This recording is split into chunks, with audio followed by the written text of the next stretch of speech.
Hi friends! Welcome back to my channel.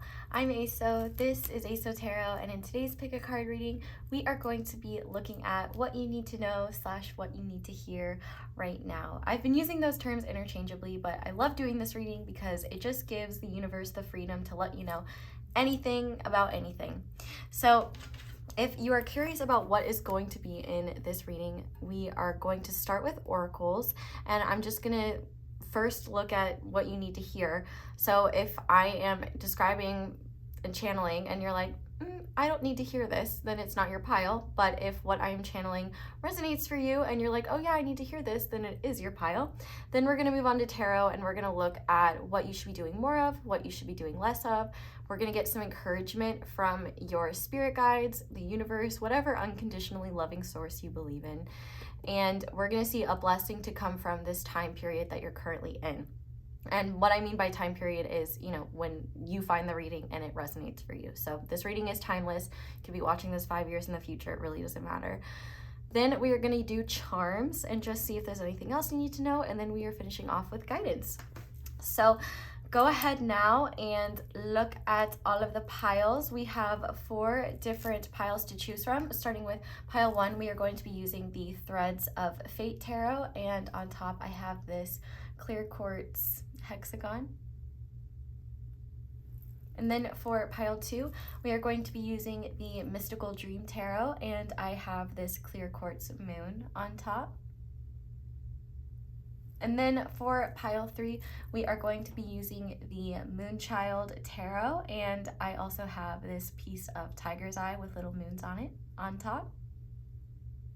And then finally, for pile 4, we are going to be using the Pastel Journey Tarot, and I have this piece of Amethyst on top of it. So go ahead and pause the video if you need to decide which pile you feel most drawn to. It's absolutely okay to be drawn to more than one.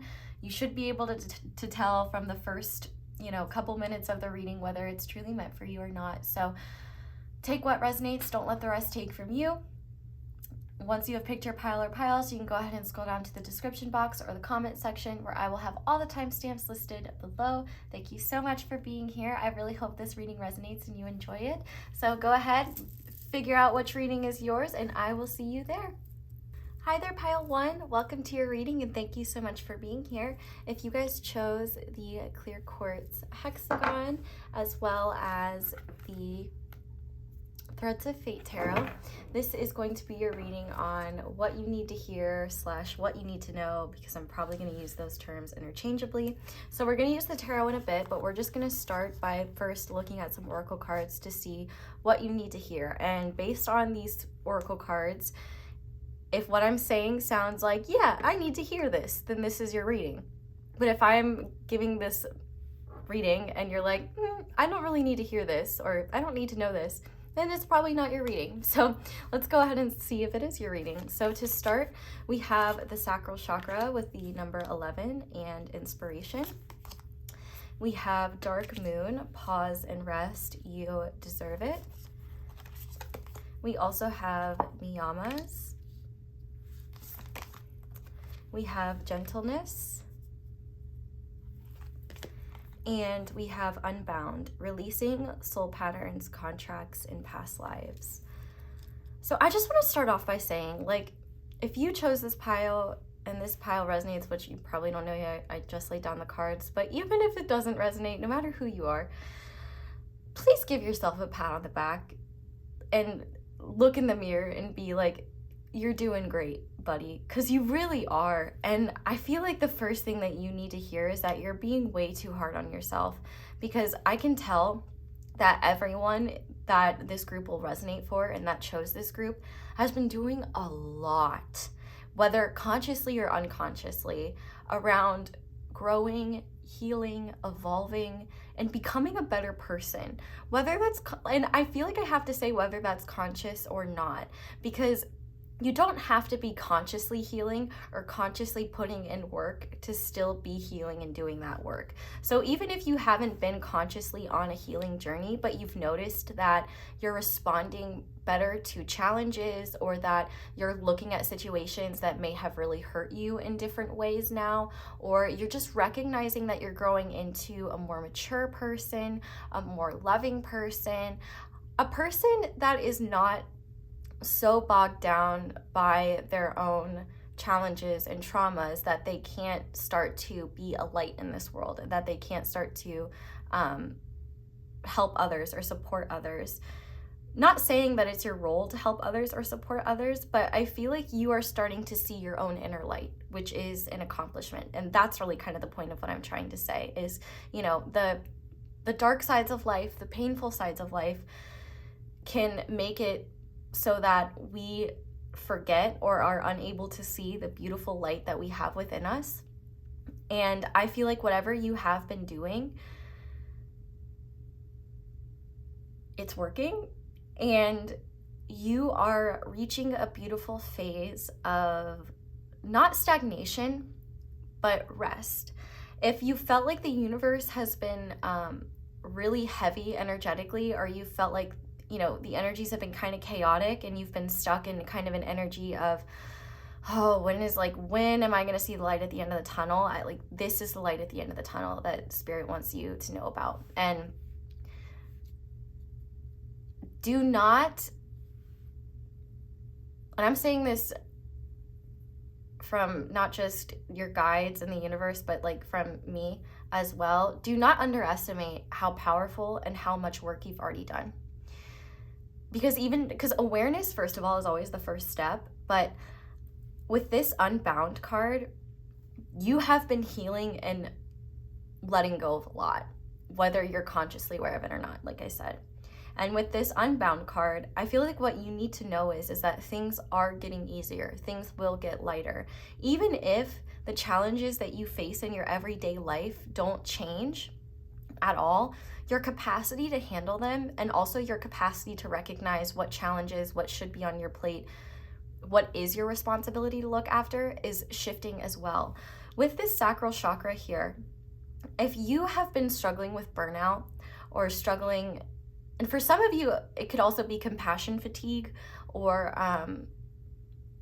just struggling, if you haven't felt like yourself and you've been doing a lot of healing consciously, or you've been kind of in a weird energy that you can't quite understand, I feel like this weird energy is kind of pushing you to this point where you kind of have no choice but to kind of sit down and be with yourself and let yourself rest. Because what I'm seeing here, and what it is that you need to know, is the fact that this time for you, and this is a timeless reading, so whenever you find this reading is the time, this is the time for you to give yourself a break and a pat on the back for all the hard work you've been doing. No matter what you do in the physical realm, no matter what inner work you've been doing, even just, I feel like I need to say too, like even just the simple choice to do something differently, or not respond in a way that you once would, or to act in a way that is more aligned with the person that you're becoming rather than the person you once were, is complete evidence that you are growing, evolving, and healing, whether you see it or not. And I feel like one thing that you need to hear is that you're probably being too hard on yourself, and that it's okay to take a break. It's okay to rest, and now is an especially important time to be gentle with yourself. I feel like sunrises are very important. You could have been going through a dark night of the soul, or just like kind of a dark period, or a period where you've been feeling burnt out and not very inspired or motivated. And the universe is saying, you know, if you are really trying right now to feel joyous, to feel lighter, the best thing you can do is rest and embrace whatever burnout, whatever energies you're experiencing, because you're not going to push that burnout energy or that exhaustion energy or that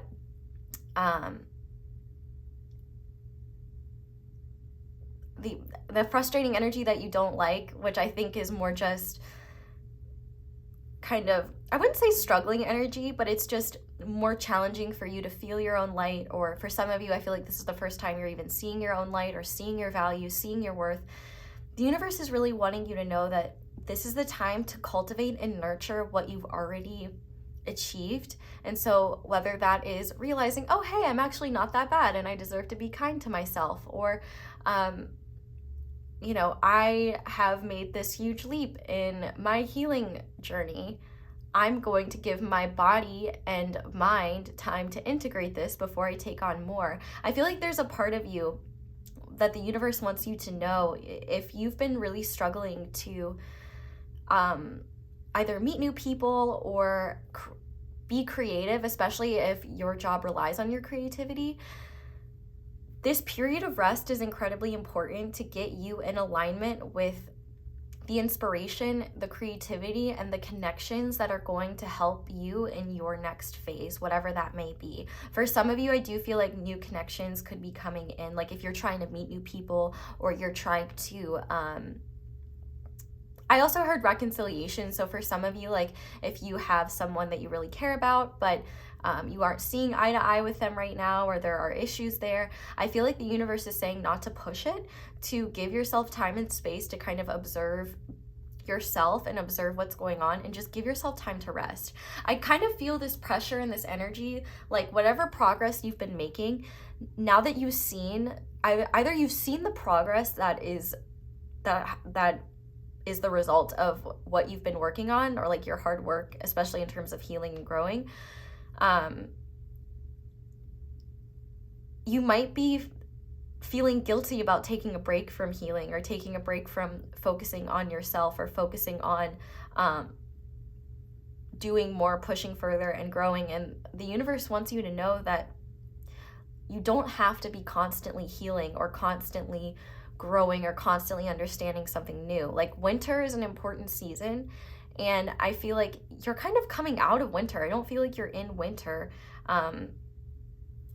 spiritually, but I do think that you are starting to see the light in a lot of ways you once didn't, especially the light within yourself. And I feel like the universe is kind of cautioning you right now to not get so in over your head, or to push yourself so far that you have to make this rest period even more.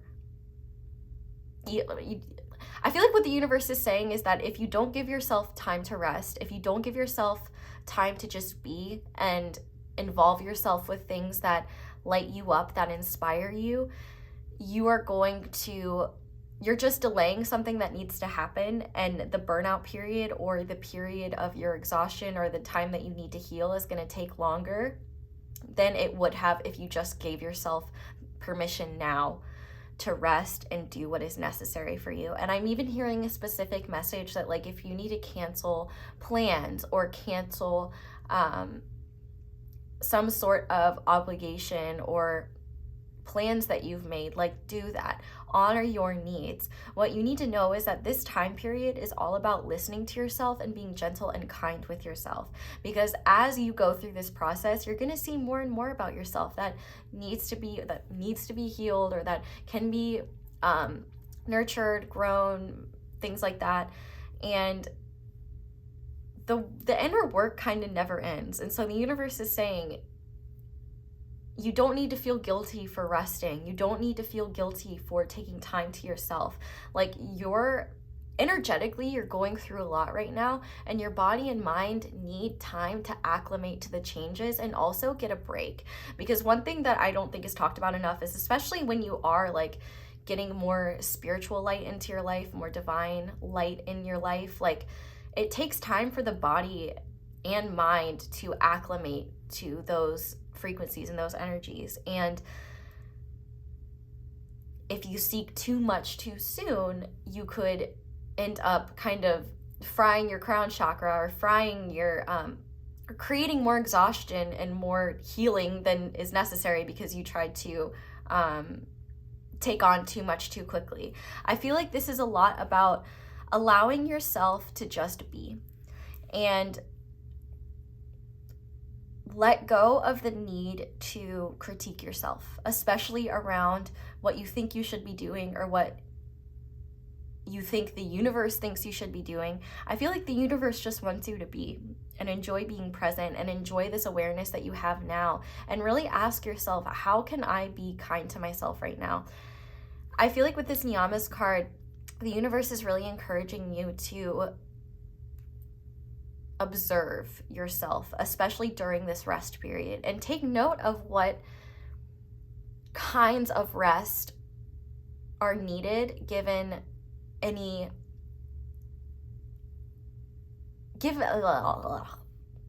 I am all jumbled. To observe what kinds of rest are most effective for you and when those types of rest should be implemented. Because I do feel like this group likely has been through a large kind of spurt of like clearing things out, letting go of things that aren't serving you, working on yourself, focusing on yourself. And I feel like you're seeing that light at the end of the tunnel. If you haven't already, it's coming. But you might be like, oh, why am I not seeing progress yet? Or, oh, I want to do more. Like sometimes healing can be, I don't want to say addictive. It can be like seeing the light and having those aha moments and integrating things and healing things is awesome and it feels great. But you can't be in that state all the time. You know what I mean? And so right now, what you need to know is that it's okay to let go of your inner perfectionist, your inner all-star, because you are an all-star, okay? Like, I mean, even the Hexagon thinks so.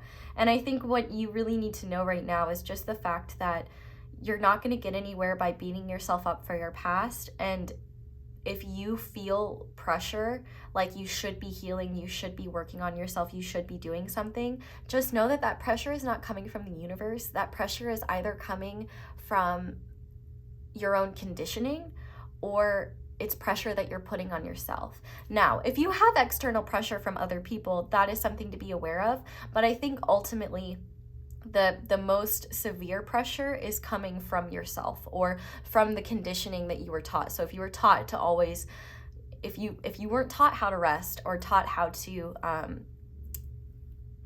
take time for yourself, or you were taught that wasn't important or necessary, it's going to take time to work against that conditioning. But the universe wants you to be in an energy where you don't feel like you have to be in one constant state. Like if you're someone who's used to all or nothing thinking, this cycle and this period of time in your life is teaching you that, you know, the lows are just as important as the highs. And I don't necessarily think you're in a low. You might be coming out of a low, but part of coming out of this challenging energy that you've been in and integrating all the healing that you're doing is to give yourself the time and space to just transition out of the past and into this present that is more aligned with the person that you're becoming. And I feel like the biggest thing that you need to know right now is the fact that you are letting go and purging a lot, and as a result, it is making room for inspiration, connection, the things that you've been truly wanting in your life to manifest. And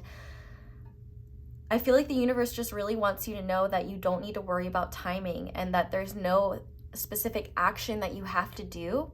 The inspiration is going to come to you naturally. And what I mean by that is, like, for example, if you are a writer and you've been having really bad writer's block, you don't have any motivation to write, you don't have any motivation to do anything of the sort.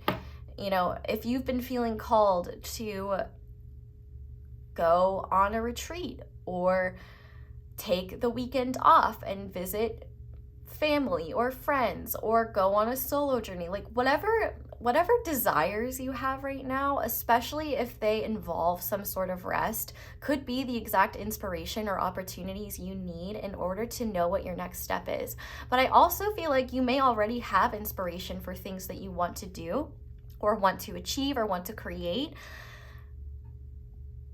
but you might not have the energy yet, or you might be kind of second guessing or overthinking it. And I think what the universe is saying is that the inspiration meant for you will never leave you, and that sometimes we have to be willing to follow what our body and mind needs in order to actually ground that inspiration into reality. And so I feel like if you have been dealing with some sort of creative burnout, this time of rest is going to be very helpful for that. I also think that you need to let go of the idea that you have to deserve rest. Like, even though this dark moon says like pause and rest, you deserve it. Even if you hadn't been doing any healing, even if you have been the most toxic person on the planet and like do not give two shits about it, you still deserve rest because like you're a person. Or you know, it's kind of silly to even think that we're deserving of it. Like nobody tells themselves like, I can't go to sleep tonight because I think I'm a bad person. Like, doesn't matter whether you think you're a bad person, you're still gonna fall asleep eventually. Like you need sleep. And so I think right now what you're needing to give yourself permission to do is to just rest, especially mentally, and give it a break when it comes to the pressure you put on yourself. And I think this is an important time to observe the ways in which you might create more stress for yourself by stressing yourself out or putting responsibility or taking responsibility for things that aren't yours to take, whether that be the needs of other people that do not directly rely or depend on you, whether that be holding and carrying the intense emotions of others or the intense expectations of others that you don't have to meet, or even maybe recognizing what you are committed to right now that is taking up so much time and energy that it's making you feel guilty to rest. Whatever that may be, this opportunity to rest is also an opportunity for healing and growth, in the sense that now is the time to experiment and study what types of rest will be most effective. So types of rest, you know, mental rest, not mindlessly scrolling through social media or, you know, consuming things that are just endless content. You know, your brain needs time to process and integrate things, and it also needs silence. So how are you going to give your brain rest? And if you're like, my brain doesn't rest, and I will say, well, that's exactly why it needs to, because it's fucking tired.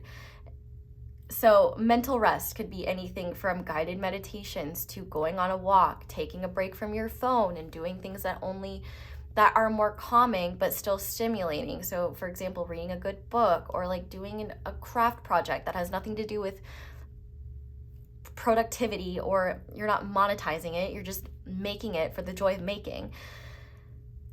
Physical rest, so that could be, on one hand, you know, napping, resting, not doing anything Bruno Mars style, not leaving your bed.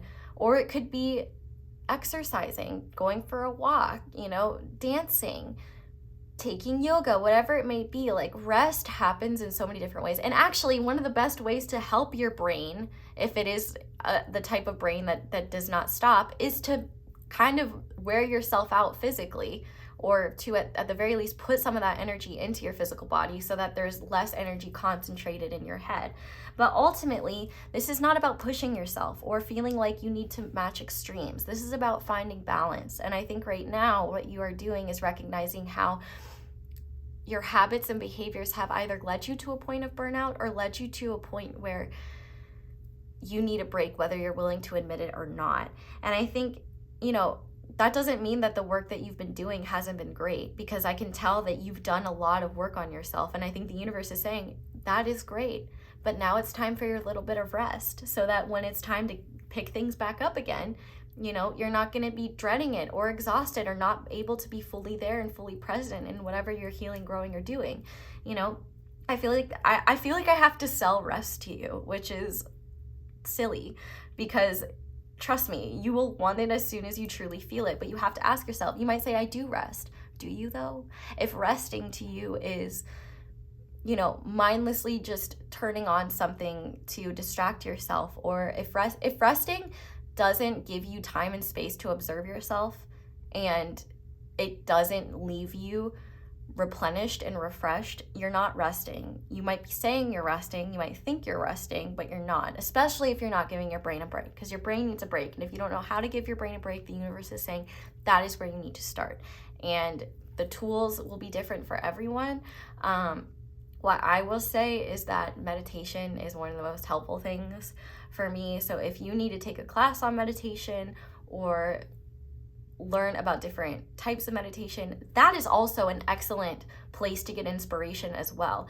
But the more you learn how to train your mind, the easier it will be to get it in a state where it knows how to rest, if that makes sense. But what you need to hear right now before we get into the tarot is that rest is so important. Inspiration is coming. Things are getting better. But the universe wants you to be open to receiving these blessings by giving yourself time and space to rest first so that you can be ready for this next stage. And I think the biggest thing that you need to know is that the work that you've been doing is releasing a lot of the stuff that you have wanted to leave your life. And so, if you have been letting go of those old connections that didn't serve you, that didn't make you feel good, that weren't able to be healed or couldn't evolve with you, those things are on their way out. If you have been tied to experiences or obligations that didn't make you feel good, but you only did them because you felt like you should, I feel like that those are things on the way out. I feel like you are genuinely getting to a better place. And this is a time for you to really prioritize your spiritual health, in the sense that you are reaching this beautiful place where you are recognizing your value, you are recognizing the fact that you do have an inner light, you are recognizing that your unique take, your unique perspective, your unique light, your unique creations, and the fact that you are such a great person for the people that do appreciate you in your life, like those connections. You have so much value. And part of recognizing your value is taking care of all facets of you so that you can help the universe help you. It's co-creation. So we're gonna go ahead now and get into the tarot if that resonates. But I did quickly want to say thank you guys so much for being here, and thank you so much for watching, and thank you so much to everyone who leaves a like on my videos or leaves a comment. Like, those are two of the most helpful things that you can do if you want to support me. So thank you to everyone who does that, and thank you to everyone who is so kind and supportive to one another in the comments. I really just love to see, you guys uplifting and supporting and sharing with one another. It's just nice to know we got good humans out there, right?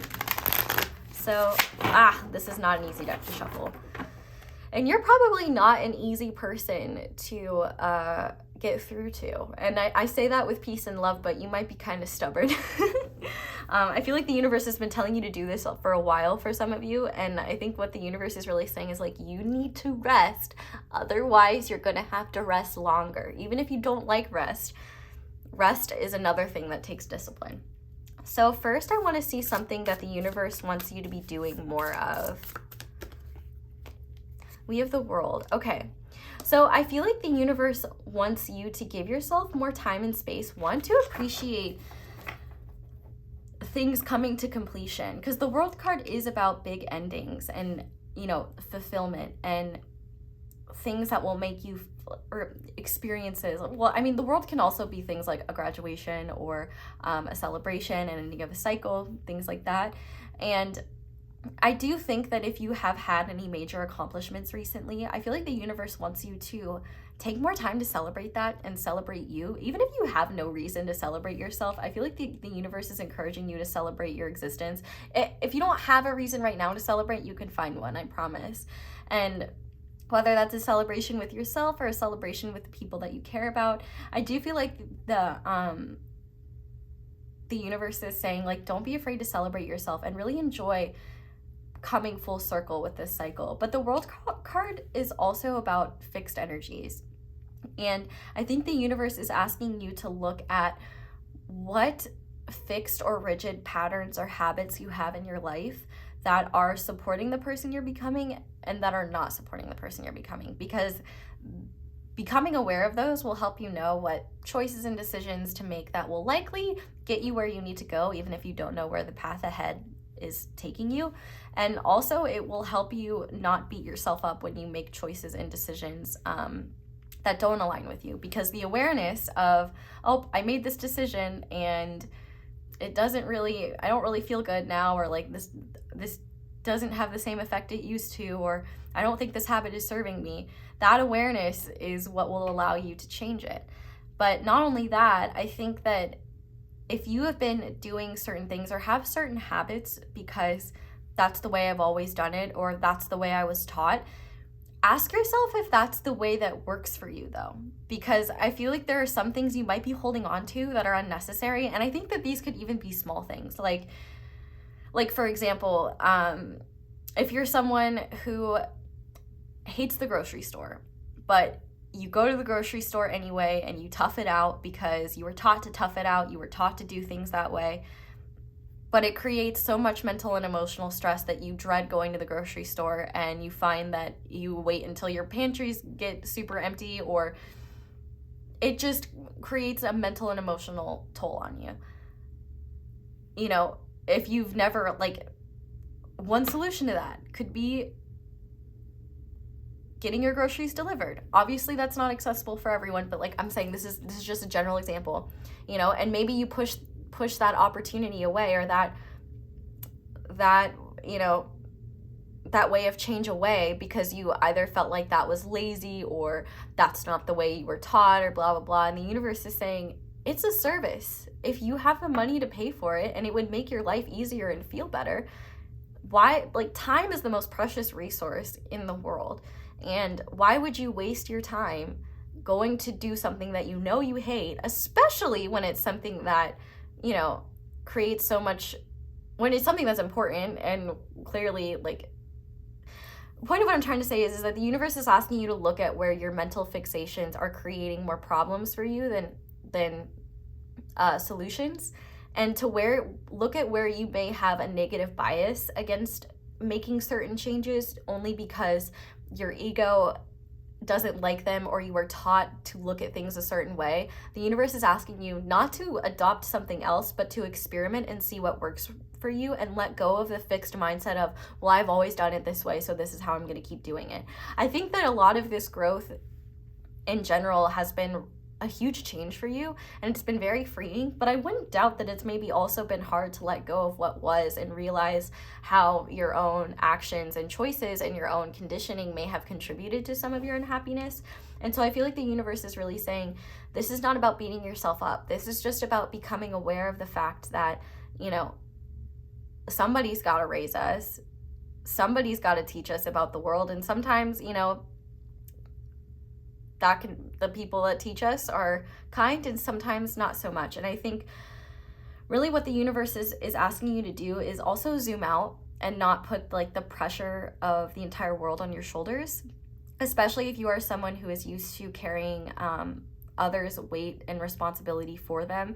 I feel like the universe is asking you to let go of what is unnecessary and to not be fixed on habits and behaviors that don't serve you, like I said. And then I also think with this World card that if you want to travel, if you've been wanting to do something in regards to traveling, I think the universe is giving you a huge green light to that, and it could be the rest that you need and the inspiration that you need in order to come back refreshed. I also think with this World card that this period also is about helping you feel whole within yourself. So if there are, you know, needs that you have that are not being fulfilled, whether it is a need to eat chocolate, like, are you giving yourself chocolate time? Are you giving yourself what you need? This is just a lot about recognizing that you do not need anyone else to make you whole, and I think you know that, but this is more about, part of wholeness is balance, not all or nothing. And I feel like what the universe is saying, you know, like, to just pay attention to the fact that you don't need to be sprinting. You need to be, and if you do sprint, you're going to need to rest sooner, if that makes sense. The universe is asking you to look at this period of rest as an opportunity to look at what is adding to your life and what isn't, and also research and look into different ways you could experiment and explore how you could make your life even more whole and more enjoyable, especially considering with the sacral chakra here, if it's related to creativity or related to meeting new people or getting more involved with the friends that you do have or your partner or whatever it may be. I do feel like you just really need time to rest, integrate this cycle, and treat yourself. You definitely deserve to treat yourself. Okay, so what should pile 1 do less of, Spirit? Okay, so we have the King of Cups. So I know exactly what this is about. It's kind of a twofold message. You are clearly very emotionally mature, but I also think that you're more emotionally sensitive than you realize. And I think that because you can empathize or have compassion for a lot of people, I think it's very easy for you not only to, whether consciously or not, take on other people's emotional burdens for them, feel like you're responsible for other people's emotional burdens, and you're not. And not only that, I feel like you may not really share your emotions too often with other people or what you're going through. I feel like you kind of keep what you're going through hidden and within. And instead, you kind of listen to other people and are there for other people. But I feel like you are kind of uncomfortable with sharing your own emotions and sharing with others, you know, what you're going through and what you're experiencing. And I feel like the universe is asking you to take a look at what connections are actually reciprocal in your life. And not only that, I feel like there's an element here where if there's like a water sign person in your life that you've been trying to please, that could be Cancer, Scorpio, Pisces, or someone who holds a lot of emotional weight in your life, if they are putting too much stress on you or asking too much of you, I feel like the universe is saying you can talk to this person and tell them what you're going through. Like, if you need to take a break or you need to change whatever it is that you're doing with this person, I feel like they're going to be very understanding. I feel like the universe is asking you to stop hoarding all of your emotional energy, and also allow yourself to use your creativity, to use the things that you're inspired about to be something that helps you release your emotions as well. I feel like you might put pressure on yourself to always be there for everyone else, and I feel like the one person you need to be there for, especially right now, is yourself. And I also feel like with this Ruler of Cups, the universe is asking you to not make decisions based on pity. If you make decisions because you feel bad for people, or you go out of your way to help people because you pity them, and it may not be as extreme as pity, it might just be, oh, they're going through a hard time, I should help them. You're not recognizing what you're going through and what you're taking on. So I feel like the universe is saying, stop isolating yourself from your own emotions and your own needs to look at the needs of others. And 2, do not allow, your kinder nature to get in the way of your self-care, because you can't give from an empty cup. And I think what the universe is trying to get you to understand right now is that the more you are able to observe yourself and observe, what you are capable of fulfilling within yourself, like your own needs and like what works for you, the more you'll realize it was never your responsibility to do other people's healing for them. And whether you're consciously trying to heal other people or not, you might be a fixer type person, or you might enjoy like taking on people's problems or being that listening ear to everyone. And I feel like you need to be honest with yourself about the emotional toll that actually takes. And it's wonderful to love people and wonderful to want to help people, but when it comes to at the detriment of your own well-being or your ability to progress and move forward, you're not helping anyone.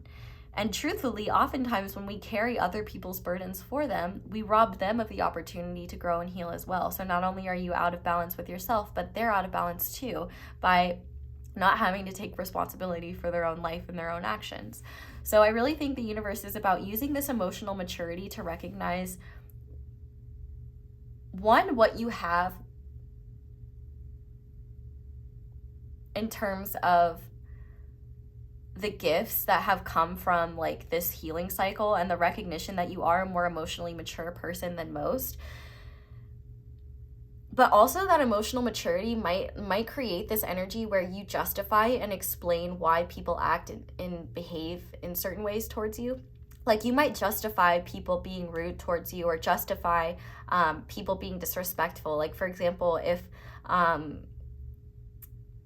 a friend needs you really badly and they call you out of nowhere and they're like, hey, can I like, I really need cupcakes. There's an emergency. I need cupcakes. And you're the only one that can help me, and you're like, oh my God, I want to help my friend, let me go get them cupcakes. And you bring them cupcakes and they're like, these are the cupcakes I wanted, like, are these store-bought? I wanted homemade. Like, and then you're like, oh, well, it's okay. Like, I should have asked what kind of cupcakes they wanted. Like, that was so dumb of me. Like, you might like beat yourself up about it. And it's like, bro, it wasn't even your responsibility to get the cupcakes in the first place. They could have gotten the damn cupcakes themselves. Like, if they didn't, like, I feel like it's important for you to recognize where people are being unfair to you, because I think that you are very good at justifying why other people may behave the way that they do. But there's a form of self-betrayal in there, because you're not objectively recognizing the harm that those sorts of people can create when you're not able to recognize like the mean things that they may be doing. Like, you know, even though you may have more awareness as to why someone is the way that they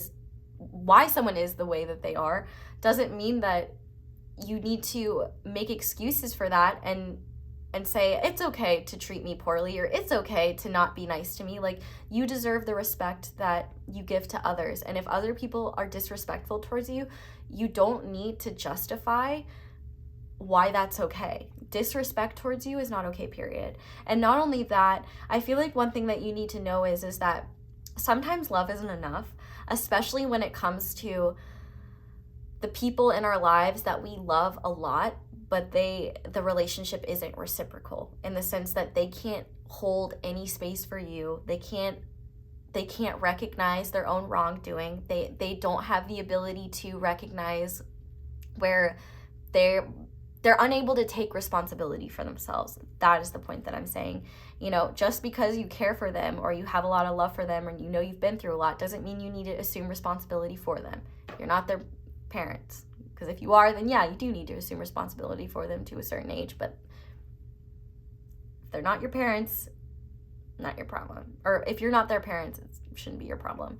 But yeah, it's wonderful to look at the world with your heart, but you need to include yourself in that and recognize that you are just as human as anyone else, and that you, especially right now, need rest. Like, if you are not functioning optimally, if you are not feeling good, if you are not feeling joyful and thriving, you have no business putting other people's burdens and problems on your plate. If you want to do that when you're feeling good and you've got extra to spare, go for it.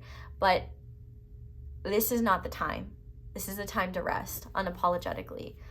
So now I want to see, I want to get some encouragement from your spiritual team, from your spirit guides, just so everyone knows, like, yes, we all have a spiritual team, we all have spirit guides, but this can be really from the universe. It doesn't really matter what you believe in, but let's get some encouragement here. Okay, yes, I love this. We have the Conqueror of Coins, which is the Knight of Pentacles. So I feel like the universe is really saying here, and your spirit guides are saying, that you've already been doing so well. And that really just moving forward, consistency is key. You don't have to do everything. You don't have to make these crazy changes.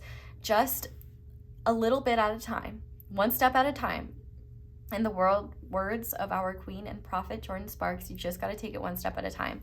And I feel like with this Knight of Pentacles here, that is going to be the fastest way for you to evolve and grow as a person. And I feel like what you really want right now is progress, growth, and change. And the universe is saying, we want that for you too. We love that for you. But in order for that to happen, you have to change your relationship with rest. You have to change your relationship with the people around you that keep you in a state of unrest, and recognize where you may not be firm enough with your boundaries, where you may need to be more consistent with yourself. I definitely feel like if you haven't established some sort of routine that honors some form of rest every single day, that is something that you need to add into your routine. Whether it's 10 minutes of meditation, 10 minutes to go on a walk, 10 minutes to write an angry letter about all the shit pissing you off, whatever it is, give yourself that time and space. And I feel like the universe is saying you're already doing great. The best thing that you can do for yourself is focus on how you can stay balanced. And remember, balance doesn't need to be 50-50, but to find the balance that works for you, and to not get yourself in an energy of all or nothing, because that's when you're going to feel really out of whack. That's when you're going to need to take more time to rest than you would like, and it's going to make progressing and moving forward a lot harder. The fastest way to progress is the balanced way. Slow and steady wins the race. You're a tortoise. Be the tortoise, not the hare. Okay, and I also want to see a blessing that is going to come from this period of rest, from this time for yourself. So what is a blessing coming into pile one's life at the time that they're viewing this? We have the Queen of Pentacles. So I feel like this blessing, okay, this could be a couple of different things, but I feel like this is, first of all, the Conqueror is the Knight and the Sovereign is the Queen. So this is an upgrade. You are going to be upgrading from the Knight to the Queen, where, and this doesn't have anything to do with gender or sex, this just has to do with energy, where you're, one, learning how to parent yourself and mother yourself. So not only are you going to feel more comfortable and reap the benefits of your self-care more, but I think that you're also going to have stronger boundaries. I see that the work that you are doing is also going to bless you financially, whether you are already doing something or whether you're already doing well for yourself, or you're in the process right now of growing a business, or if you're in the process of, applying for a scholarship or whatever it may be. I do see more financial stability coming. And I feel like whatever it is that you are working on right now, the universe is really saying slow and steady. Don't push yourself to extremes. This is a lot about stamina. Whatever you're doing has a lot to do with stamina. And I think what the universe is saying is that you are learning how to be more patient, not only with yourself, but with the universe. Because if you are someone who is constantly like, okay, what's next? What's next? What's next? You will miss the present and you will be nostalgic for the past that you didn't enjoy. So I feel like the universe is saying you are going to be more in tune with your body, more in tune with your surroundings, and recognizing what in your surroundings is serving you, what isn't. I feel like you're also going to recognize where you need to be nurtured. And I also think that if you're someone who maybe at times doesn't know how to help people or feels awkward about defending their self-care or something like that, like you might be someone who makes plans to rest, and then if someone is like, what are you doing, and they need your time and attention, you might push off your rest to help them. And I feel like the universe is saying that you're going to be integrating that understanding and awareness of like, my rest is important, I deserve it, I cannot be there for anyone or take care of myself if I do not have that. I also think with the Queen of Pentacles being here, this is kind of a mother card to me. So for some of you, maybe if you've had a difficult relationship with your mother, or even if you have a great relationship with your mother, I feel like this, whatever cycle you're healing, like it might either help you understand your mother more, or you might be able to communicate with your mother or motherly figure better for some of you. I feel like that may not be the case for all of you, obviously, but I do feel like with the Queen of Pentacles being here in general, I think that you are evolving just into someone who is less tyrannical towards themselves. Like I feel like you're going to be so successful because you're not trying to push the brink. It's like the Queen of Pentacles is the exact opposite of those grind time, wake up every day at 4:30 a.m. and don't look at Twitter and only eat vegetables and meat. Like, don't ever eat any like, that shit. Antithesis of that. There is no toxic grind culture here, okay? Like, if you want to put in your all to your work, you do that because you know that you can rest later, or you know that you're doing it with love and that it's not overextending yourself. It's just you getting lost in passion, or you recognizing like, I don't need to defend why I want to do something. No is a complete sentence. The Queen of Pentacles knows how to care for herself. The Queen of Pentacles knows how to care for others. And the Queen of Pentacles knows when it's best to let others fend for themselves because it's not her job. Period. And obviously her children or people dependent on her are not involved in that. But if you do have children, I do think that one thing that you may be learning how to do is, parent shame and parent guilt's a huge thing. So if you don't really prioritize your rest, and if you are really hard on yourself, that is going to help you not only be a better parent, but also help you let go of those challenging energies of guilt and shame around that. But But I also think, you know, with this Queen of Pentacles energy, if there is someone in your life that is an earth sign, Virgo, Capricorn, Taurus, you might be attracting a Queen of Pentacles type friend or romantic interest, if that resonates for some of you. Someone who's just grounded and stable and calm, but I feel like you're becoming that energy that is more nurturing, calm, and stable. And I also think that you're, because you are embodying that, you're also attracting more people like that. But I think the biggest blessing to come from this is the ability to be more patient and trust, even when you can't see what's next, even when you can't see how things are going to turn out. Just recognizing, okay, I'm burnout, I am having a hard time being there for myself, or I'm just not feeling great. That must mean it's time for me to rest. Even when you are lit up by an idea, or you are really motivated by something, or really passionate about something, even that recognition of like, okay, I'm so excited to work on this idea, but I need time to rest first so I can really give my all to it. I feel like you're just evolving into a more grounded, healthy, stable, secure version of yourself that doesn't need to overextend, that doesn't need to prove their worth by sacrificing themselves. You're recognizing your value, you're recognizing your worth. Like the Queen of Pentacles knows her worth, and she knows what is truly valuable, and that is where you are headed. And I love that there's a crown here, because I really just feel like you are recognizing your own divinity.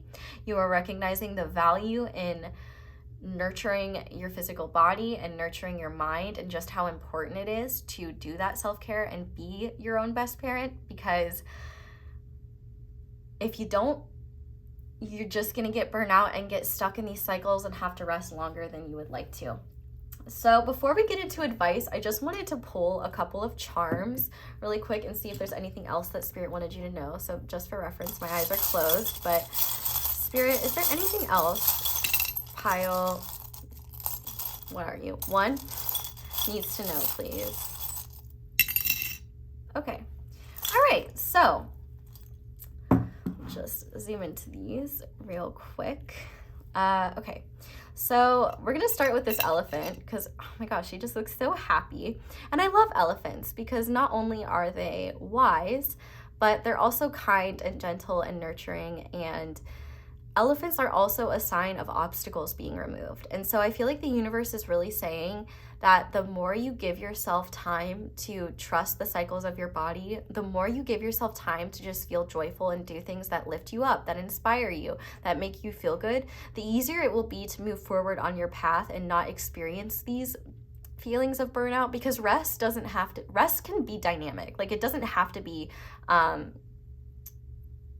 just laying down and sleeping. Like, rest could be playing a game with friends that you love, or you know, going to your favorite bookstore and getting a book and reading that book somewhere. Like, it's about finding the things that literally just make you happy, because that is what is going to help the obstacles not only be removed quicker, but if you've ever heard the phrase time flies when you're having fun, I feel like the universe is really saying, you know, the more fun you can have in your present and find ways of rest that you truly enjoy, like, that is going to make rest something not that you loathe or dread, but something that you look forward to instead. And I think that you will learn a lot and gain a lot of wisdom from the rest that you have, because I feel like whatever it is, like whether you're reading or watching something that you really enjoy, or taking time to meditate, like, answers will come to you and understandings will come to you that you weren't aware of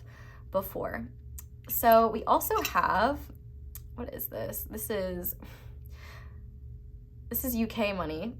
No, it's not. It's Canadian money. Sorry. So Canada could be significant. I'm thinking of, if you've ever seen Toy Story 4, Duke Kaboom, I feel like the universe is saying, yes, you Canada. And that even if you have missed a stunt like Duke has, you are so much more powerful than you realize. And I feel like maybe for some of you, you might be afraid of failure, and that's why you might not be taking action towards something, or that's why you might be delaying something. I feel like what the universe is saying is that you will be successful, and to not let fear get in your way. But I also think as well, like, whatever, like, if you are worried to rest because you're afraid that like if you don't do that then you're wasting time or you're not being productive, so you're not making money or something like that, I feel like the universe is saying that rest is productive, which is kind of stupid that we have to like look at things based on productivity in the first place. But I feel like what the universe is saying is that you are headed towards more abundance. And not only that, like abundance is not just material. Like I love that this coin is like kind of gold, because I feel like you're alchemizing things, like you're integrating lessons and integrating understanding and you're gaining valuable wisdom that is going to help you not only be more financially secure in the near future, but I think you're also going to be you're going to be making better decisions financially around one, treating yourself, and two, caring for yourself, and not like, I feel like if you have been cheaping out on self-care stuff, like, which obviously times are hard, not everyone has a lot, but like you can give yourself permission to spend a little bit more, especially if it is something that you know you're going to use a lot and it helps you. Like for example, like if you are someone who is constantly, you know, dealing with like muscle pain, for example, you know, maybe getting a more expensive like massage gun or something like that is something like maybe you've wanted but you haven't gotten it because you feel like you don't deserve it or it's too much or something like that. I feel like the universe is saying it's okay to splurge on you. That is a way. I mean, obviously don't like take care of the necessities first, but like if you have the opportunity to treat yourself, and especially towards something that you know will benefit you, you know will make you feel good, you know will assist you in rest or assist you in whatever you're looking for, you don't need to justify it. Just do it. Because like honestly, the better you feel, the better you'll be able to perform, and the less grueling it will be to face life and face yourself and face everything that's involved with it when you're not on top of that denying yourself ways to feel pampered, to feel nurtured, to show care towards yourself. But we also have this heart here with a crown, and this just always makes me think of like divine love. And I think that I feel like divine love is wanting to be made manifest within your world, and divine love is just unconditional love that the universe has for you, and unconditional love that the universe wants you to feel. And I feel like a lot of this rest period right now is for you learning how to be unconditionally loving towards yourself. Like even though you may want to reach certain goals, I love myself enough to wait until I'm ready to reach those goals, or I love myself enough to give myself the rest I need before I go after more goals or go after this or that. I feel like the universe is really saying just how loved you are, and the fact that the universe does not want you to keep playing it small or making yourself think that like you need to be serving others, or listening to the material world BS that makes you feel guilty for existing, makes you feel ashamed to be who you are, that makes you feel like it's not okay to rest or it's not okay to do whatever it is that you need to do. The universe is saying, we love you unconditionally. Pay attention to what you project onto the universe, especially if it is, oh, I didn't meditate today, I bet the universe is so mad at me. The universe doesn't care. The universe loves you, and it doesn't want you to be mad at yourself. The universe doesn't care that you're projecting onto it. The universe is not gonna be like, what? That is totally a projection. I can't believe that you would say that about me. Like the universe doesn't have ego, luckily. But you might want to pay attention to where you might be creating shame for yourself where it doesn't exist, or projecting shame onto yourself that doesn't exist, especially from the universe and like from your spiritual team. They love you unconditionally. Like they will love you no matter what. And they're not like, they're always going to be willing to give you guidance, but they're never going to judge and shame you. Like it's hard enough being human. Like their guidance, if it's not unconditionally loving and kind, or at the very least neutral, because some guides are more blunt, but it still will come from a place of unconditional love, then it's probably not your guides. So pay attention to where you might randomly get stressed or feel like you're putting pressure on yourself, or feel ashamed for just being human and not being perfect, because that's okay. We also have this little teardrop charm, and I really think that if you find yourself randomly crying or if you have found yourself randomly crying, or if you find like you're becoming more sensitive to things that you once weren't, I feel like, or you find yourself crying at things you once didn't, that's a sign that your sensitivity is becoming more acute, which is going to help you become more aware of energies, especially what is outside of you and what is within you. But I also think the universe is saying that as you're like healing, I think that things that have been kind of lodged in the body, and you may not know where they consciously stem from or not, you honestly don't need to know. You might be getting like, you might just be getting random tears. And I feel like the universe is saying there's nothing wrong. It's just energy moving. And you're finally giving your body like the permission it needs and the room it needs in order to purge things that have kind of been stuck in there. So I feel like if you are more sensitive in any way, like give yourself permission to cry. Like the universe did not give us tears in order to not use them. Like, you don't need to place a value judgment or a meaning to your tears. Just see it as release. There's a lot that is being released, and it is okay to be sad. It is okay to randomly cry. I am a massive crybaby, and I'm learning to embrace it. So if you're a crybaby too, let me know. Shout out to all the crybabies out there. Anyway, we also have this meditating, well, I think it's just a robot, but I think that it looks like this robot is kind of meditating. And so I feel like the universe is saying when you really get stuck in your head, that is the exact time that you want to recognize that and ground in whatever way you can. But I also think like if your life has been feeling very robotic and like not very exciting, that is a sign that you're kind of out of balance with yourself. And also, you're not a robot. So if you place unreal expectations about what you should be able to do or what you should be able to achieve, you're going to create a lot of stress for yourself. So I feel like the universe is saying you're not a robot. Don't hold yourself to those expectations. And also, when life feels robotic, that is a sign that you either need to do something that lifts you up or give yourself time and space to rest because you might be burnt out. Oh, and we also have the panda. So I actually don't know what pandas symbolize, so if anyone knows, you can comment that down below. But pandas could be a significant animal. I mean, obviously pandas are so cuddly and cozy. So I feel like the universe is saying, you know, especially too, like wherever you sleep, if you could make like the place where you sleep very ideal for you. So whether that's like splurging on some new sheets or getting that stuffed animal that you've wanted. You can have stuffed animals as an adult. I have like 5 over there, okay? Anyway, anything that makes you feel cozy, that makes you feel warm, that makes you feel good, you have permission to do it. I feel like pandas could be a sign that you need rest or that it's time to rest, or they could just be a sign from the universe. Like if you see a panda, it just means like you're on the right track or that you're being watched over. But I also think that this is also about letting yourself be like a panda. What does a panda do? They sit and eat bamboo and they have a great time doing it, you know? So if you just need to sit and eat, probably not bamboo, but probably something else, like, you know, do that. It's okay to be lazy. It's okay to rest. It's okay to just do things because you enjoy them. It's okay to do things for your benefit.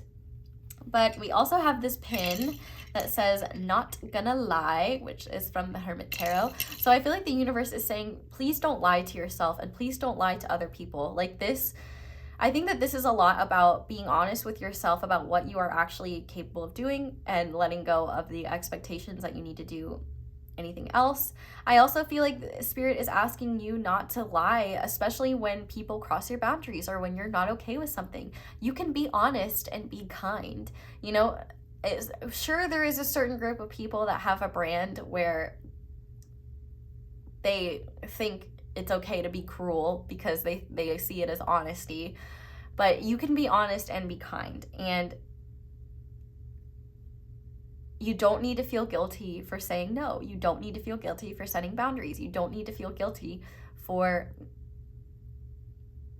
meeting your needs. And so if you need to have a tough conversation with someone, the universe is saying, you don't have to be mean about it. You can just be kind. And whatever the response is, they're entitled to that. And the way that they react to that will be a good sign of whether they're someone reasonable or someone worthy of being, someone safe to be around and to work with in your life. But finally, we have the letter T. So it makes me think of the Twice song, TT. But maybe for some of you, you might want to switch from coffee to tea if like caffeine is if the caffeine dosage is like getting too much for you. But also the letter T could be significant in any way, shape, or form. One of your guides could have the letter T, or something that you enjoy could start with a T. Whatever that may be, those are your charms. So we're gonna go ahead now and finish this reading off with some final guidance for you. So we're gonna start with these essential oil cards, and the first one we have is a solar plexus card with the theme of expel. And the trigger statement is, I am being invaded, and the true statement is, I am pure. As you align with the frequency of peace, the invasions from outside yourself and dissonance within are neutralized. So this is such a great card because purity is not something that can be taken from you. We are inherently pure.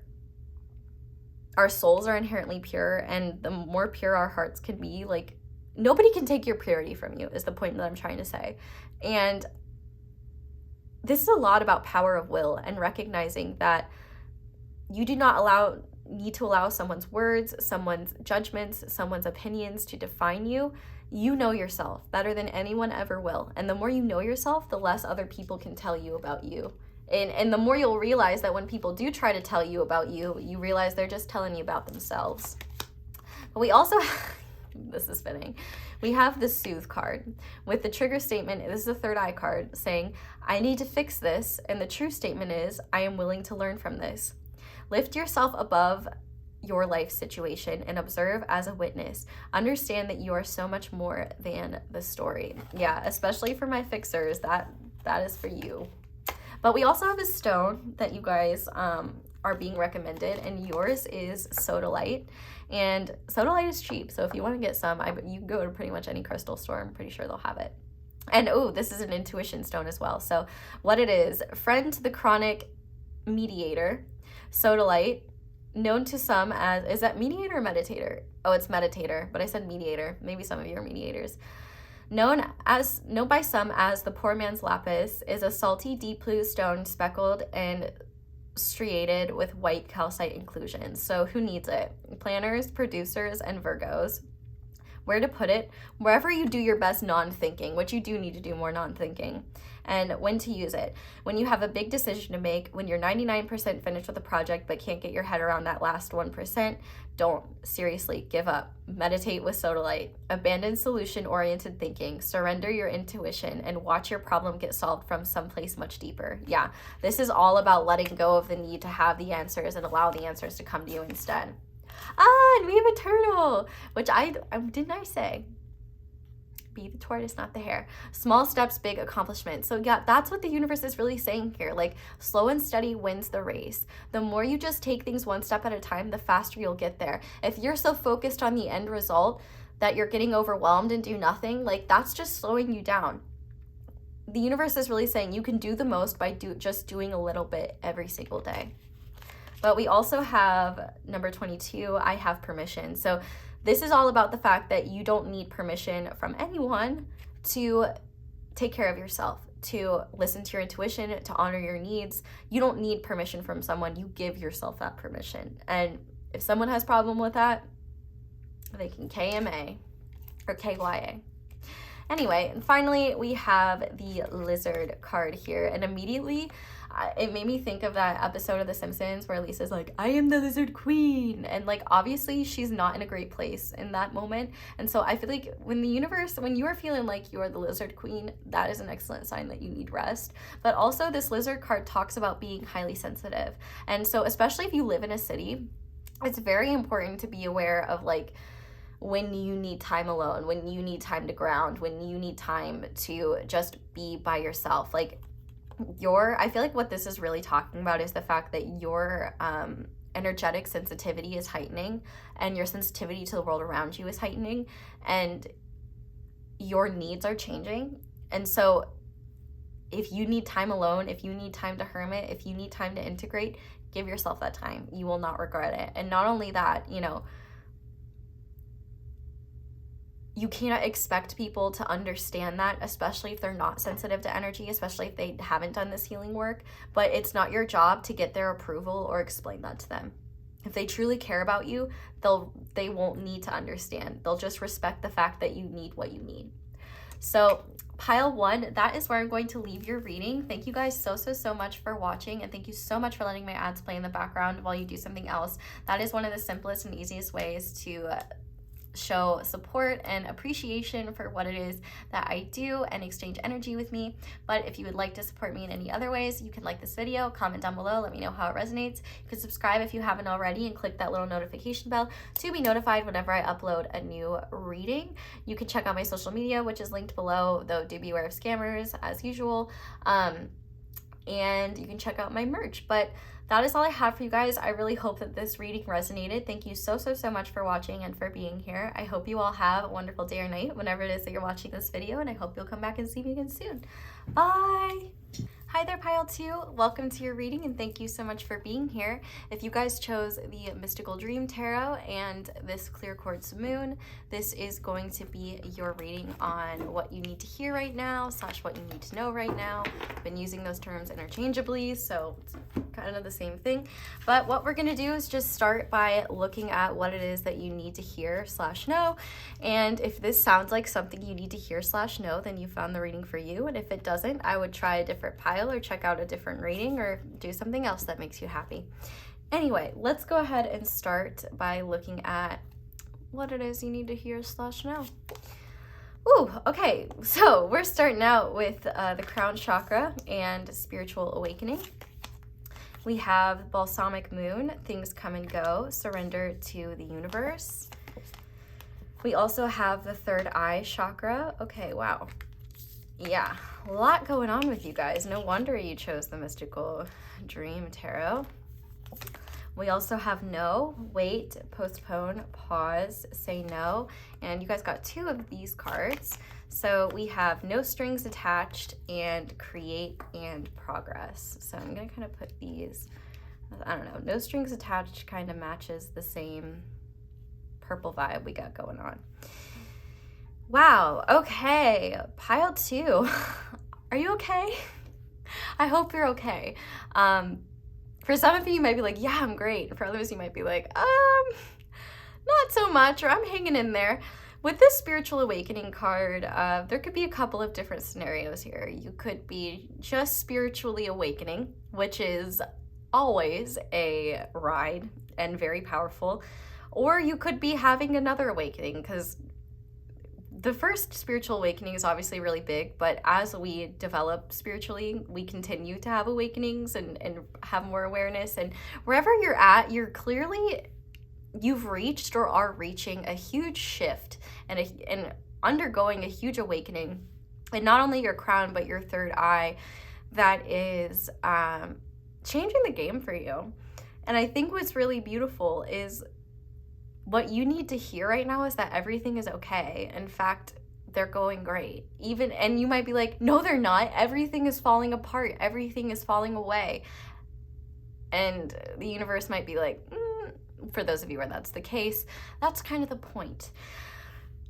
Because this newfound spiritual awakening that you're going through, where you're realizing that you are so much more than a body, you are so much more than a brain or a personality or a role, R-O-L-E, you are infinite. You are a soul in a human body, in a human vehicle that is living the lessons of Earth right now, and you are infinite in a constant state of death and rebirth. And I feel like what's happening right now is that you are in a state of being reborn, and for that process to happen effectively, what is not meant for you has to fall through. Now, I feel like for some of you, this big spiritual awakening could have happened a little while ago. The timing doesn't necessarily matter. This is a timeless reading. You're meant to see it whenever you find it. But I do think that for some of you, you might be getting either frustrated with the universe's timing or feeling like like the universe is denying you something or saying no to something that you're trying to manifest. But a no doesn't mean no forever. It just means not right now. And I think that one of the biggest reasons why this is happening is because this is a very important time for your spiritual growth and your spiritual awareness. And so if you've been kind of avoiding yourself or avoiding your inner work, or kind of just avoiding looking at yourself, like maybe in a literal way, but I feel more in just like an internal way. Like if you haven't been spending time with your inner world, if you've kind of just been like integrating kind of the shifts in perspective and the spiritual shifts, but not really looking at what you need or how this is changing you as a person, I feel like the universe is saying that's partially why things seem to either not be happening or the universe seems to be denying you. And it's not that they're denying you, they're protecting you. Remember, rejection is divine protection. And in this case, the universe is protecting you from making decisions and following paths that do not align with the person that you're becoming. And here's the thing, maybe what you want is aligned with the person that you're becoming, but you're not that person yet. So the universe is not bringing that to you until you're fully aligned with it.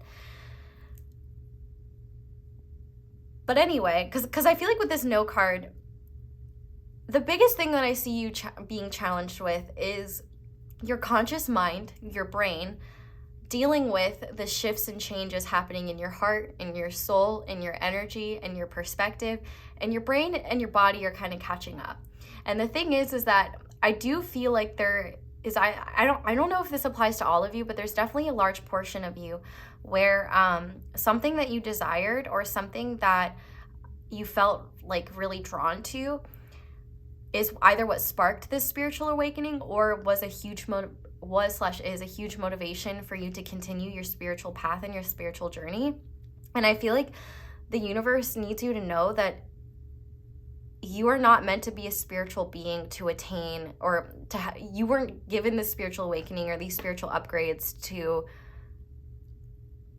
reach a goal, whether that be having a relationship or having a certain job or being in a relationship with a certain person or wanting to follow this specific path in this certain way. I feel like the universe is saying that your conscious mind has plans or has desires that don't align with what your soul truly wants or what your soul needs in order to feel good, feel whole, feel complete. And now some of these things, like they may truly be aligned with you and you may be drawn to them, but if they are your reason for doing the work, whether that be a goal, a person, an ideal, a fantasy, if that is your motivation for doing all of this work, the universe is saying that that is part of the reason why these things are not manifesting.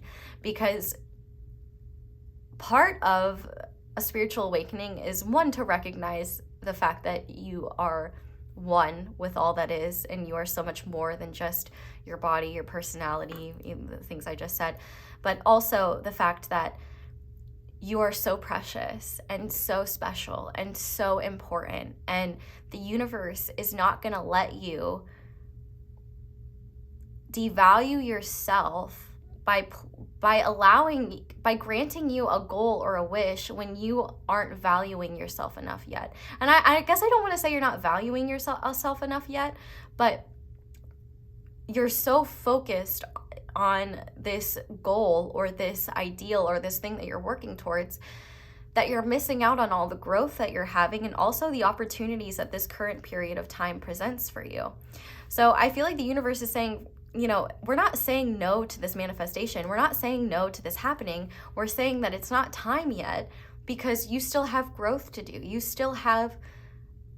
There needs to be a shift within you where you understand that you can have your happiness, you can have inner peace, you can have what you need in terms of like peacefulness and being present right now in this moment. You don't need this experience or this role or this person or this type of relationship or this fantasy in order to be whole and full. I feel like what the universe is saying is that also for some of you, what I'm talking about might not apply in terms of like maybe you are really investing a lot of energy into yourself and you're not focused on an external thing. Like if there's an external thing that is the motivator for your spiritual growth and awakening, the universe wants you to know that that is part of the reason why this thing isn't manifesting, because you have to be more important than the thing. I'm not telling you what you should do, but your spiritual growth should not be motivated by anyone other than you, because you want to grow, because you want to be a better person, because you want to be more evolved. And like, however we get involved into our spirituality and stuff like that, you know, that doesn't really matter. Like, we can find this path in a million different ways. And the universe isn't saying that anything you desire isn't going to happen. It's just saying that you might actually be creating more distance between the things that you desire by believing that those are the things that are going to bring you peace. Those are the things that are going to bring you joy. And you might have this belief like the universe is denying you, and you might be like, am I doing something wrong? And the universe is saying like, no, no, no, no, no. You just need to start looking at what you're doing right and recognize the value of the time that you're in right now. Especially because I can tell for some of you, you may not be part of the group that is motivated by a goal, but maybe your desire to grow spiritually genuinely came from just a desire to develop yourself, a desire to know the universe and know yourself. But now that you're doing that, things are shifting and changing in ways that you can't control, and that might be very uncomfortable. You know, you might be recognizing things that you were attached to or things you saw one way now are not what you thought they were and are not going to serve you anymore. Now you have to set boundaries, or you have to change things. The universe is saying that's okay.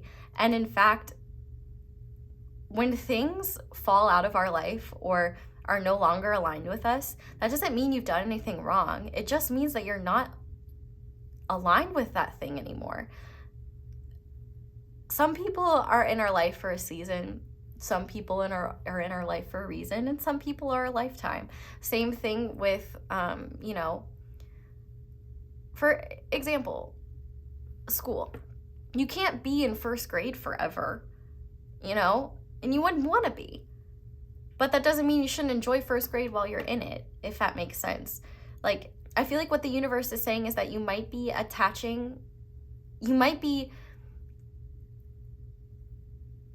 feeling like you're doing something wrong, or like you've messed something up by working on your spirituality because things seem to be falling apart. But the universe is saying, no, things are coming together. And in fact, the more you just let go and embrace the flow of things, and also recognize, like, one, how incredible you are, and how incredible, like, how much progress you've made, and how incredible it is that you are connecting to the universe. You're connecting to your intuition. You are starting to see things beyond the liminal mind and beyond shoulds and beyond basic societal understanding. Like, that's a wonderful thing. And I think the one thing that you're struggling with is that your conscious mind, I feel like, is trying to have a much bigger role in where your path heads and what you're meant to do and how things are supposed to go. And it's creating probably more stress for you than necessary. And I feel like the universe is saying, you don't need to control the outcome. You don't need to control how this happens. The more you let go of the reins and surrender to what is, surrender to what you're experiencing, and surrender to how your perspective and how your feelings shift and evolve, the more you will be able to align yourself with what is truly right for you, with what will truly uplift you, with what will support the person you're becoming. The thing that you need to understand is that the universe knows you better than you know yourself. And sometimes the things that we want or the things that we desire are not what we think they are, or will not support us the way we think they will. And if you think about it, like, it would be pretty cruel of the universe to have you go through all of this work and all of this evolution and change only to give you what you originally wanted and find out that not only does it make you miserable, it's not what you thought it was at all. So the universe is gonna protect you from that, unless it is something meant to be in your future and it is aligned with you. And in that case, the universe is saying, we're not saying no forever, we're getting you ready for that. We're not denying you. We're supplying you with the tools you need in order to be able to receive that. This made me think of like farts, whoever denied it, supplied it. So if the universe denied it to you, they will supply it once more or in a better way than you could have ever imagined. The universe is divinely intelligent and you are a part of the universe. You cannot miss anything that is meant for you. You cannot miss, you can't mess this up. You can't fuck this up. Like there is no, if anything, you need to let go of the strings you have attached to your conscious brain, because you are infinite and connected to everything. And the universe is really saying, it would be cruel of us to bring you what you truly wanted when you weren't ready for it. That's like asking a kindergartner to do astrophysics. I'm not saying you're a kindergartner and what you're wanting is astrophysics, but what I am saying is that if you are a kindergartner who wants to learn astrophysics, you're gonna have to first get your high school diploma. You're gonna have to do a couple things before you get there. And so that's not the universe saying, that kid in kindergarten, nah, you can't be an astrophysicist. They're saying, oh, that kid in kindergarten wants to be an astrophysicist with all their heart and soul. Oh, well, we will do everything in their power to make that happen on their end. But it's also about what you can do on your end. And so with this create and progress thing and this no strings attached, I feel like one thing the universe is saying is that your perspective and your mentality right now is kind of fragile. And I don't mean that in a way of like, you should feel bad about that or ashamed for that, but like when you're awakening spiritually, you become more sensitive, you become more aware of things, you have a lot of intense realizations, things you once thought were the truth and nothing but, you are realizing are just as much of illusions that you've recognized in other people. You're recognizing your own illusions, you're recognizing where things don't work, you're recognizing where things bring you pain, you're recognizing things are coming at you from all directions and you're learning and integrating a lot. And I feel like the universe is saying now is not the time to make any hard and fast decisions, whatever that may be. I got a specific message before I started. Like if you are considering taking a gap year, take the gap year. If you are considering taking time off, take the time off. The universe is really saying right now, this is the time to trust that you don't have to make any hard and fast decisions, because the universe doesn't want you to be attached to anything. With this no strings attached, the universe doesn't, if things are falling away, it's because the universe is getting rid of what would stop you from your growth and what you need. Like, for example, it's almost like imagine if you were a kid growing, right? And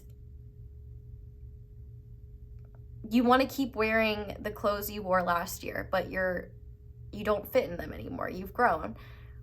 The universe is not going to, take those clothes that don't fit you anymore and try and shove them over your head. The universe is going to get you new clothes that you like just as much. Or, well, you know what I mean. So what the universe is saying is that anything that falls away, we will replace with something better.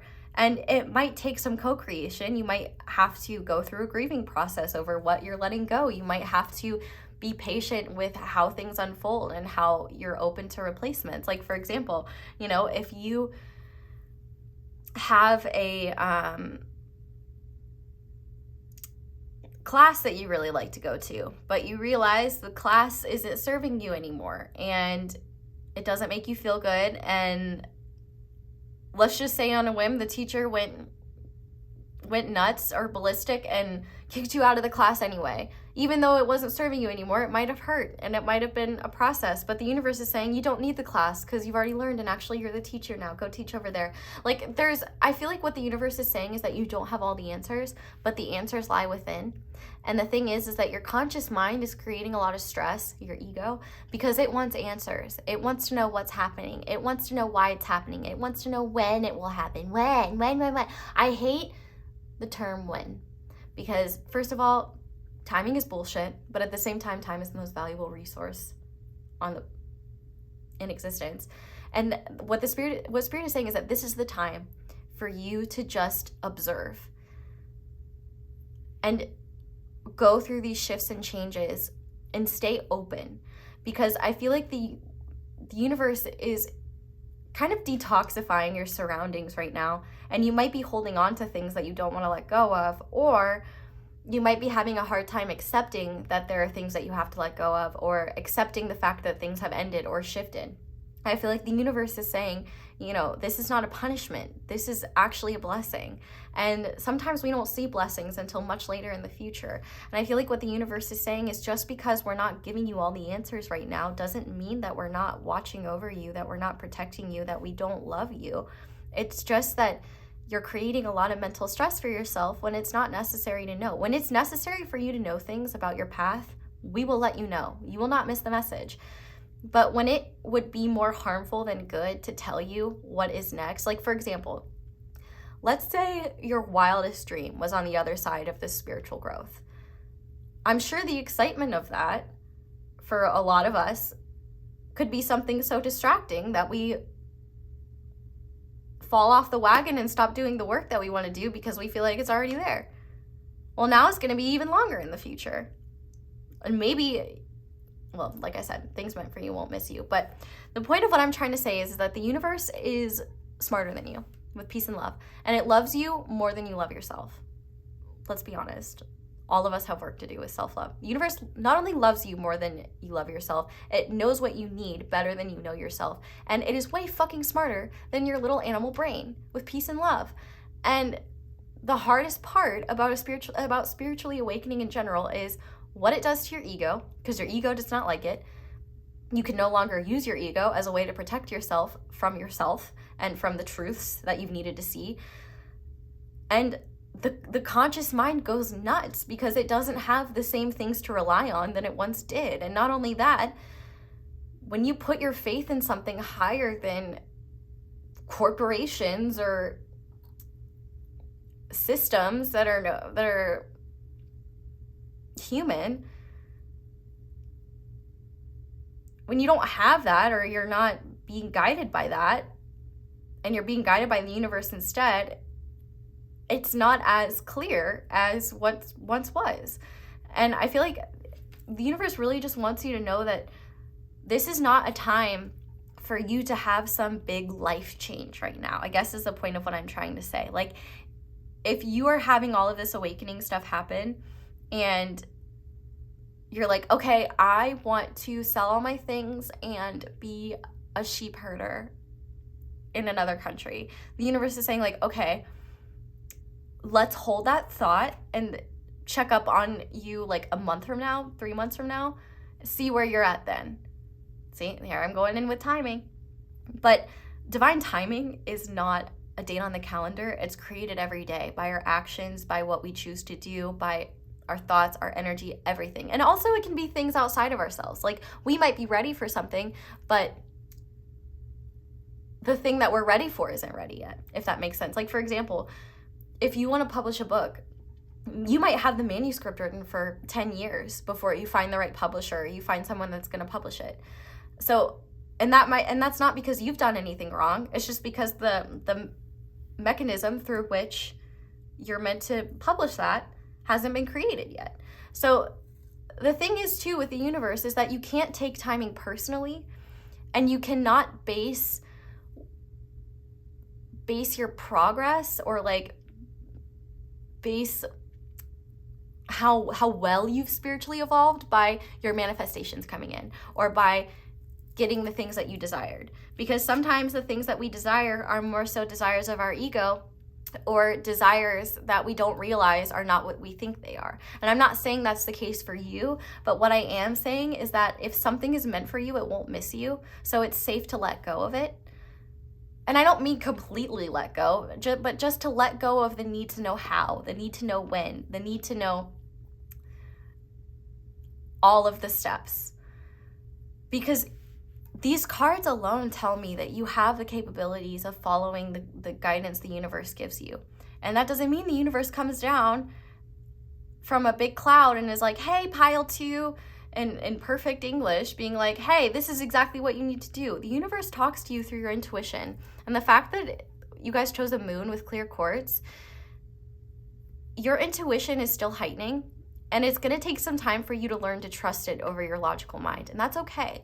But this is kind of spiritual awakening is a constant process of letting go of our judgments, letting go of our fears, letting go of our egos in order to be open to what the universe has to show us, in order to be open to co-creating something greater than we could have ever thought up ourselves or could have ever imagined. And the universe is saying, it's going to take time for you to trust your intuition, but the more you do it, the more you'll understand why you can.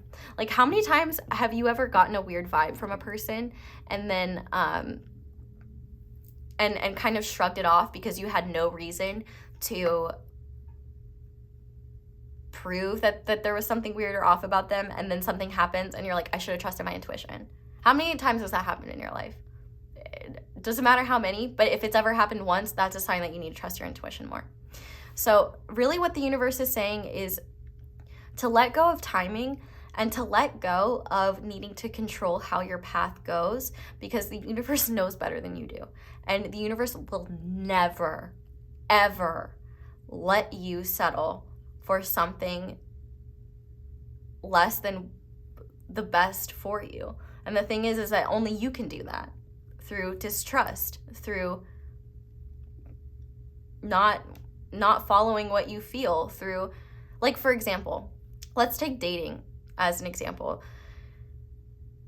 Let's say you're feeling great on your own. You don't really have a desire to date. You don't really feel the need to date. You don't really feel the need to do that. You're feeling good on your own. You're kind of going through a lot. And you're like, I just kind of want to focus on me right now. Well, then everyone around you starts asking, hey, are you dating anyone? You should go on dates. You should do this. You should do that. And even though you don't feel the need, you start downloading some dating apps because you feel like you should. And then you go on a date. And then you're like, why am I here? This is not what I want to be doing right now. And then you realize, oh, I just did something because other people thought I should, not because I wanted to, because of societal pressure. And I feel like the universe is really saying here that whatever feels right to you, if it's uplifting, if it makes you feel good, if it's supportive, you don't need to justify why that is okay for you or why that is meant for you. I feel like what the universe is saying is, keep going little by little, but also don't hold yourself to something. I feel like you might be kind of wishing away this current time period because you believe that something meant for your future or something in your future is so much better than now. And what the universe is saying is that future thing doesn't exist yet. Even if you've seen it psychically, even if you know in your heart that this specific thing is meant to happen, you can't get there if you are still stuck fantasizing about what you think the future will look like. What the universe is really saying is your biggest opponent right now is your conscious mind and your ego, because it is conditioned to protect you, but in ways that keep you small, in ways that keep you attached to things that don't light up your soul. And if you pick this pile and it's resonating, you definitely have enough soul light to know at least the direction of where your soul light is leading you. And I feel like the universe is saying you don't need evidence to justify what you feel intuitively, but you do need to have faith that you are being supported and guided. You don't need to tie yourself to something, especially if it's something that doesn't feel good to you or doesn't feel right. If it feels restrictive, if it feels stifling, if it feels not good, that's not meant for you. And so what the universe is saying, this is the opportunity to create new experiences, to progress on your path, and to not attach yourself to anything that could stop you from this growth. Because you have, in the words of Michael Scott, you have no idea how high you can fly. And not only can you fly much higher than you think, but even if you know that there's something specific in your future meant for you, it's better than you could ever imagine. And that's why you need to let go of your fantasies, because you're fantasizing about something that's not even as good as it's meant to be. Ew, I hate that movie. I just heard the movie As Good As It Gets, but like, if I'm being honest, and this is not nice, but I'm just being completely honest, Jack Nicholson's face makes me physically angry, and I can't tell you why. It just does. I just can't take it. And I also just can't take I just can't take it. I just can't take it. So that's why I said ew. But if that movie is significant to you, take it. I can't stand, Jack Nicholson and the Sun Baby from Teletubbies. Two existences that make me violently angry. Like when I was like 5 and I watched Teletubbies, I don't know why, I would see that baby in the sun and be like, what are you fucking smiling? Like, what do you have to smile about? Like, stop smiling. Like, son. Like, I don't know why. I just wanted to fight that baby. And I don't know. I don't want to fight Jack Nicholson because then I have to look at his face. Maybe if it was like ski masks or something. Anyway, let's go into the tarot now. So if that resonates, hello, you found your pile. But I did quickly want to mention while I'm shuffling, thank you so much to everyone who leaves a like and a comment when you're watching or if it's resonating. That helps me more than you would believe. So if you do enjoy the video and it resonates for you, I would so appreciate it if you liked it. Obviously you don't have to, but just saying thank you to those who do. And also thank you to everyone who is kind and supportive in the comment section. Like, I love seeing you guys be kind to one another, supportive of one another, and just, you know, more kindness, more positivity. I love to see it. So thank you for contributing to that. Anyway, let's go ahead now and start by looking at what the universe wants you to be doing more of. Okay. So, ooh, we have the Ouroboros and the 9 of Wands. Okay, so this is kind of a double, this is interesting. So I'm going to start with the Ouroboros because this is the Wheel of Fortune. And this is all about learning to flow with cycles and recognizing that the only constant in your life is change. So if you are holding on to something or holding on to a figment of an idea in the future, the universe is saying, well, we don't want you to have that future yet because you won't fully appreciate it yet. There's a lot about being present, and with the Wheel of Fortune, learning to trust that the universe is not going to do you dirty, especially when you are in a place of recognizing the value of following the universe, following the divine plan that is not only in your highest good, but for the highest good of all beings. When we serve the universe and serve ourselves, like, it's a win-win outcome. And I feel like with this Wheel of Fortune, the universe is really saying you're bracing for a tower moment that doesn't exist. Because with this 9 of Wands, like, I feel like there's kind of this interesting dichotomy happening between is dichotomy even the right word?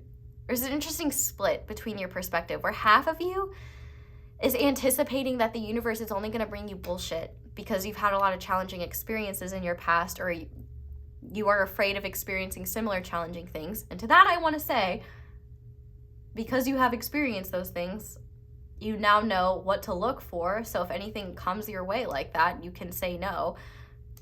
Because this is also just as much about you saying no to things that are not working, as well as the universe not giving you something prematurely that you're not ready for. That would not be nice. Like, they're not going to hand you a hot pan if you don't have oven mitts. Like, they're going to make sure you get the oven mitts before they hand you the hot pan. They don't want to burn your hands. They love your precious little hands. Anyway, I feel like so that half of you is bracing for the worst. And then the other part of you is fantasizing about the best. And the interesting thing is that life is neither of those things. Life is neither all sunshines and rainbows or all darkness and despair.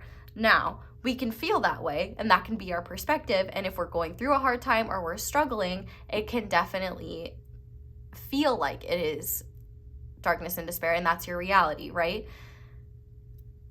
But the real objective reality of life is the fact that there are highs and lows, and that there is no such thing as, like, the idea that your life will just never have any challenges or any issues and it will all be sunshines and rainbows is a delusion of the ego. And the belief that that exists is just, it's a belief. It's an illusion. Life is full of highs and lows, and nothing is ever perfect, maybe in the way we think it is, but on a universal level it is. And that part of what you're understanding right now is the fact that you're part of your universal flow. The more you flow with it, the easier your life will be. But not only that, what you're going through right now is getting you in the right energy, is giving you the right teachings, giving you the right experiences you need to not only embrace your future, but also not be so defensive towards what's next or braced for the worst, because you will realize and recognize that you have tools and have grown in ways that you hadn't in the past. And now that you not only have learned from your past experiences, but also have, tools and different levels of understanding with the universe, you will be able to handle any challenges that come your way with more support than you once did in the past. Like, there's this phrase that's like, before spiritual awakening, chop wood, carry water. After spiritual awakening, chop wood, carry water. Like, your life doesn't necessarily change very much unless you're making the changes or the divine is making the changes for you. And I also feel like if you are, for example, let's use the dating example again. Let's say you are wanting to date, but you're not wanting to settle down. You're just wanting to get to know people. You're wanting to date people. You're also allowed to say no to a full-blown relationship if that's not something that you want. I feel like what Spirit is really saying is that they want you to prioritize your growth and your needs and your journey right now. And if you're fixated on another person, on the future, on something other than the beautiful light within you and the beautiful gifts within you and the beautiful opportunities that the present has for you to not only be engaged with life, but to feel and learn what the present is trying to teach you, like, you're just delaying the beautiful life that you are projecting into the future. And it's so much more beautiful than you can imagine. And I feel like what the universe wants you to know is that, did I say do more or do less? I can't even remember. This is supposed to be do more. But with the 9 of Wands being here, I feel like setting boundaries with the things that you know are not serving you, setting boundaries with the things that you know are not gonna fulfill you, that are more suited to the old you rather than the new you. It is okay to set those boundaries. I feel like the universe is asking you, though, to have more trust. And part of having more trust is being willing to give up those thoughts, those fears of what if. And that's not easy. Like, every single day I battle my brain, but it's not a battle that I let it win. Like, I am constantly in a process of, like, praying. I pray so much, and honestly, prayer does work. Like, even just praying to, like, angels to take away the negative thoughts, or to soothe the negative thoughts, to help you see what you need to see, or to take away your fear so that you could be replaced with surrender and peace and trust. Like, this is a lot about being patient and allowing yourself to go through the cycles, and not just allowing anything and anyone to take up your time and energy, because your time and energy is really precious right now. And especially if you are in a place where you don't have any major commitments to anyone or anything, this is not the time to be making major commitments, because this is the time to be exploring and figuring out who you are, so that when you come out of the other side of this healing cycle, you will know where to head. You will know what kind of major decisions or major commitments you do want to make. You don't want to be halfway through this process and think that you want something and then come out on the other side and realize that you chose something that you didn't want and create more pain and turmoil for yourself and others. Like, that's just not going to help. So I feel like what the universe is asking you to do is to be more selfish. Please be more selfish. And not only that, don't be afraid to take time to yourself, or take time to integrate and process what you're going through, the highs and the lows.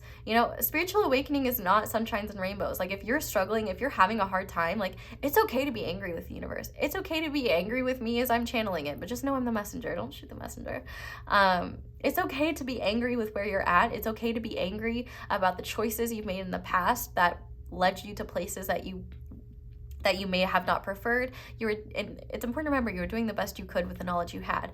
And the universe is saying that is kind of the point. With the knowledge you had, now you have this knowledge, and it's more than you once did, but there's still more that you need before whatever the universe has waiting in the wings for you is ready for you, and you're ready for it. That doesn't mean you're doing anything wrong. It's just a natural progression and a willingness to be patient and not allow the ego to make up stories that aren't true. Like, I'm not doing enough praying, so the universe hates me. Like, no. Or everything is falling apart because the universe just must hate me and not like me. No, that's not true. And I feel like just really what the universe is saying here is it's time to do more observing when it comes to the things you tell yourself, and when it comes to the cycles of your life. Like, if you don't, especially when it comes to timing, like if you're very fixated and focused on dates on the calendar, if you're already focused on timing, you might as well record how you shift and change over time. That would be a better use of your time than just focusing on why isn't this thing here yet. And with the Nine of Wands as well, I feel like the universe is really saying, like, you don't, like, if you're struggling to set boundaries right now, or feeling guilty that you need more time to yourself, or that things are changing, or what you need is changing, the universe is saying you don't even need to explain yourself. You don't need to give people reasons for why you need things. Like, you don't owe anyone anything. And I think, honestly, too, this Nine of Wands is also about not denying yourself much needed rest, not denying yourself much needed play, exploration, adventure, or just anything that lights you up and makes you feel good, because you need to constantly be focused on your spiritual journey. Like, one illusion around spirituality is the idea that by being spiritual, we transcend being human. That seems kind of pointless, because we're on Earth and in a human body. We're supposed to be fucking human.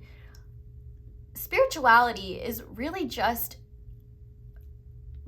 finding your flow with yourself and with the universe's flow, recognizing that there is a divine love greater than any one of us alone that is guiding and loving each and every one of us more than we could ever understand. Well, I mean, I guess the real point of spiritual awakening is to be connected to your human experience in a deeper way than just what pleases your ego or what pleases your mental body. It's being connected to all that is. It's recognizing how important our role as a member of Earth is. It's recognizing that life is worth being done right, and life is much more fun when it's meaningful. It's much more fun when there's a deeper truth to what you're doing, and it's much less scary to take risks when you know you've got, you know, the light of the divine behind you, when you've got something greater than yourself moving you forward. A lot of spiritual awakening is realizing that that there was nothing wrong with how you were designed. There's just a lot wrong with our society and how we view things. And what I mean by design is the natural things that make you who you are. Like, for example, sexuality. Like, you can't choose or change your sexuality. But people can choose and change their attitudes towards sexuality. You know what I mean? So it's things like that. Recognizing things that are innate to your soul, things that are innate to your being. This awakening is giving you the confidence and the courage to be able to co-create with the universe a life of your dreams. And the life of your dreams may not exist yet. It might be something that's being co-created. The life of your dreams may not look like anything you were ever taught or anything you ever thought you wanted. It's about following the journey and falling in love with the journey, because there is no single destination. There is no single it moment. Every moment can be a this is it moment, because every day is a beautiful opportunity for you to discover more of yourself, to be more of yourself, to free yourself from the constrictions of societal conditioning, from the constrictions of human belief, and realize that you are so much greater and grander than a single role or a single body or anything. Any of the things that people have called you, any of the things that people have belittled you for. The universe loves you so much, and it just wants you to flow through these cycles without stress. You know what it's exactly like? If you've ever seen the Magic Conch episode of SpongeBob, that episode is fucking perfect when it comes to trusting the divine. Because in that episode, SpongeBob and Patrick get stuck in this kelp forest with Squidward. And Squidward's like, I can't believe you're using a magic conch. Like, man, I can't believe you're listening to that. And so they ask the conch what to do when they're stuck in this kelp forest. And they're like, and she's like, nothing. And they ask again, and she's like, nothing. And so Squidward's like, I'm not listening to a stupid conch. And he stresses himself out the whole damn episode because he's going and trying to build a shelter, make a fire. Meanwhile, SpongeBob and Patrick are literally sitting there doing absolutely nothing. And then a feast flies out of the sky from an airplane. Like, I'm not going to watch the episode. It will make sense. But the point of what I'm trying to say is that the universe is taking care of you. And the more you can trust it and the more you can follow it without needing explanations, but just knowing the universe knows, the Divine Mother knows best. The Divine Father knows best. And they know better than your parents too. Your human parents. Any human, for that matter. You and the universe will know yourself better than anyone ever will. And so the more you develop yourself, the more you have confidence and courage to be the person that you truly are, the more you will align with the things truly meant for you, and the more ready you will be to attract the experiences meant for you, and the more prepared you will be to take risks, be confident in yourself, try different things, and not be stuck or held to people or experiences or attachments that don't serve you, that hold you down, that make you feel small, that make you feel like you are stuck in blandness, in darkness, in despair. The universe doesn't want that. There is, like, you can't have light without dark. But the thing is that when you're connected to the light, it makes the darkness a little bit easier, because even though you may be going through a tough time, at least you're not beating yourself up for it, denying that the darkness doesn't exist, putting yourself down for even feeling bad in the first place, or acting like there's nothing wrong. The more you're honest about that, the more you can care for yourself, work through it, and feel supported through any challenging times you have.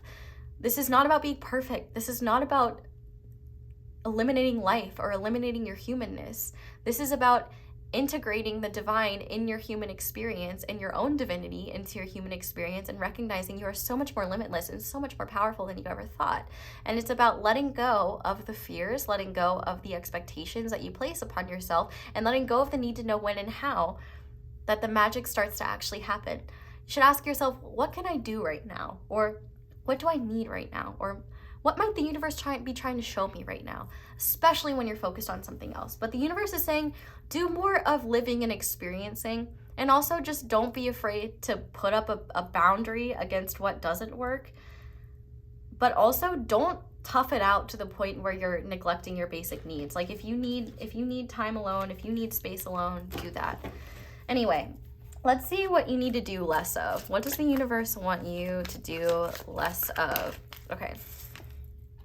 4 of Wands. Yeah, okay. So I definitely think that this is, once again, a lot about fantasizing about a point in the future that isn't in the present. I feel like for some of you, you know, obviously the 4 of Wands can talk about like union energies, and I feel like if you're really focused on coming into union with another person, whether you know who they are or not, the universe is asking you to focus less on that, because it's actually your focus on that that's taking you further away from yourself.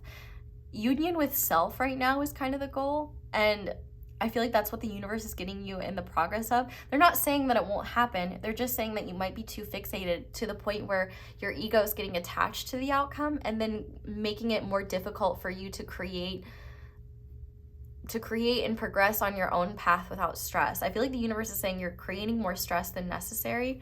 But I also think with this 4 of Wands, you might too, maybe you are in this position where you're not wanting to look at, you're maybe not wanting to do shadow work, or you're maybe not wanting to look at what isn't working. If you're trying to keep an old life working for you that just isn't, that just doesn't feel right, that just doesn't support you anymore, and that if it feels challenging to keep up the old life that you have, the universe is asking you to stop living the way that you used to in any way that you can. You know, even if other people enjoy it, let them enjoy it. But if it's not for you, it doesn't need to be an aspect of your experience, period. I feel like with this 4 of Wands as well, the universe is really saying, stop trying to be in harmony with everything around you, especially when everything around you creates disharmony within you. So for example, if you are used to being in an environment, like let's say you're used to a friend group where, let's say you are in a friend group where everyone likes to gossip, and the basis of that friendship is gossiping about other people. Maybe at one point you enjoyed that, and maybe at one point you thought it was funny, but now that you're growing and evolving, you're like, talking about other people isn't really making me feel good, and I don't really think this is aligned with the person I'm becoming. The universe might be saying, hey, that doesn't mean you continue joining the gossip party. That means you pay attention to how you're feeling and ask yourself, what can you do? Will the people around you be willing to talk about something else? And if they're not, are you willing to remove yourself from the narrative? Things don't have to be so finite or all or nothing, but I feel like what the universe is saying is that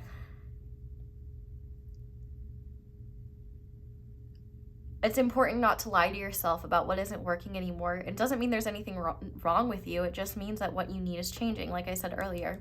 But I also think that if you are fixated on a happy point that you know is in your future, you might be keeping yourself from that happy point because you're not taking action in the present, because you're coping by escaping to a fantasy, which is not like, escapism is not something inherently bad. Like, we all need an escape sometimes, but if you're escaping to the point where you're not living, or you're escaping to the point where you're taking yourself further away from the life you actually want to live, it's not very useful or effective.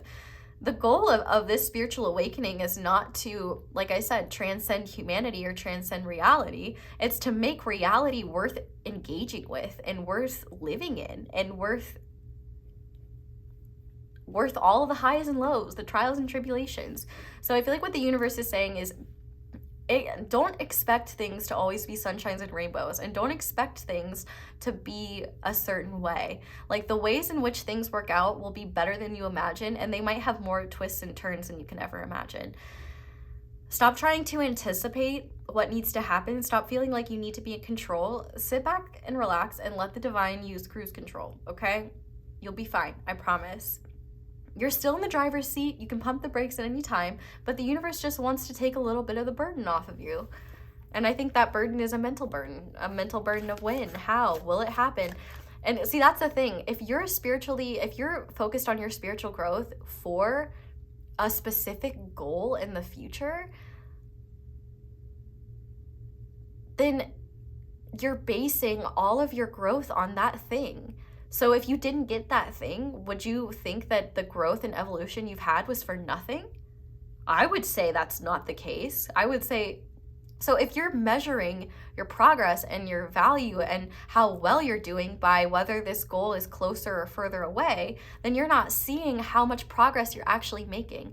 And see, this is the thing, is that it's not that you're not seeing that at all, but it's that your conscious mind isn't seeing that. I think that a part of you knows that there's a lot of growth and that everything that you've been through is worth it, but I feel like the universe is asking you to look at what your motivation is and to see whether that motivation is actually helping you or hurting you.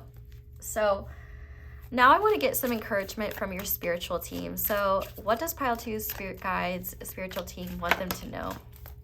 We have the Three of Cups. Okay, I love this. So the universe / your spiritual team, whatever you believe in, but like everyone has a spiritual team, spirit guides, and your spirit guides want you to know that they are not only like so proud of you and so overjoyed by the shifts and the growth that you're taking, but they also want you to know that there are so many happy experiences in your future, but you deserve to feel joy now and to integrate joy into your life in any way that you can. But I feel like the universe is also really saying, like, we have so many wonderful things coming up, and we want you to be able to enjoy all of them so that you don't look back at them in nostalgia and wish you appreciated them more.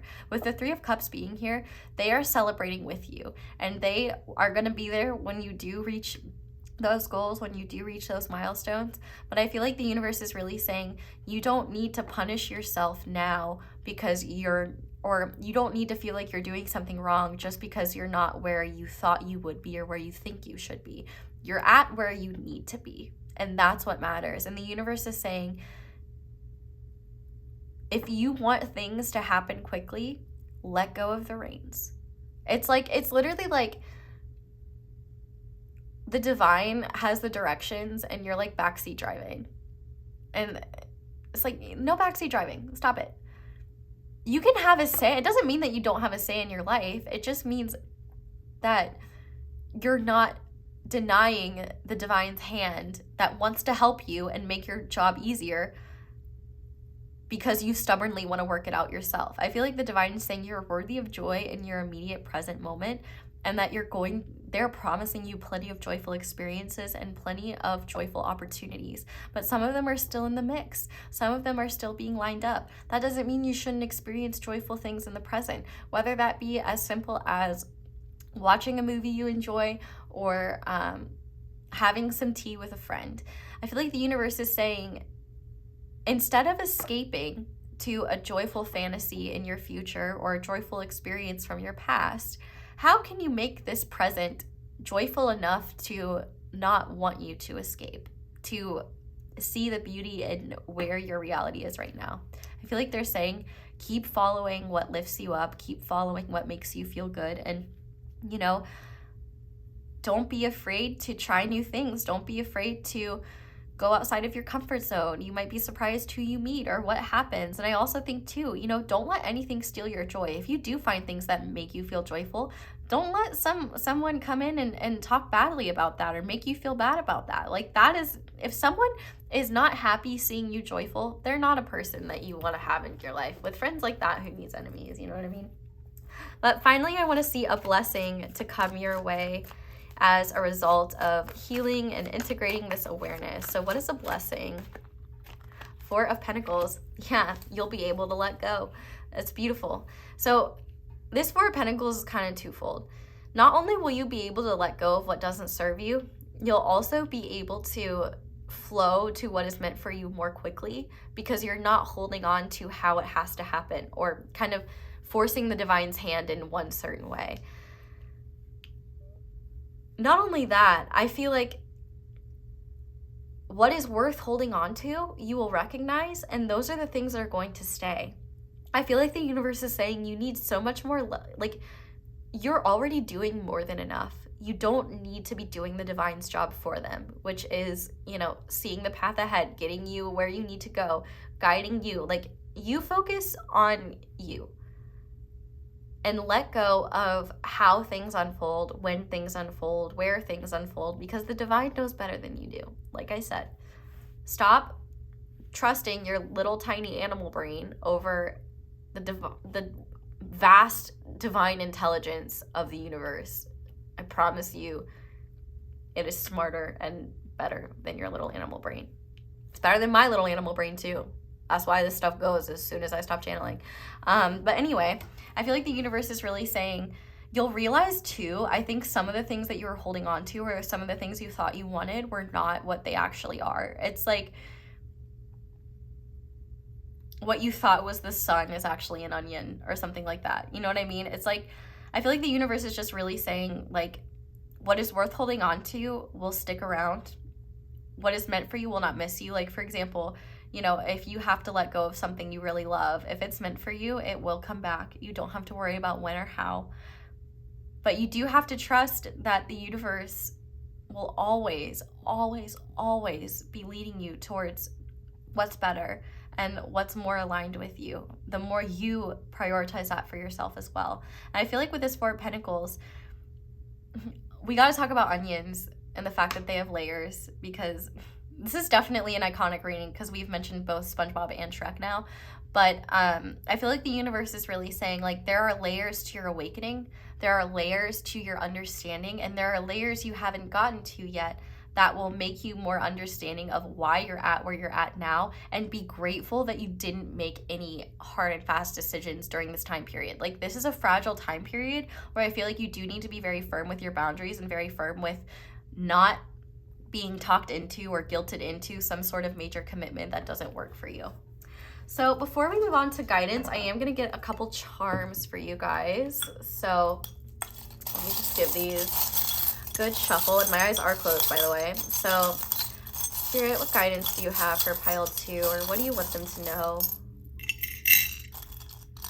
right now? Okay, so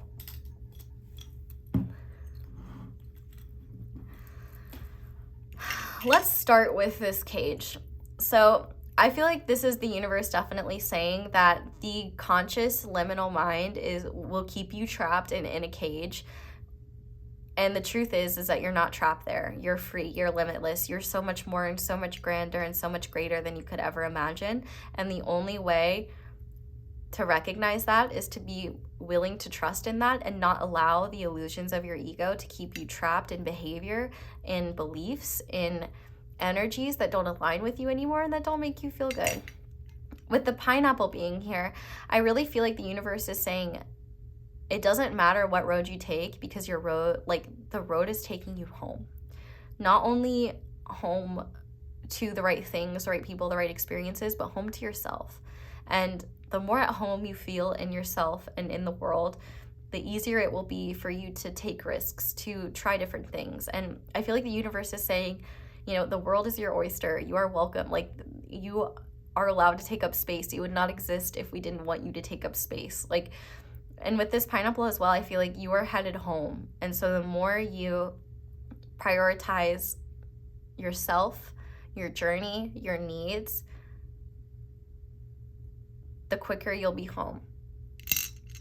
And to also pay attention to the things that make you feel like home, the things that make you feel at peace, that feel good. We also have the coffee cup. So I feel like for some of you, if your anxious thoughts get worse with caffeine, you might want to look at your caffeine intake, because that might be playing a role in you getting overwhelmed or getting worked up or having trouble feeling into divine support. That could probably be a message for me as well. Because when you're really caffeinated, it's a little bit harder to kind of relax, slow down, feel. And I feel like the universe is saying, you know, we're not telling you what to do with your life, but if your anxious thoughts are making it hard for you to trust and feel present, it's probably a sign that you might want to make some changes. We also have this sun here, so Leo energy could be significant here. But I also think the universe is saying, like, your light is so important and nothing will ever be more important than that. Like, no person, no experience, no place, like your light and your soul's divine journey on this planet is so important and worth being protected and cherished. And the divine will not let you squander that light if they have any control over it.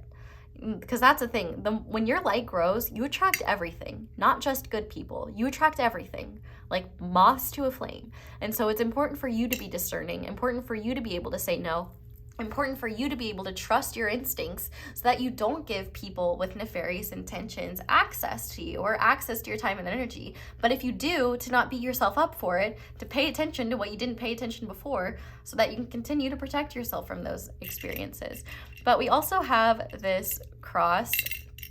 I'm hearing that song Mary on a Cross, but so maybe Mother Mary is significant, or Mary Magdalene, but I really do feel like Spirit is really just asking you to have faith and to trust in your heart and trust in where your heart is leading you, and to trust that you are just being transformed into the beautiful diamond that you are.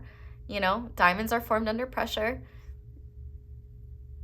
And I think you're doing great. Just have faith in your journey. Have faith in what is meant to be. And also don't be afraid to sacrifice what isn't working for you so that you can be open to what will. Sometimes the most meaningful sacrifice that we can do is forego our desires or forego the point in our future that we wish to achieve in order to address what needs to happen now. Like, a meaningful sacrifice for you could be sacrificing escaping into that fantasy world as a coping mechanism, and instead finding a coping mechanism that allows you to be present, or something that allows you to feel joyful and happy rather than project your joy into some fixated point in the future. But speaking of happy, we have happy. So I feel like the universe is saying that one of your most important purposes in this life, in this journey, is to experience happiness and to have joyful experiences and to live with joy and to live with peace and to recognize that things are constantly in a state of flux, and there's so much that you can't control. So if you can be happy and satisfied with what is in your control in terms of, you know, the choices you make and what you choose to do with your experiences, I feel like that will bring you a lot of satisfaction and a lot of happiness as well. But we have N and we have Z, so I'm immediately thinking of New Zealand. So if New Zealand is significant to anyone, that could be a sign. Also makes me think of like Lord of the Rings, because it was filmed in New Zealand, so maybe there's messages there. But this kind of on his side looks like a double N, so double N's could have a sign, or ZN could be some initials. But this also makes me think of like snooze. So, you know, you might just need to say no to certain things, give yourself time for rest. Don't feel guilty for saying no, because a no to something that isn't working for you is a yes to yourself. A no to something that would be a self-betrayal is a yes to self-care. So sometimes no's are yeses, if that makes sense. But we also have the drum set. I'm just thinking of that Step Brothers, that Step Brothers scene where he's like, I know you touched my drum set. He goes, and I know you, because he's like, why are you sweating? And he's like, oh, it was cops. And I know you're lying, because cops doesn't start till 4. And then, you know, I guess there's one thing. Be careful about how you talk to people. You can be honest while still being kind. Because in that situation, Dale confronts Brennan, and even though Brennan was lying and Dale was right, the way that he did it inspired Brennan to make the choice to put his nutsack on Dale's drum set, and it created a much more chaotic situation. Rather, you know, maybe if Dale had more awareness and, you know, should have still been firm with Brennan. But point being, I feel like the universe is asking you to pay attention to how you handle challenges, and if you do need to be real with people or honest with people, how can you say that in a way that honors the person that you're becoming and isn't accusatory or unkind? I'm sure you know how to do that, but I feel like you might equate the truth or being honest about your needs as being mean or doing something wrong, and that's just not true. You can be honest and be kind. But I also think with this drum set, you know, drums are really loud, and I feel like what the universe is saying is that you will not miss a message meant for you. You will not miss a sign meant for you. When you know that something is right, when you know that something is meant for you, you'll feel it. It will be loud enough. And so if you don't know, it's because you're not meant to know yet. And so, like, what the universe is really saying is when you know, you know.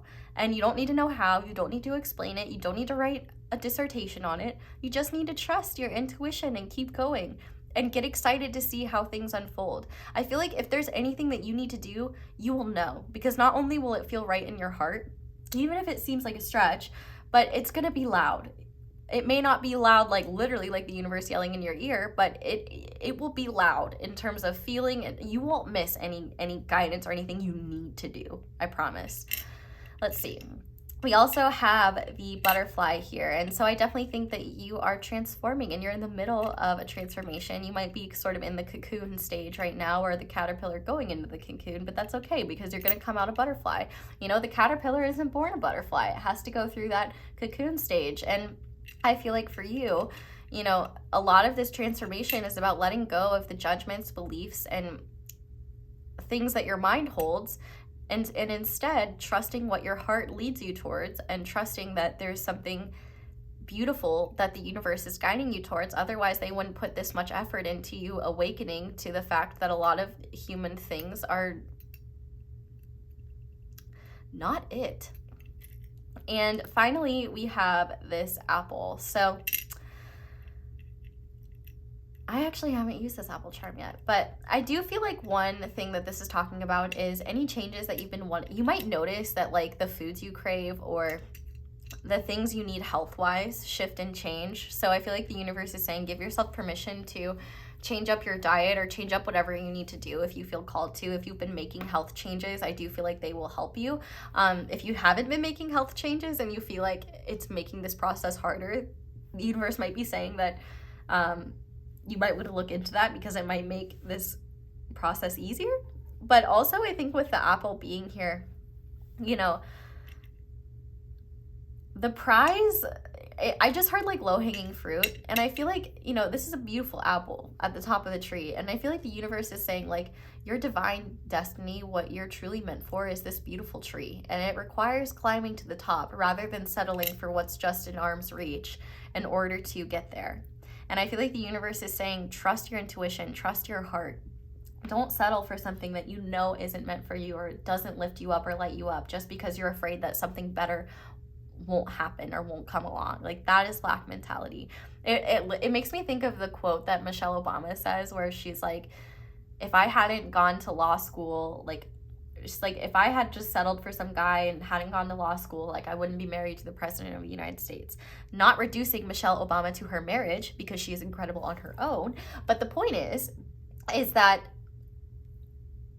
she wouldn't have met her husband if she hadn't followed her dreams. She wouldn't. And so I'm not saying that that's what you're meant to do, but the point is that the best things meant for you and the things that are truly worth it might not come very easy, but they will be worth it. And it will be much more worth it than living a life that is easy but unfulfilling. I guess unless you prefer that, then the unfulfilling, easy life, I guess, is better. But then you'll be left at the end of your life wondering what if. You just got to trust yourself. Keep going. You're doing great. Okay, let's go ahead and finish off now with your guidance.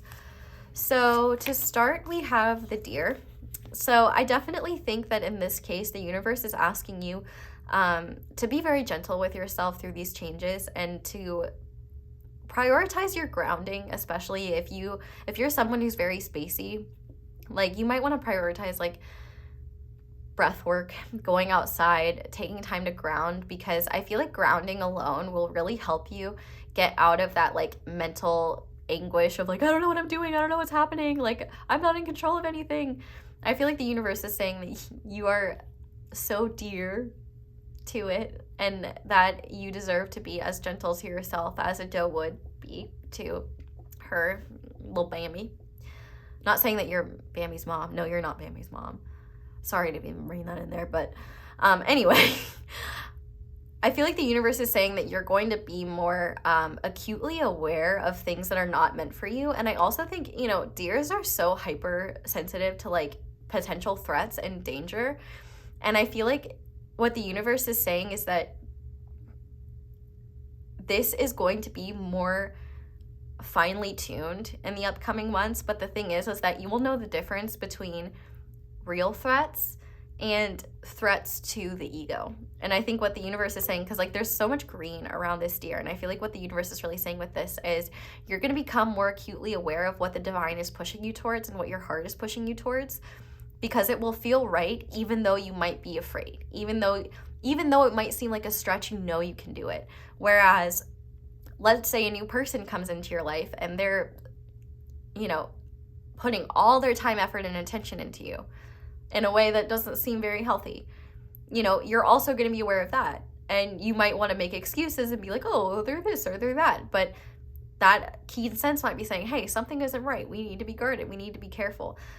I feel like the universe is asking you to pay attention to when your fear sensors are set off and what is setting them off and what is it telling you. So if you are afraid, if something sets your fear sensor off because you're being asked to do something that is different, but there's a little bit of excitement or like, yes, this feels right. Well, I guess not excitement, but like in your heart, you feel like this is where you're being led. Then trust that is a fear of change, a fear of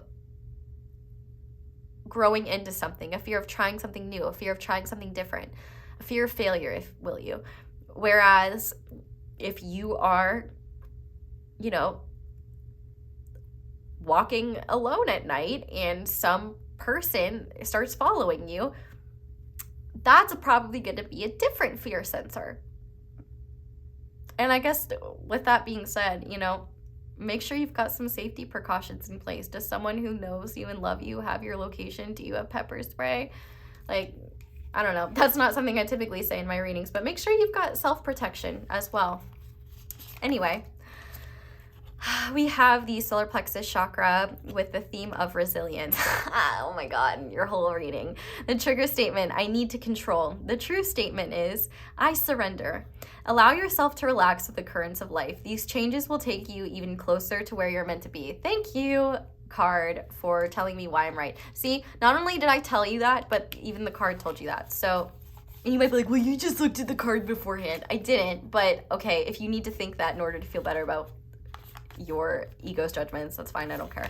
Anyway, we also have I am beautiful, and I love that this 29 matches the 29 on this card, because I think you're realizing beauty isn't just an aspect of you or a facet of you or your physical being. Like, your soul is beautiful, your heart is beautiful, your mind is beautiful when it's being kind to yourself. There's so much beauty about you, about your innate being. Like, I feel like one of the things that you might need to look at, especially if you are ashamed of certain features or wish they were different, look at pictures of your family. I guess if you have fond memories of your family, if you feel good about your family, and look at what you've inherited from your ancestors and recognize that those features are an aspect of them. And, you know, without them, you or this version of you wouldn't be here. I feel like there is something about honoring and respecting your ancestors and the fact that you are a part of that lineage, and the fact that they see your beauty, the universe sees your beauty, you deserve to see your beauty too, and not just in a physical way. I mean, you can obviously do things to make yourself feel beautiful, to recognize your beauty, but the most important beauty is within, and your heart and your soul. And the more of that light you allow to inhabit your space, to be within you, it doesn't matter what you look like, you will be more beautiful because of it to everyone. Anyway. Oh my God, the universe is roasting you guys. Surrender to receive. The universe is literally saying, like, we want to help you so badly, but we cannot help you if you don't let go of the reins. If you want to keep holding on to the reins and driving in the wrong direction, that's fine, but we want to get you on the right track. We want to get you towards what you need to receive. So surrender the need to control. Oh, this sweet little otter. And, like, you know what otters are all about? Fucking joy. So time flies when you're having fun. If you're frustrated with timing, you need to have more fun because you're too focused on the clock, and it's not going to go any faster by staring at it. So we're going to finish off by looking at 2 crystals that could be beneficial for you. So the first one you have is apophyllite. Apophyllite acts like a teleportation device to places transcendent, often sourced from enchanted India, birthplace of Tantra, Yoga, Nagchampa. Apophyllite clears skepticism, cynicism, and logic from the spiritual path. You better get this fucking crystal. I have some. I'll show you it. I believe the other one is kyanite. So, oh no, kyanite's already in the frame. Okay, so this is apophyllite, and I think I have a tiny one like somewhere. Yeah, that's funny. There was a tiny one right in front of me, and I went for the big one, which might be kind of symbolic of the fact that you might be focused on the big picture and not see the things right in front of you that would be just as useful. I don't know. Good for thought. Anyway, who needs it? Anyone looking for that ray of light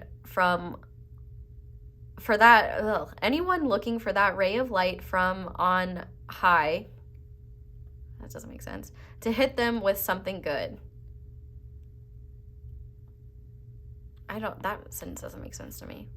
Where to put it? Wherever you practice religion, meditate, channel, pray. So I think the biggest thing that you need to start integrating, if you're comfortable, is prayer. It doesn't have to be to a specific being. What I would do is just always make sure you include that you're praying to your higher guidance that loves you unconditionally, or your spirit guides of the unconditionally loving and highest good. Like, add unconditional love there, because, you know, obviously spirit world, there's a lot of different stuff. Just want to make sure that you're getting the pure energy. So if you just pray to the beings that love you unconditionally to help you with whatever, to help you surrender, to help you let go, to help you get out of your head, do it. Because the worst thing that happens is that nothing changes. But I promise you, prayer does actually work. And I used to think it was bullshit too. So, you know what? You're okay. I don't know what I was going to say to that, but let's finish off with kyanite, which is this stone right here. Blue kyanite forms in long, striated columns. Its heady vibe makes it a mindful choice for the 20 minutes in the morning, 20 minutes in the afternoon meditation set. Who needs it? The perpetually restless. Oh, that does sound like you. Where to put it? On the bedside table, altar, or wherever you are looking to go deep. When to use it? When you find yourself drowned out by that mental noise. Even the greatest thinkers need to be reminded. Thoughts are thoughts. Reality is reality. You can deal with it like an anxious chihuahua, or you can get down with kyanite and align to the moment with your calm and cool intact. Deep into your perspective. Yeah.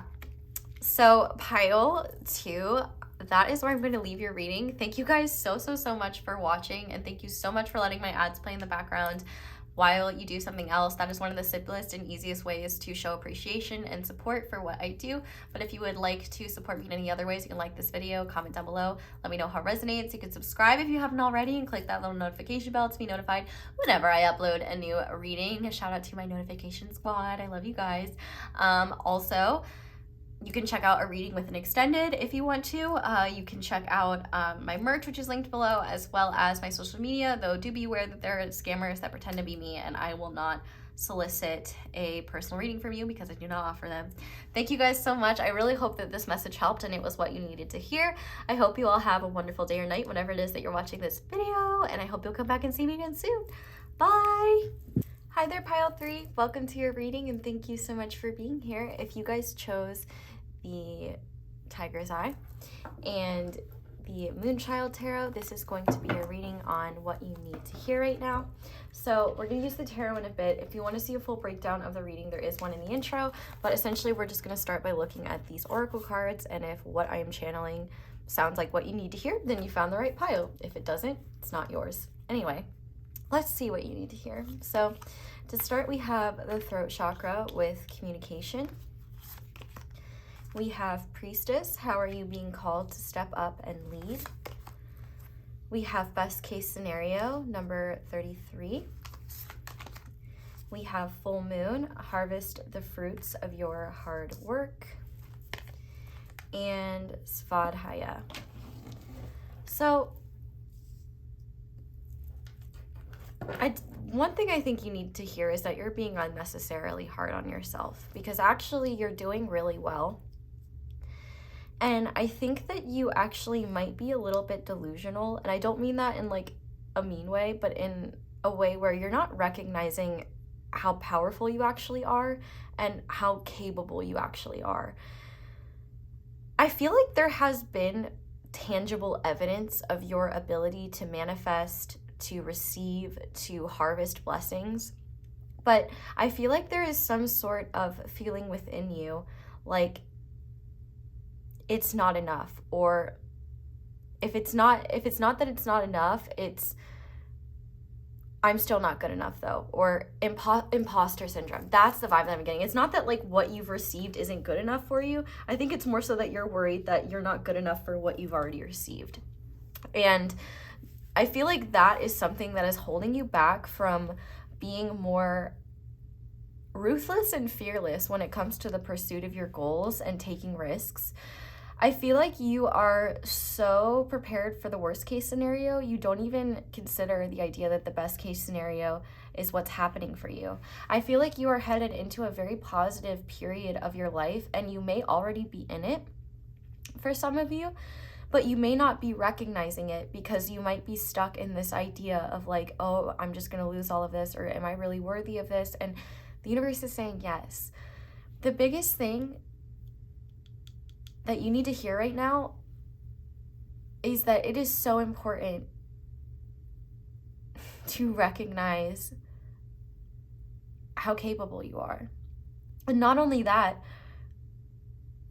how much success you've already reaped in your life. And that doesn't have to mean material assets. Like, types of success I'm talking about: quitting a job that you hated and pursuing something different, even though it may not have been understood by everyone else. Leaving a situation that you were settling for, or, putting a lot of time, effort, and intention in your healing journey and reaping the blessings of the person you're becoming. I feel like what you need to hear right now is that the answers that you're looking for are within you, and the fears that keep being generated are so much less within you than they are coming from external circumstances. If anything, I feel like your inner world, you must have a really strong inner child or something like that, because I just feel this very powerful energy within you. It kind of reminds me of like Dash from The Incredibles. It's very like, I can do anything, like I can achieve anything. And I think there's a part of you that knows that you can do so much because you already have been doing that. But I think that there is a part of you that is plagued by doubt and fear in a way where I think that there is an element of you where you may be very concerned about what others think of you.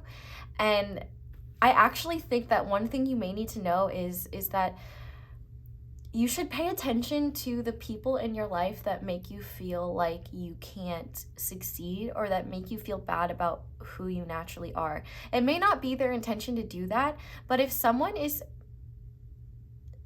making you feel disempowered or telling you things that are not useful or just not helpful at all, it's really important to communicate that. I feel like what the universe wants you to know is that some people may not have like nefarious intentions. They just may be bogged down by their own wounding. And I do feel like there is a level of insecurity that you bring out in other people because you do have a fierce energy. And the ironic thing is you don't even recognize how fierce you are, but you do make other people start to fear. I don't even know what it is that they fear. Maybe themselves, or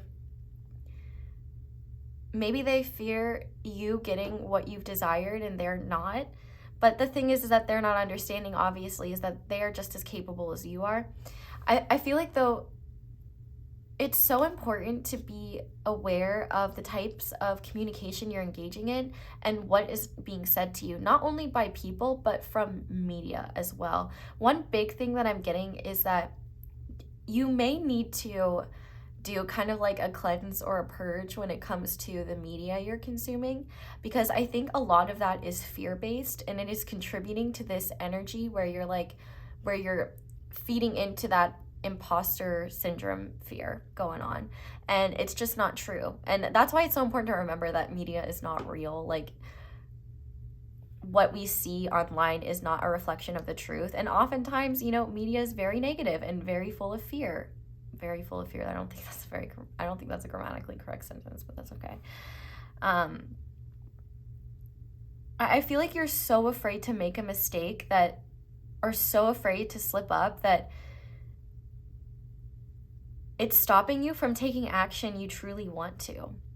I also feel like you may be feeling guilty for what you've achieved, or feeling guilty for in ways in which you've succeeded and other people haven't. And I feel like the universe is saying that's why you need to stop consuming whatever it is that they're putting out into the world, because it's not your job to be pitying them or wondering why they don't have something that you do. It's not your job to look at that. Who knows? But ultimately, if it's something that is powerful enough to take you away from the truth of who you are and to take you away from the reality of the wonderful things you're achieving and the reality of the fact that you have so much power and can cultivate so much in your life, that's a problem. And the universe is really saying the biggest problem right now is you're not looking at yourself realistically, because the reality that you are fearing is much more positive than you realize. Like, I think actually you are like this image reminds me of that meme that's like clown to clown communication, and I feel like the universe is saying pay attention to the clowns you communicate with, because they're not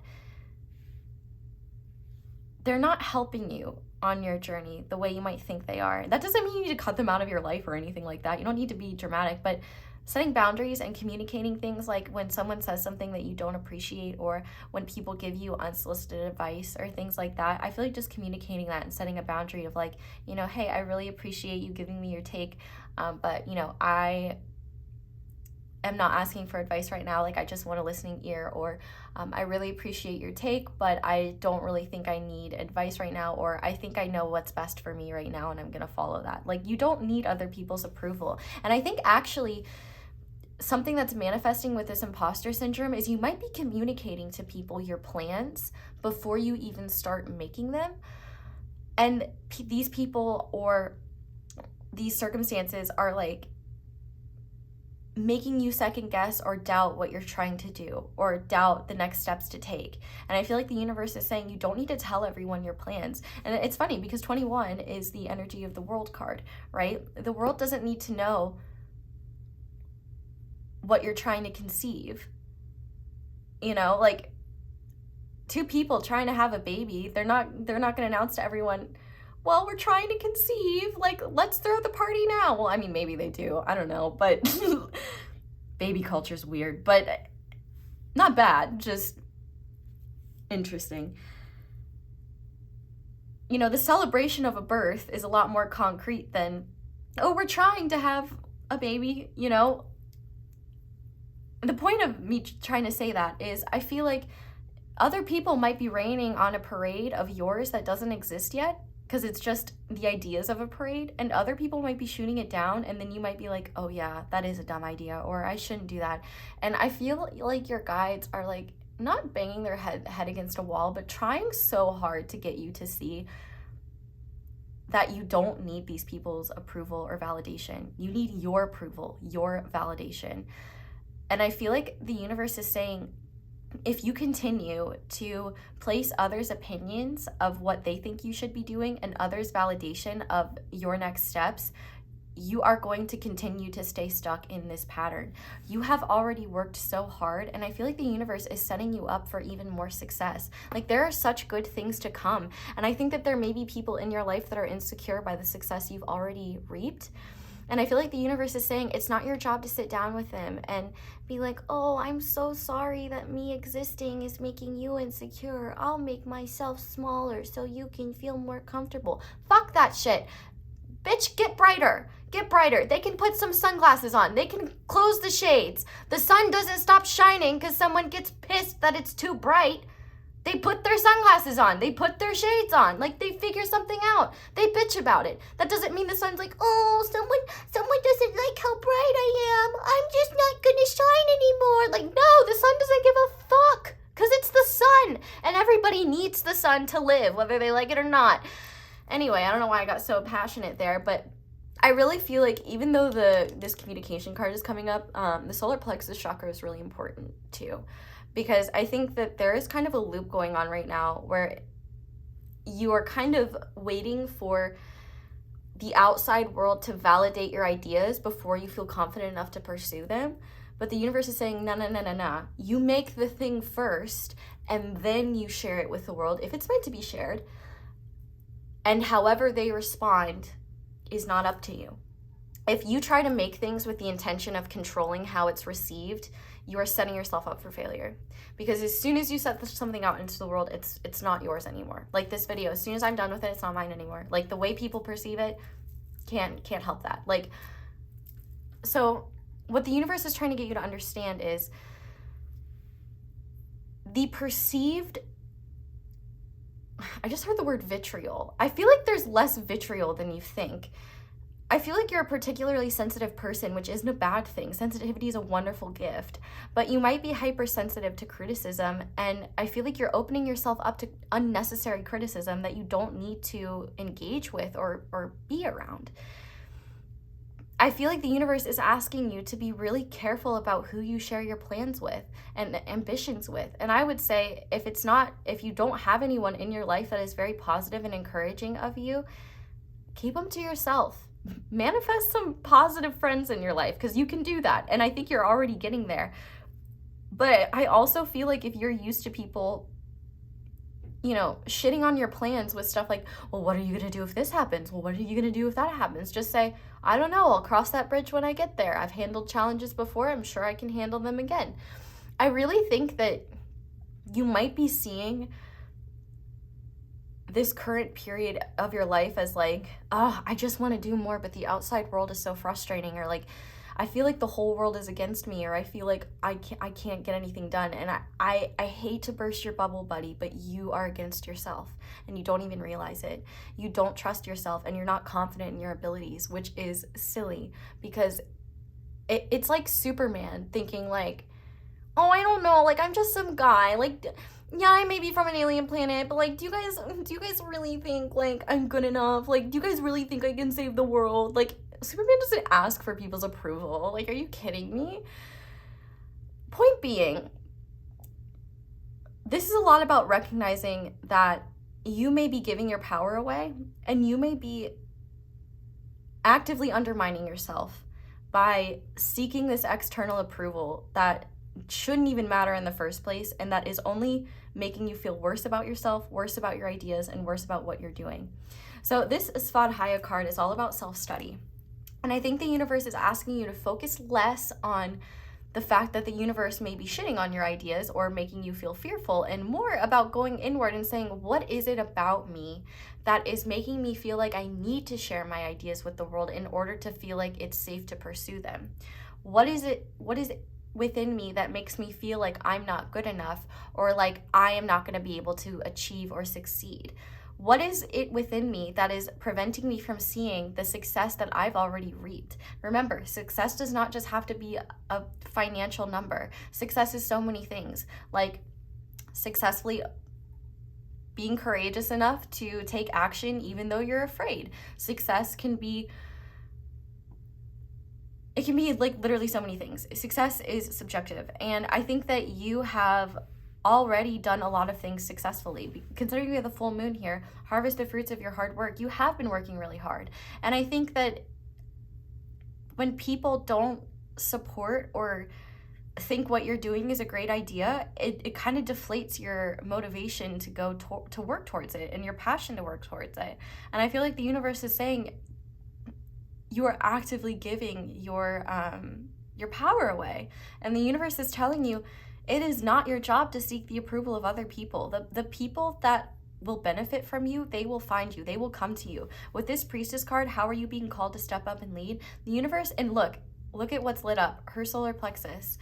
So an enlightened solar plexus is not going to go to others and be like, hey, what do you think about this idea? They're going to say, I'm going to try this and see what the result is. Like I said, you want to be careful with results in the sense that if you don't get the result that you were anticipating, it might create unnecessary disappointment. But the joy of creating, the joy of, having an idea and putting it into place and bringing that to life, like that process, if you enjoy that part, that's the part that should be sacred. That's the part that you should get the nourishment from, not from the product of your creations, but the process of your creations is what you should want to focus on. And actually, the sad thing is that you might really enjoy the process of creation, but you might really fear the product of creation. And I think what the universe is asking you to recognize is that it's not your job to police how people perceive you or your creations. It's not your job to be in control of that. Like, some people just have bad taste, period. Like, think about how many people are not subscribed to me. Disgusting. I'm kidding. But anyway, the point of what I'm trying to say is, you could be the juiciest peach in the world, and some people just won't like peaches. And if you are basing your motivation off of getting positive communication and approval from others, then you are robbing yourself of the opportunity to not only get that within, but recognize what sorts of people are going to aid you on your path and what sorts of people are maybe not going to be as helpful on your path. I feel like this is a lot about recognizing that the things that you're seeing in your external reality are not directly attacking you. I mean, unless someone is directly trying to attack you, which in that case, cut them off. But I mean this more in the sense that the frustrations you have in your environment and in your current experiences are communicating to you.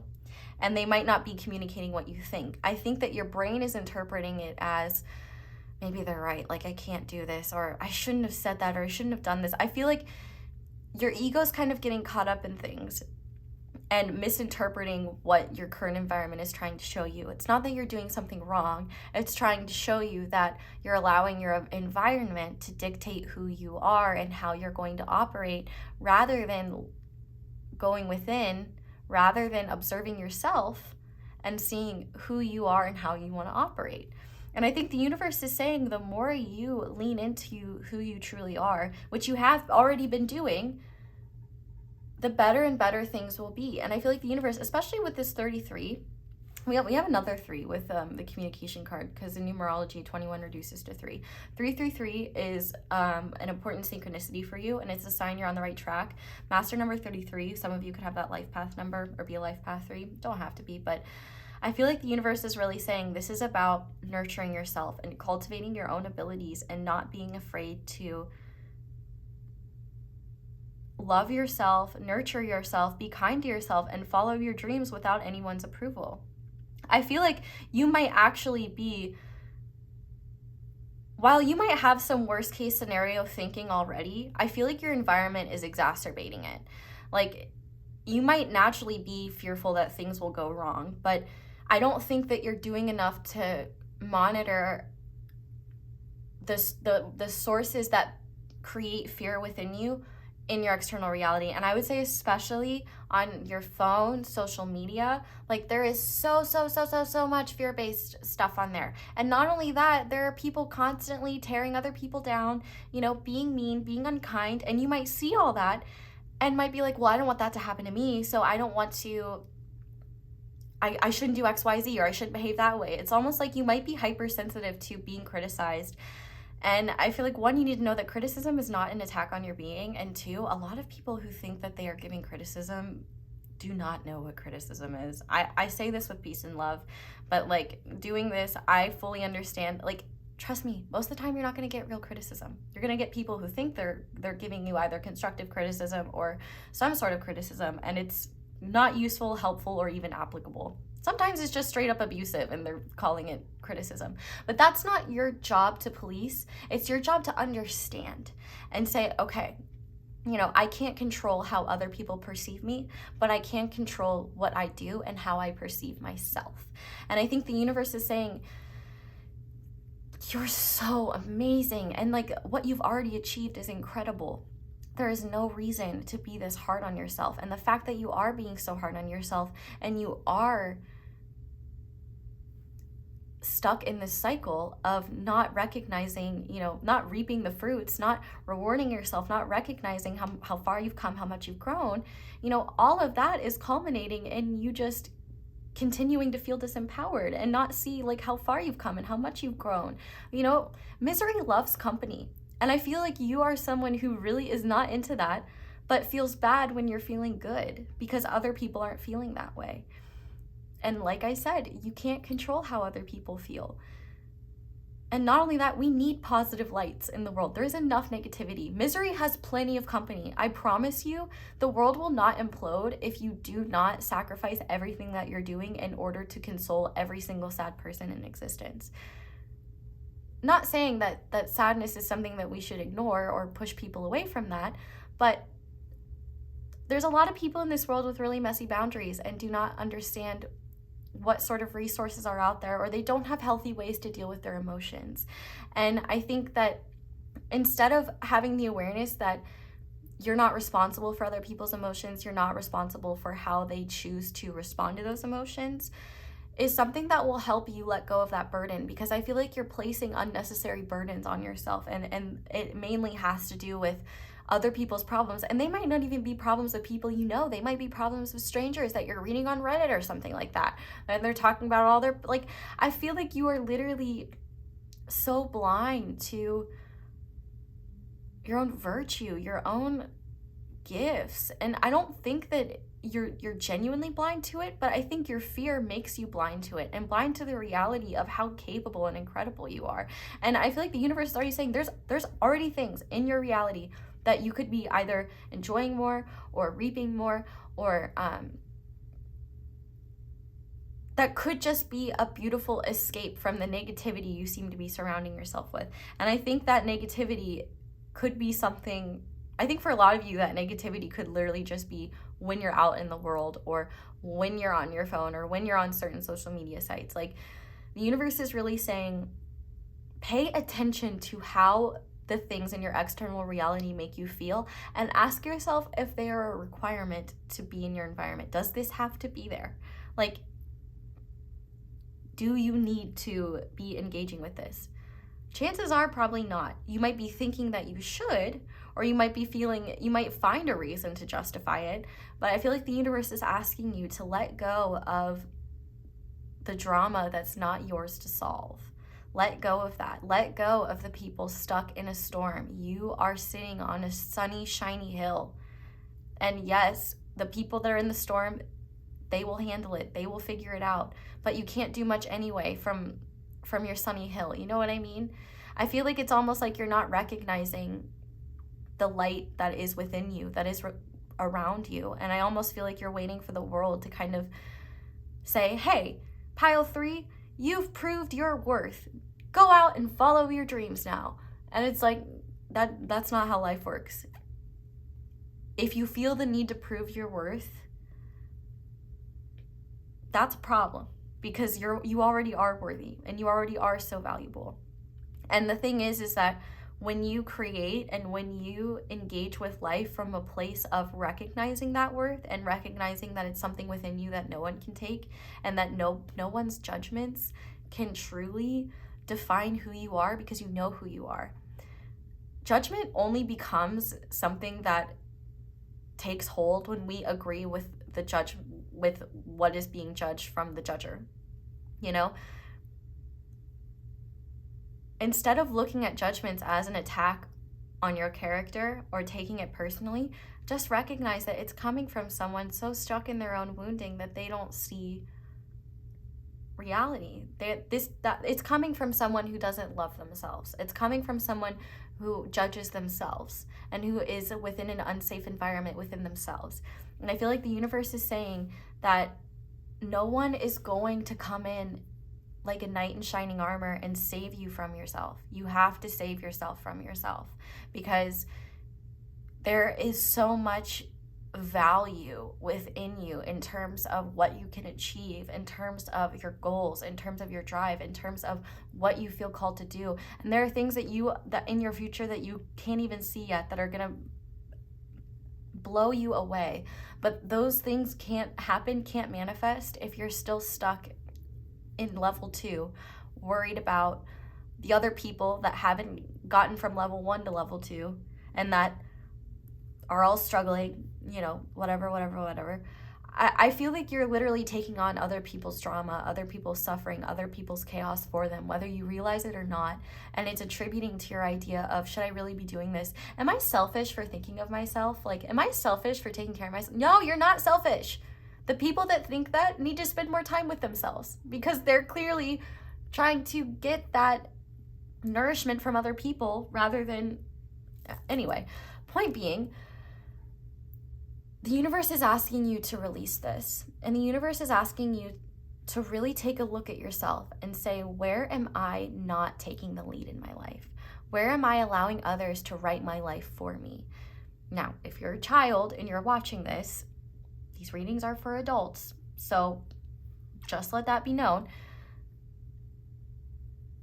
You should be at a place in your life, at least if you're resonating with this reading, to where you can rewrite the narrative and make it a narrative that's not only kind to yourself, honest about your accomplishments, honest about the things you've achieved and the things you will continue to achieve, honest about the gifts within you, honest about your strengths. Can't remember what I was going to finish with that, but the point is, it's time to be honest about the reality of your situation. It's a lot more positive than you think it is. And I think you know that, and I think that you are very grateful for your life and how far you've come. But I think that there is a part of you that's having a hard time letting go of the idea that you can't fix other people's suffering, or that you can't be... I feel like there's a part of you that wants to save everyone, and you can't. Some people don't want to be saved, period. And not only that, if you're so focused on saving everyone else, you're going to drown in the process.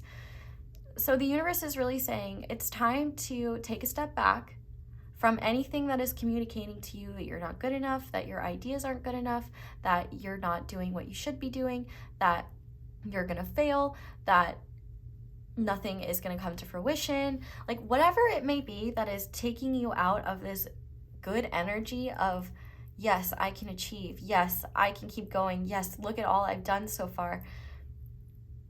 That will help you immensely. And I think what the universe is saying, instead of getting frustrated at the elements of your environment that you can't control, ask yourself what you can control. Start studying yourself. What actions do you take? What choices do you make that opens yourself up to that? And, you know, if that is scrolling on TikTok. TikTok is an excellent example because it's content that's just fed to you. You don't have a choice in what it shows you. It learns you. It's a freaky ass algorithm. But you can't really, I mean, I'm not on it, but like I know there's like a search bar, but other than that, you know, if you're just on your For You page or something, like you're just getting content. So you don't even have a say in what's coming towards you. And I think that the universe is really asking you to become aware of, you know, the small choices, the small things that allow doubt and fear to creep inside of you. Like you might do this thing where you're like, okay, I'm bogged down by doubt, I'm bogged down by fear, I really need to focus on myself, I really need to do me. And then you do that, and then that progress is slowly or quickly depleted by making choices that open yourself up again to the very things that were making you feel fearful, overwhelmed, things like that in the first place. So the universe is really saying, stop blaming the world for being the world. Stop blaming people for being humans and having human experiences. Instead, start asking yourself, what is within your responsibility actually, and what is your role in your journey? How are you showing up for others in ways that you're not showing up for yourself? How are you making time for others in ways that you're not making time for yourself? Because I feel like there's an element there where you might be feeling resentful, like I'm here for people. I'm always stepping up for people. I'm always doing this, I'm always doing that. Self-sacrifice is not a virtue. You know, sacrificing yourself to help someone else who cannot or will not reciprocate is not something to feel like is a virtue. That's something where you're actively betraying yourself to get approval of someone else, whether you realize it or not. And I think right now the most important approval you need is yours. And the universe is really saying it's time to start studying yourself, not only about the things that you might be doing that aren't helping you, but the things that you do that do help you, and also the elements of yourself that are incredible. Like, start studying your strengths, start studying the things that lift you up with joy, start paying attention to the things that do not serve you. Pay attention to how you feel when you engage with everything. I mean, everything. Instead of, I feel like the universe is really just asking you to be mindful and see what your environment is communicating to you, rather than making assumptions about what you think it is. I feel like there is just really the key and the root of this is recognizing your own power and taking the lead, and stop waiting for someone to be who you want to be in your environment so you feel safe enough to do it. That's not why you're here. You're here to be the trailblazer. The trail doesn't exist yet. No wonder that you feel lost. That's because you're supposed to blaze the trail. So the universe is really saying what you need to hear is that you're not going to get the answers and the validation you're looking for in your outside world right now. And that's because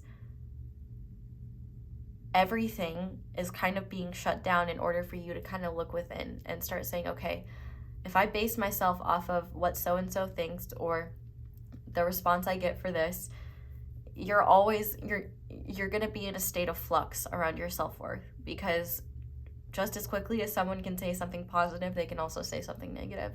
And I think that there is just a need to really let go of what you can't control so you can embrace what you can and make your experience even more joyful and not feel guilty for enjoying it. You're allowed to enjoy your life. Life does have hard things. Life has ups and downs, but the downs should not make it so challenging or so upsetting that we can't enjoy the highs. And I feel like, and I don't think that it's not that you can't enjoy the highs. I think it's that you feel guilty about having good times because other people are maybe struggling. That doesn't mean that the script won't be flipped. Things fluctuate. Life is full of challenges and blessings.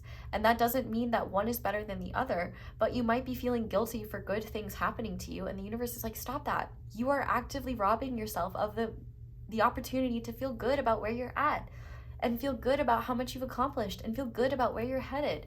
Things are getting better for you. That's a beautiful thing. If things are meant to get better for other people, they will. It's not your job to play God. It's not your job to play parent for people that you are not parents to. It is your job to take the lead in your own life and in your own plans and in your own dreams and work with the universe. Communicate with your heart, communicate with your soul, communicate with the trees.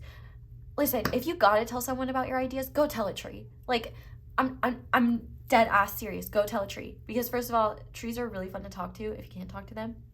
And also, like, the tree's not gonna judge you. The tree's honestly probably gonna be happy to have someone to talk to. So do that. The tree's not gonna spill your tea, I promise. It might to other trees, but I don't know. I don't know about tree culture in depth. But we're gonna go deeper into the tarot now. So I did quickly want to say while I am shuffling, thank you so much to everyone who leaves a like and a comment on these videos. Those are simple and easy ways to support me, and I just really appreciate everyone who leaves it a like because that helps me know what you guys are actually enjoying. And also just thank you to everyone who keeps it kind and supportive in the comment section. I love seeing you guys, just be so kind to one another and be so supportive and caring. It's just really beautiful to see positivity be spread and shared. And I think, if anything, positivity is definitely something you need a bit more of. Like, I feel like you might be shirking, for some of you, shirking any notion of positive information coming your way because you might be fearing that you're like lying to yourself or delusional, but you're kind of lying to yourself and delusional about the idea that you're doing something wrong or that you need permission or that you're not good enough or anything like that. So I wouldn't worry about positivity because you 100% need more of that. Positivity is only toxic when it doesn't acknowledge the negative. You're acknowledging the negative in spades, so don't worry about that. Anyway, so we're going to start by looking at what you should be doing more of. So, Spirit, what should pile 3 be doing more of at this time? 9 of Wands. Yeah, this is the time to set boundaries and also let go of resistance towards things that want to fall away. I feel like for some of you, you might be holding on to things that you know aren't working anymore. And I don't mean just like people. This could be like habits, behaviors, anything like that. I feel like the universe is asking you to recognize that like you are 1 wand away from the 10 of Wands, which is like very overwhelming, right? The 10 of Wands is all about like, being overburdened, having too much on our plate, being kind of exhausted, burnt out. And the universe is really asking you to take time to rest mentally and rest mentally, mainly. Rest mentally. You need that.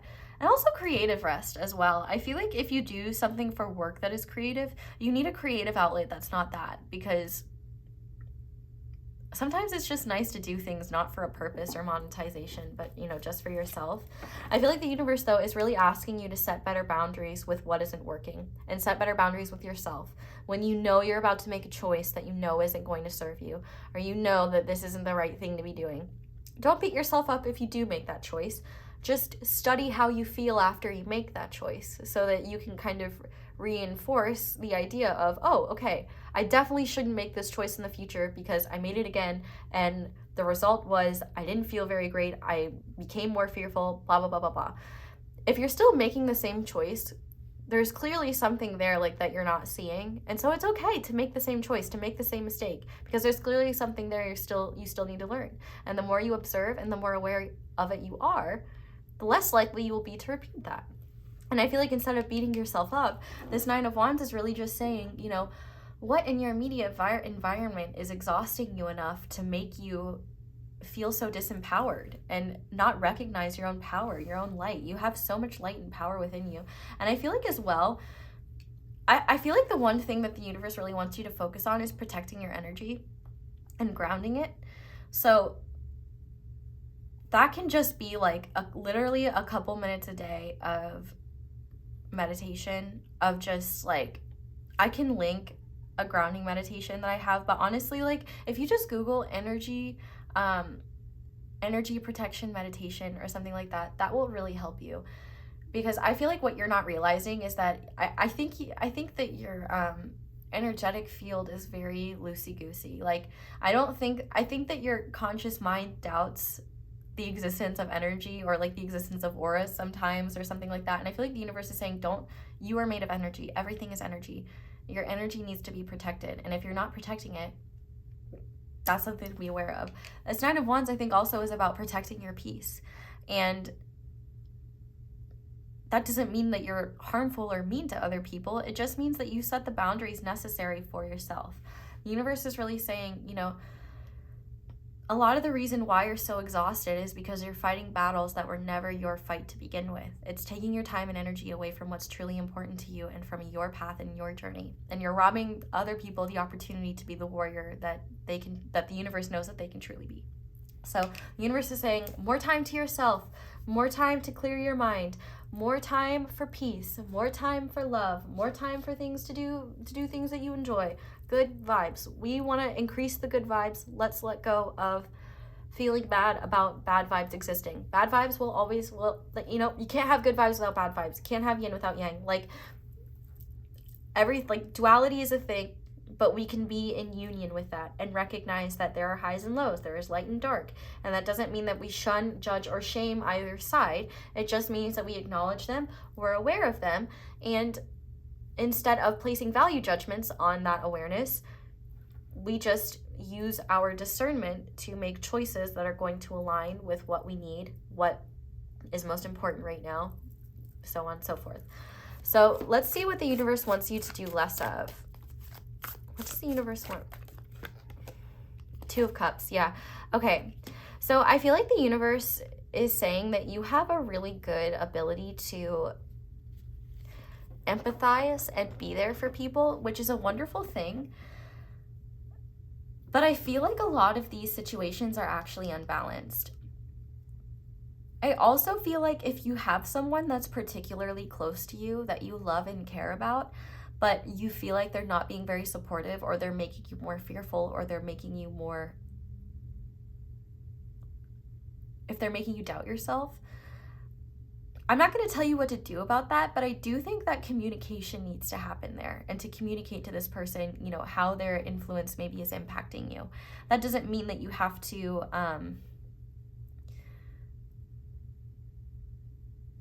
you'll know what to do with that message if it's meant for you. But I also think an interesting thing is, in this card we have one figure, and in this card we have two figures. And I feel like the universe is asking you to,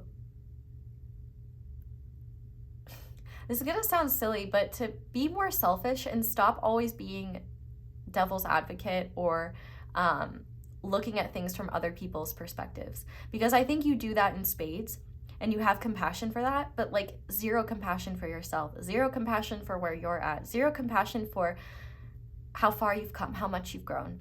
And I also feel like with the Two of Cups, Spirit is asking you to not eliminate this completely, but be aware of who you're matching energetically and who you're matching emotionally.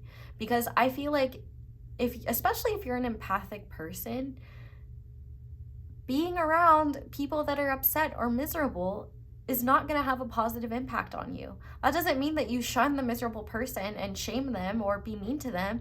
Just means you might say, hey, you know, I can tell you're going through a hard time. I'm here for you. I want the best for you, but like I'm needing to focus on myself. I'm needing to grow. If someone can't understand why you're setting a boundary, boundaries are not a sign that you want less of a person or that you don't want a person in your life. Boundaries are a sign that you do want a person in your life. And in order to keep that person in your life, things need to shift, or things need to be adjusted in order for things to be reciprocal.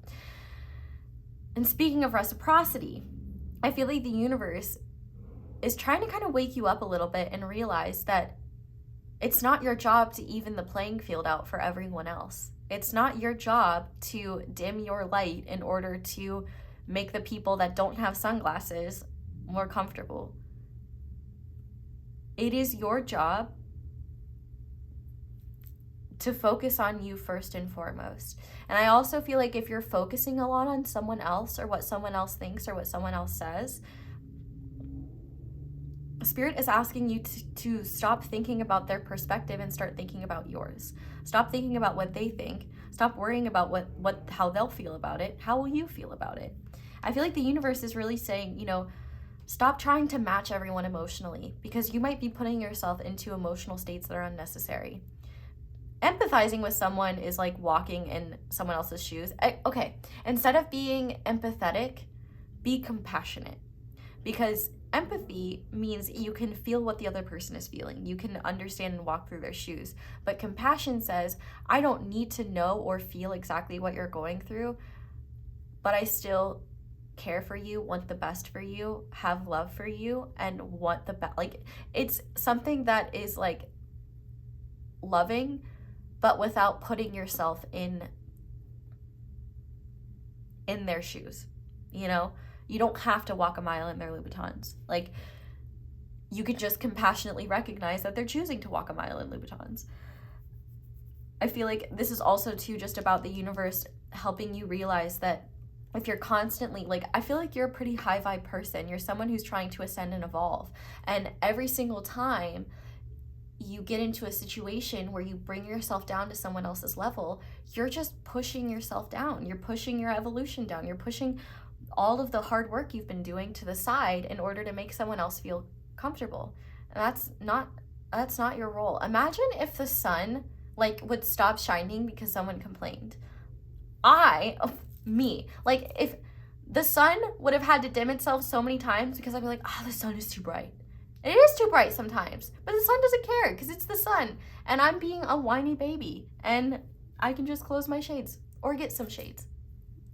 Point being, Spirit is asking you to do less of meeting people with where they're at and do more of focusing on yourself and protecting your peace and protecting your energy, and only share what you are willing to give and prioritize yourself first. Be more selfish. Because I also think that you have so much love for the people around you, and I hate to break this to you, but not everyone has that same love for you. And I don't mean that in a way that you're not loved, but I mean that in a way they're not able to love themselves, so they can't hold light and love for you in the same way that you can for yourself and you can for others. If you cheer on other people's successes, but other people can't cheer on yours, that doesn't mean you're not worthy of that success. That doesn't mean that you're doing something wrong. That means that those people have not recognized that they inherently have success within them, and that if they want to tap into it, they can. They feel like because you're accessing a part of them that they haven't accessed yet, that you might be taking something from them, that there's not enough for them. And that's an illusion. That's just not true. And it's not your job to prove that to them. If anything, it is your job to follow what makes you genuinely happy. It is your job to continue uplifting yourself, because the right people will be inspired by that. The right people will realize that they don't have to be bogged down by fear either. The right people will realize that not all trails exist yet and that they can be blazed like you. You're not going to be a trailblazer if you're so focused on other people that are stuck at the start of the path. So yeah, I think that makes sense. But I think the universe is really asking you to stop being so focused on other people's approval. Stop being focused on validating and meeting the needs of everyone around you to the detriment of yourself, because I think it's genuinely wearing you out, and you deserve to focus on yourself. Anyway, let's get some encouragement from your spirit guides. So what do Pile 3's spirit guides want Pile 3 to know? What encouragement can you give them? We have the 9 of Swords. Okay, this is beautiful, actually. They're really saying, so much of this is in your head. In fact, your reality is so much more beautiful than you think, and the reality of who you are is so much more beautiful than you think. The universe is asking you, your guides are encouraging you to really get a handle on your brain. And if you need help with that, do it. If you need to go to some sort of counseling, whether it be cognitive behavioral therapy or another type, just to focus on your mindset, do it. Because at this point in your life, you are not meant to be in survival mode. You are not meant to be in this energy where you're expecting the rug to be pulled out from underneath you. You already have some solid foundations here. The only thing that isn't solid is your mental and energetic states, because your mental state creates an energetic state within you that makes you feel fearful, that makes you feel like you're not doing something right, that makes you feel like the worst case scenario is right around the corner. Doesn't mean that you haven't experienced the worst case scenario before, but it's not the case now. Things are getting better, things are getting brighter, and you're not able to see that because you're still too focused on external things. Or when you do see it, it's quickly, discarded, whether consciously or not, by fears, by doubts, by what other people have said, by past failures. I would honestly let go of the idea of failure, period. There is success and there's opportunities for growth. Look at it that way. But the universe is really saying a lot of the joy that you're wanting to feel, a lot of the peace you're wanting to feel is here. It's in your immediate reality. You just have to start studying yourself and seeing, oh, there's my brain. It's going again. It's making me feel like I'm not good enough, or making me feel like I'm not doing enough, or I'm not worthy.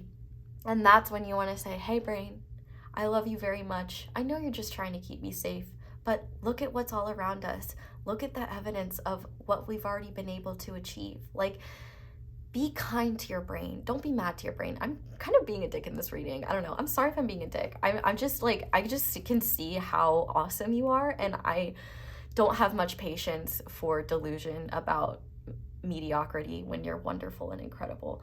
So I feel like your guides as well feel the same way, and they really just want you to understand that the threats that you perceive are not reality. They're just your thoughts. And honestly, a lot of these may not even be your thoughts. They might be the thoughts of other people that you're picking up on because your energetic boundaries are a bit sloppy. So it's time to recognize that your thoughts do not control you. You control your thoughts. Your brain is not daddy. You are daddy, and your brain is baby, okay? You top your brain. Your brain does not top you, period. So guides are saying, let's deal with this so that we can see how beautiful our reality actually is. Oh, I also have another message with this Two of Cups, which I think I kind of said earlier, but like, if you are sharing things in your life with the expectation of wanting someone else's approval or believing that other people will be happy for you, and they're not in a good place, stop expecting that. Because like I said earlier, it has nothing to do with your value or your worth, but everything to do with how they feel about themselves and the insecurities they have within them. And so that's why it's kind of madness going to them for validation or approval, because they don't see things your way. They don't have the experience you have. And if anything, I think a lot of these people that you're going to may have insecurities or jealousies about what you're achieving, even though they may love you. Like, life is complex and people are complex. They're not all good or bad. And I think the universe is asking you to learn how to give yourself the approval that you're craving. Learn how to build up your solar plexus and realize your own value and your own worth, so that any positive or negative feedback that comes your way is not something that will define your worth. It won't hit you as deeply because you'll recognize it's not an attack on your character. It's not an attack on your existence. It's just people perceiving things the way they perceive them from their own lens. So I want to see now a blessing. I want to see what blessing will come from dealing with this Nine of Swords energy, dealing with this anxious energy. That was fast. Eight of Pentacles. Yeah, you can really get to work in a beautiful, beautiful way. Back of the deck, I wasn't looking at the back of the deck for the other piles, but we have the Star here. The universe is asking you to have hope. You're healing. Things are working. And not only that, with this Eight of Pentacles, I feel like if working right now has been a challenge or getting things done has been a challenge, I feel like it's because your mental state is causing you to have less focus, or you might be doubting yourself more. You might be feeling more insecure. And the universe is saying that's not reality. You're so solid. And not only that, I feel like one of the blessings to come to this is that you're attracting people and situations and experiences that are more aligned with the person that you're becoming. The more you have a say in what you will and won't engage with, consume with, the more, one, algorithms will learn that and tailor it to what you're doing now. But also, I feel like you're going to be recognizing the experiences and the environments and the energies that are not supportive to you, that are not conducive to your growth. And I think it will make all the work you're putting in worth it. I feel like part of the reason why you're so exhausted is because you are working hard, and then you're like, why do I still feel not good enough? Why do I still feel depleted? And it's because, like, you're giving a lot of yourself away, and you're basing your worth on what other people think, what other people say.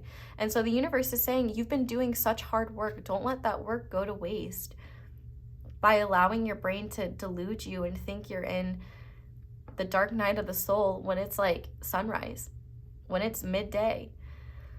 So I feel like the universe is really saying, you know, the blessing to come from this is not only will you continue to reap rewards for your hard work, but I think the path will get easier and easier and easier to continued success.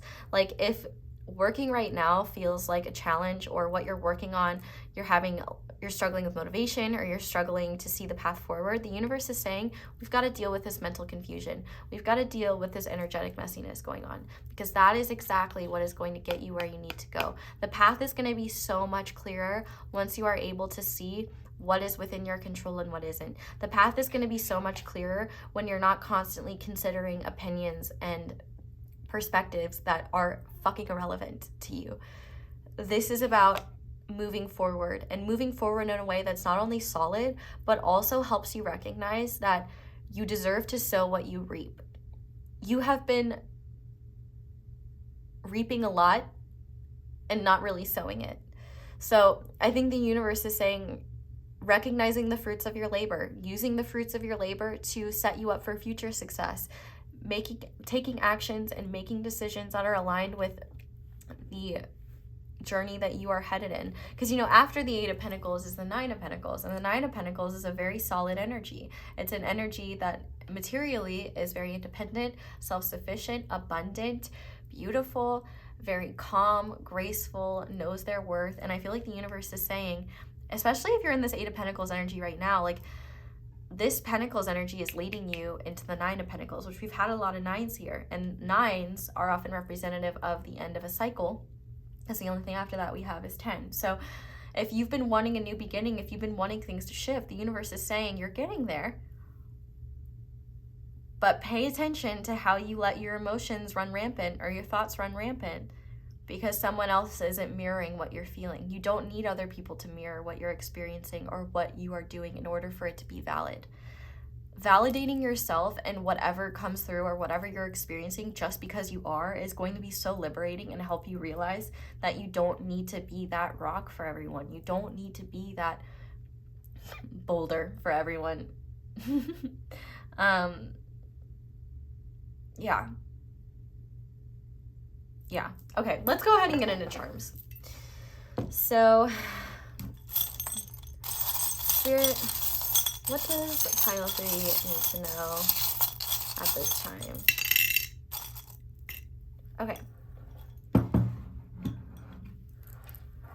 So, yeah. Okay, so the first thing that we have is this bottle with emotions. So usually I have one that's like a clear piece, and that's like a message in a bottle. But I feel like this is, you need to communicate your feelings, because green is emotions to me. And I feel like the universe is saying you need to communicate your emotions to the people that you love and care about, that you know love and care about you, but maybe allowing their wounds to bleed onto you. I also feel like I want to go back and say too, like, if you feel like, like the people in your life, like, I'm not saying that they don't love you, but I'm saying they can't love what you're doing the same way you love it. They can't love what you're achieving the same way you love it. They can't appreciate you the same way you do. they can appreciate you in different ways, and you can communicate to them how to appreciate you. But I feel like one thing the universe wants you to know is that you can't go into situations assuming that everyone has the same big heart that you do, and assuming that, you know, it's so easy to assume that other people have the perspective that we do because it's our perspective, right? But oftentimes they don't. And I feel like the universe is asking you to stop expecting people to meet you with where you're at and with your experience and expectations, because you know better than they do, because it's your life, it's your journey, it's what you're doing. And I feel like the universe is saying any emotions you're bottling up, you not only do you need to communicate them to yourself, but communicating to others in constructive ways. And like, you don't need to be like, you're doing this and you're doing that, like, you can say, hey, you know, I really love spending time with you, but when we talk about XYZ, or when I share with you, I feel like you are just wanting to tear me down. Or no, so you don't even say that. Say, when I tell you about my ideas and plans, like, I start to feel really bad about them, and I think I'm not gonna, or like, for example, if someone's asking you, I guess maybe don't tell people what you're not gonna do anymore, just don't do it. But because then people could like invalidate that, and then you might be like, oh yeah, that was stupid, when it wasn't. I feel like what the universe is saying is be honest about how things make you feel when they happen.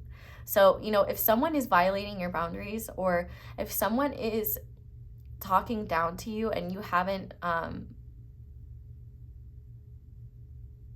if someone is talking down to you, or if you are sharing something that you've achieved and someone is, you know, tearing that down, you know, you might want to say, hey, like, that's really painful, or that really hurts my feelings. And, or I don't know. I'm not going to tell you how to live your life. The point of this damn charm is you've got emotions that you're bottling up, and other people's bottled up emotions you want to pay attention to as well, because it's very easy to ignore your emotions, especially if you're not emotionally driven. And I think that you just have a beautiful essence, and your heart is worthy of protection. So I feel like this is kind of a two-way thing. You need to be more honest about how you're feeling to yourself and to others, especially when they hurt you.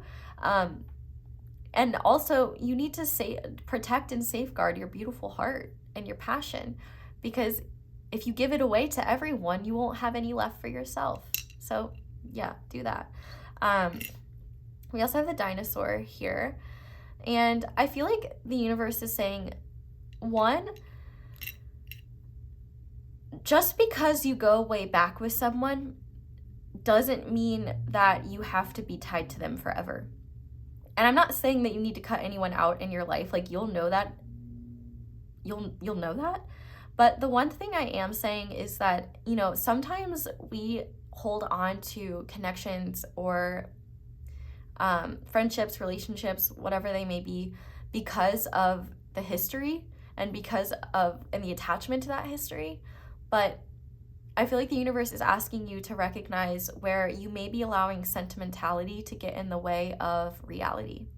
And I feel like the universe is also asking you to recognize where you might be sentimental about things that you used to enjoy in your past, or things that you used to do in your past that you don't really enjoy doing anymore, but you still do anyway because that's what you've always done. I feel like the universe is saying that there's some old habits that are ready to be cleared out, and that you don't need them to keep following you into this new time in your life.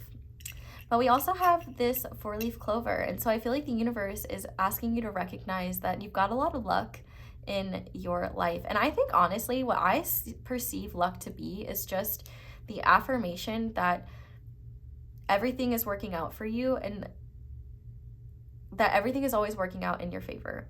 Like, just literally believing that you are lucky makes you lucky. You know what I mean? I feel like the universe is asking you to also recognize how lucky you are to just be here, how lucky you are to have these experiences, and how lucky the people in your life should feel to have you in it. And so if they don't feel that way, or if they make you feel unworthy, make you feel bad, those are people you want to set boundaries with. And if they react negatively to those boundaries, speaking of bees, that is exactly why you need those boundaries in the first place. But I feel like the universe is really saying it is on your side, and you're actually more lucky than you realize. You're so rare and so important and so special. And if the people around you can't hold that or can't appreciate that,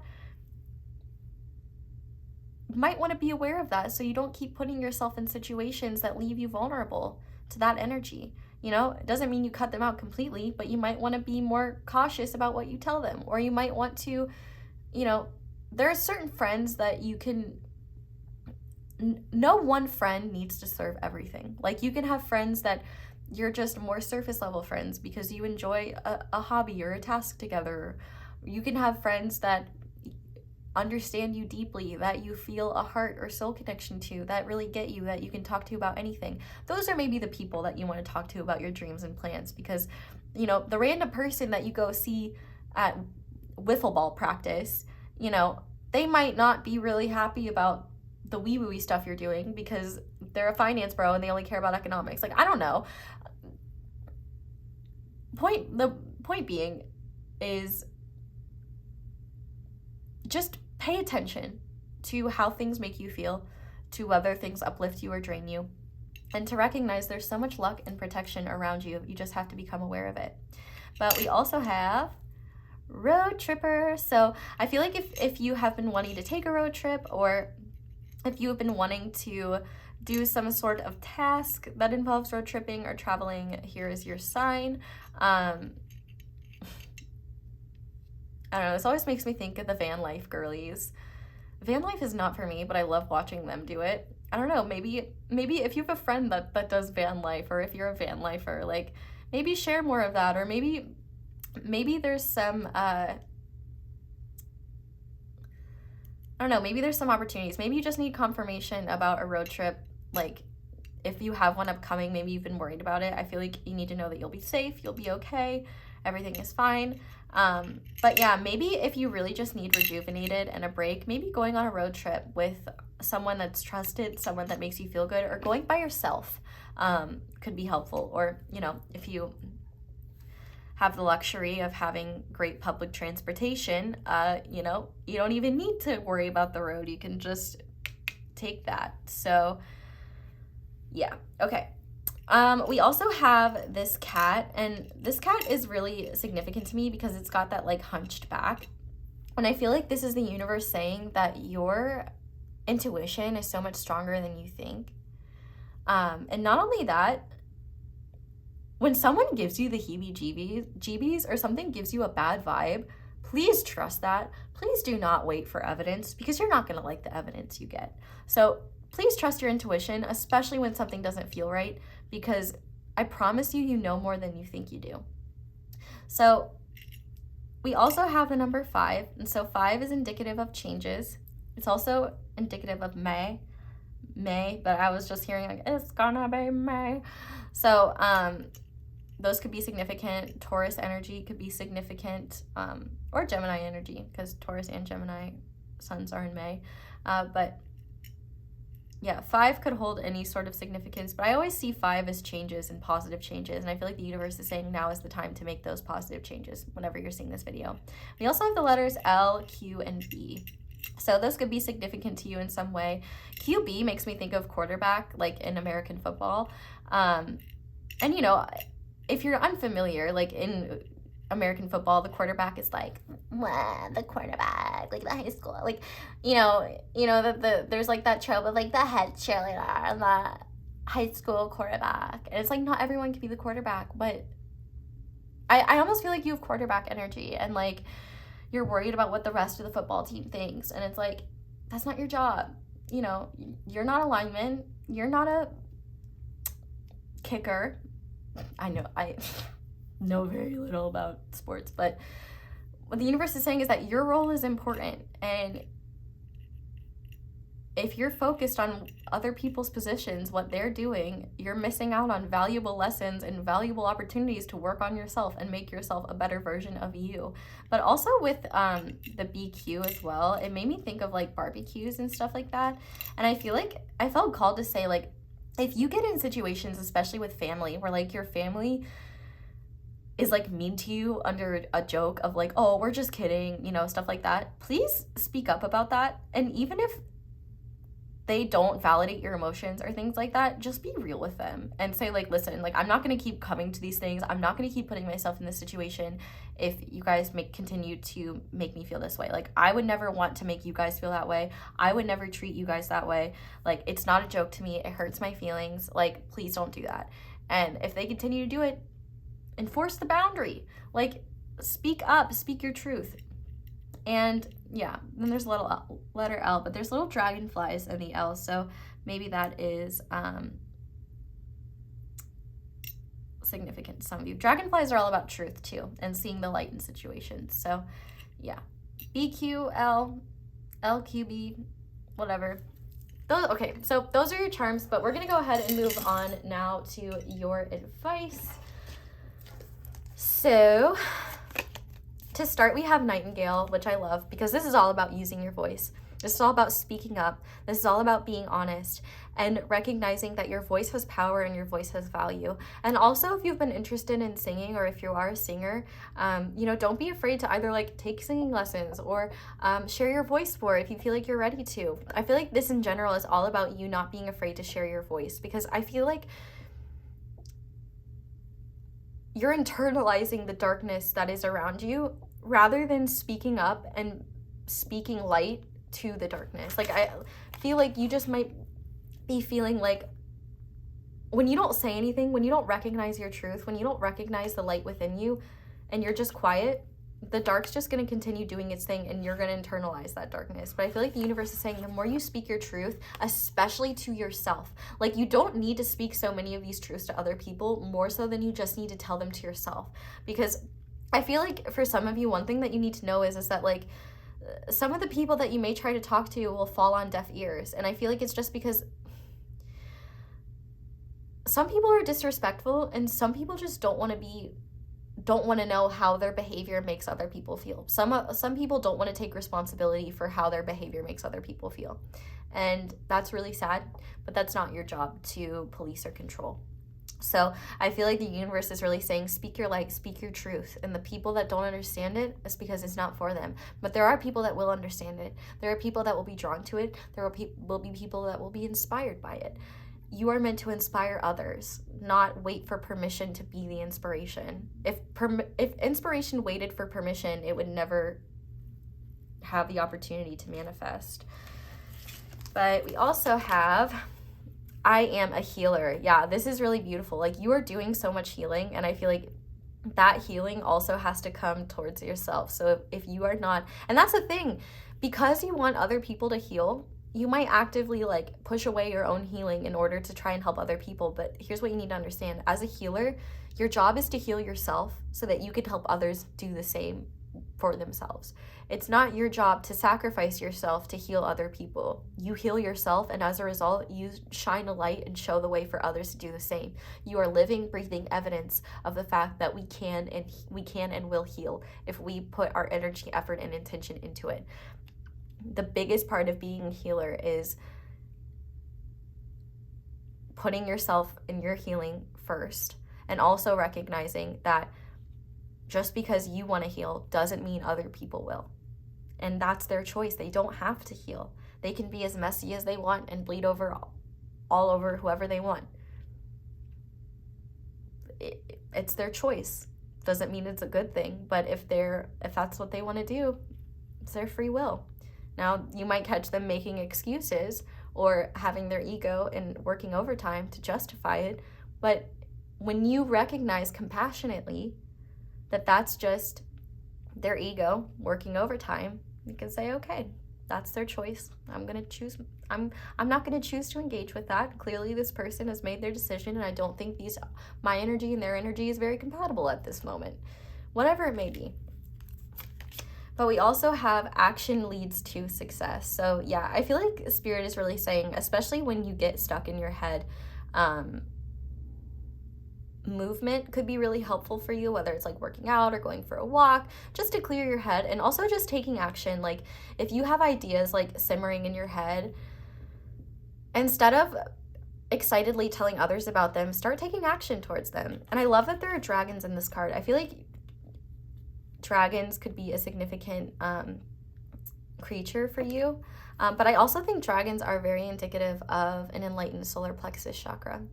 And even actually in the animal spirit deck that I'm in this deck, the healed solar plexus chakra is represented by a dragon. So I feel like you got to stop seeing yourself as a little bird because you're a mighty dragon. You give me the vibes of Penelope from Barbie, the Barbie Rapunzel movie. She's like too afraid to fly, too afraid to, breathe fire. And she learns that she's actually a really fierce dragon. It's actually really sweet. But yeah, you are so much, it's like you are literally a dragon and you've been conditioned by your environment to believe that you're an ant. And that's not the case. Maybe other people are just afraid of the dragon realizing its power. But we also have 2 chakra cards. You guys got 2. So we have the heart chakra first, and the theme is balance, and the trigger statement is, no one understands me, but the true statement is, I ask for what I need. From a place of love, you need to stand up and speak your truth. What you wish for is what the universe wishes for you. So especially when it comes to friendships, if you're resenting someone because they're not meeting your needs, they might not know how to. Or if you're resenting the way someone has been treating you, but you haven't said anything to them about how that makes you feel, talk to them. Nothing can be solved if you ignore the problem and hide.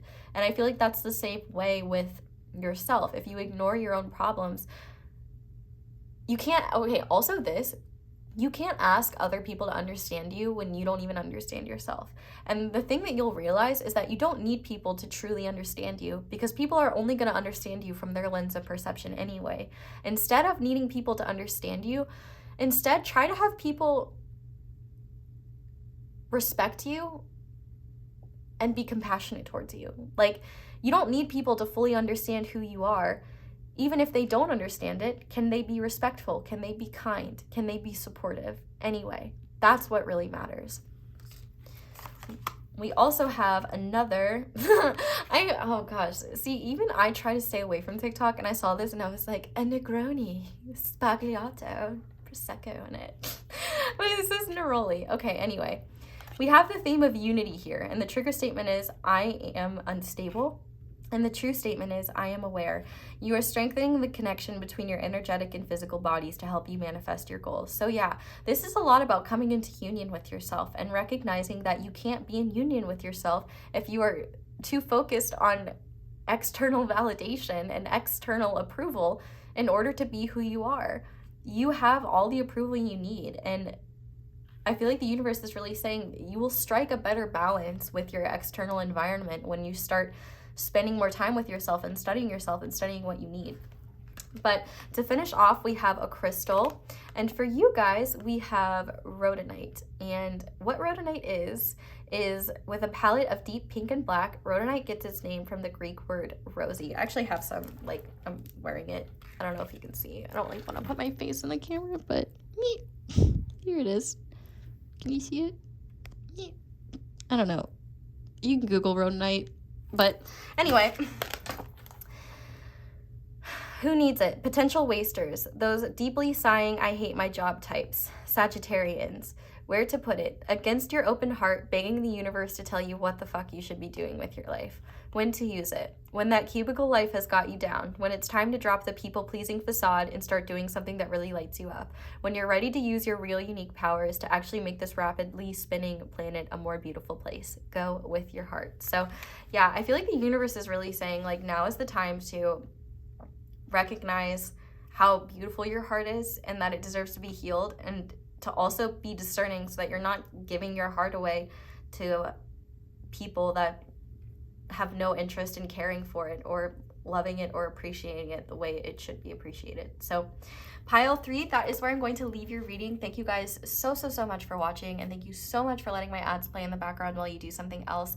That is the simplest and easiest way to support me. But if you'd like to support me in other ways, you can like this video, you can comment down below, let me know how it resonates. You can subscribe if you haven't already and click that little bell to be notified whenever I upload a new reading. You can check out a reading already posted with an extended. You can check out my merch, which is linked below, as well as my social media, though do be aware of scammers pretending to be me, because I do not offer personal readings and they will take your money and pretend to be me the entire time, which is so fun. Anyway, that's all I have for you guys. I really hope this reading helped. I hope you all have a wonderful day or night, whatever it is that you're watching this video, and I hope you'll come back and see me again soon. Bye! Hi there, Pile 4. Welcome to your reading, and thank you so much for being here. If you guys chose the Amethyst, Stone, and the Pastel Journey Tarot, this is going to be your reading on what you need to hear right now. So we're going to use the tarot in a bit, but to make sure this is your pile and your reading, we're going to start by looking at these oracle cards. So if what I am channeling sounds like what you need to hear, then you found the right pile. If it doesn't, this is probably not your pile. You might want to try a different one, or I don't know, do something else with your life. So to start, we have the Soul Star Chakra with Soul Healing. It's like one step above the crown. It's this one. We have Sign. If you are looking for a sign, here it is. We have Vata. We also have On Fire. I'm hearing Playing with Fire by Blackpink in my head right now. And Pillar of Light, your vibration is rising. You are the Oracle. So this is really wonderful, actually. And you might be like, I feel like you might be anticipating like me telling you that you need to get your crap together, or that like you need to figure your stuff out. But I feel like what the universe actually really wants you to know is that you don't need to have anything figured out right now. Actually, the best thing that you could do for yourself is really just go with the flow right now. Because considering we have this soul healing card, which is interesting, the number 8 must be significant to you, because with 44 and 35 in numerology, both of those would reduce to 8. Not in real math. Don't come to me with your real math bullshit, all right? I don't want to hear it, okay? This is numerology. Anyway. You are definitely going through a healing cycle right now that may not feel very healing. To your linear mind, it might feel very chaotic, and it might feel very like, it's almost kind of like you're feeling pulled in 2 different directions, but what you don't know is that these directions are actually going to head straight back in towards one another and actually unite, like a union of self type of energy is the vibe that I'm getting. And actually, I feel like the biggest thing that you need to know is that it's okay not to know what's happening or where you're headed right now. I feel like there is a lot of chaos within you and in your environment, even if you are a particularly pretty put together person. And I feel like it's not because you're doing anything wrong, it's because you're doing everything right. And this is just a time of reorganization. And in order for that to happen, some things need to be burned away, some things need to be shifted, some things need to be improved upon. And I feel like right now what you need to know is that the most important thing to do right now is to be gentle, patient, and kind with yourself as you move through this cycle, because it's not forever. I promise you that. In fact, I feel like a lot of what's happening right now is you might be getting a lot of inspiration, or even like precognition, like you might be seeing things that are meant to happen in your future. You might be getting inspiration for creative projects, or receiving like random downloads about elements of your life that are healing, or like you might even be randomly receiving healing from the most unexpected sources. And I think what the universe is saying is continue to let go, continue to be kind to yourself, continue to be patient, because you are in a process right now that is not only gonna help you step it up in the world, but also your soul light is growing, your heart is growing, and your wisdom, your integrity of being is becoming more solid. You're raising your vibe, sweetie, and you're doing great.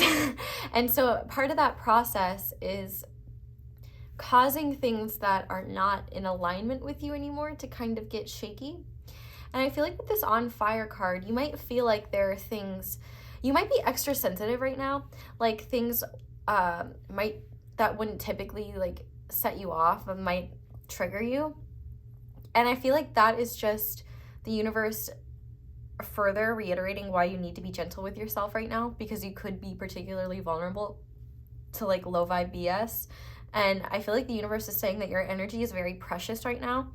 So be sure to pay attention to where you're investing that energy, because I feel like as your soul light is growing, you're also becoming more energetically powerful, which means that your words also hold more power, your ideas hold more power, your beliefs hold more power. And I feel like you could accidentally, unintentionally really hurt someone if they, well, honestly, if they fucked around with you, you might help them find out. And it might be particularly destructive. And I don't mean destructive on your end, but destructive in how it's received to that person.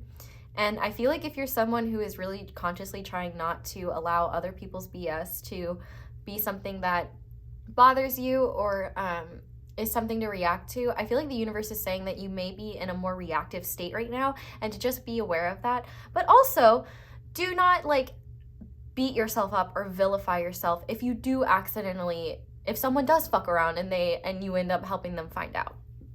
Point being. But I feel like you kind of have this vibe of just, you know, wanting to be compassionate, wanting to be the type of person who, you know, even if you can't understand why someone would act some way, like you're not going to allow that to define who you are. You're not going to allow their beliefs, their prejudices, whatever it may be, to impact you. And this is really beautiful because it's part of what is helping your vibration rise. And I feel like as well, you're just really, like, I just heard the word bawling out. And I feel like it's just because you're growing so much. And I feel like the universe is saying that, like, kind of like a hermit crab, it seems like your home and your environment is too small for you. And it seems like the universe is kind of, and I don't directly mean, like, it doesn't have to be like your immediate home. It could just be, well, maybe it could. Maybe you're ready to upgrade or buy a new house or something like that, and that's something that you need to hear for some of you.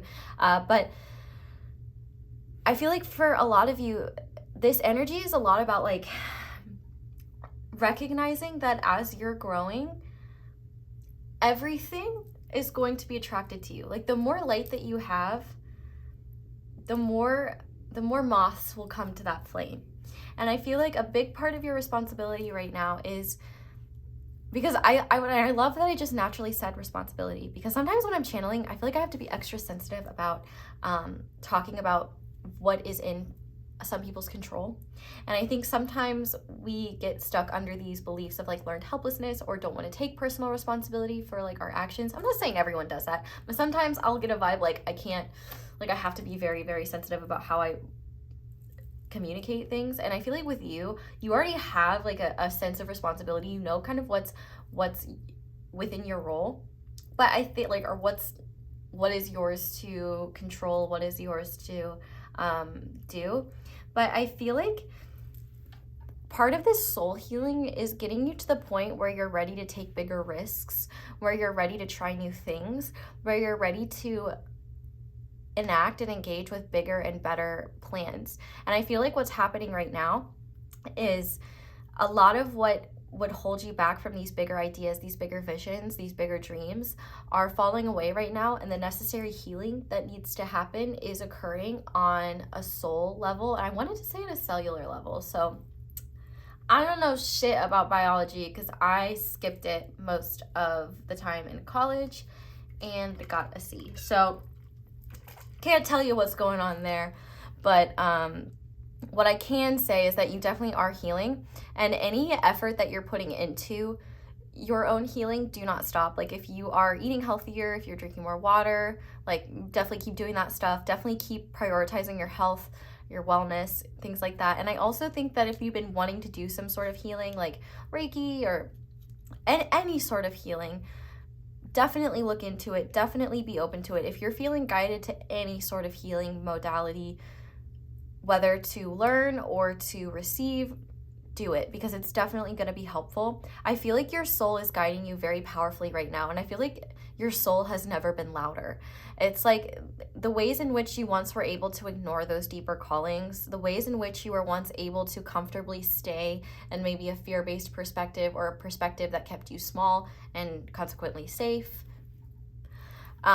is no longer resonating with you. And that might be a little bit scary, but I feel like the hermit crab, you're just finding your new home. And your new home might be tons of different things. It might be, you know, stepping up your fitness routine if you no longer enjoy it, or you feel like you're not getting the benefits, or doing something different with your business, or having the courage to tell your boss, like, I deserve a raise and here's why. Like, taking risks. I feel like you're becoming this healing cycle is allowing you to take more risks and not feel so afraid of what the outcome is, because no matter what, the outcome is always aligned with your highest good. Remember, rejection is divine protection and divine redirection, and that what is meant for you will not miss you, and that everything is always working out in your favor. So I feel like you're just having this realization. You're kind of letting go of taking things too personally, which I think is so awesome. And I think right now, the reason why you might get particularly triggered by like petty comments or criticism from like people that don't know you, or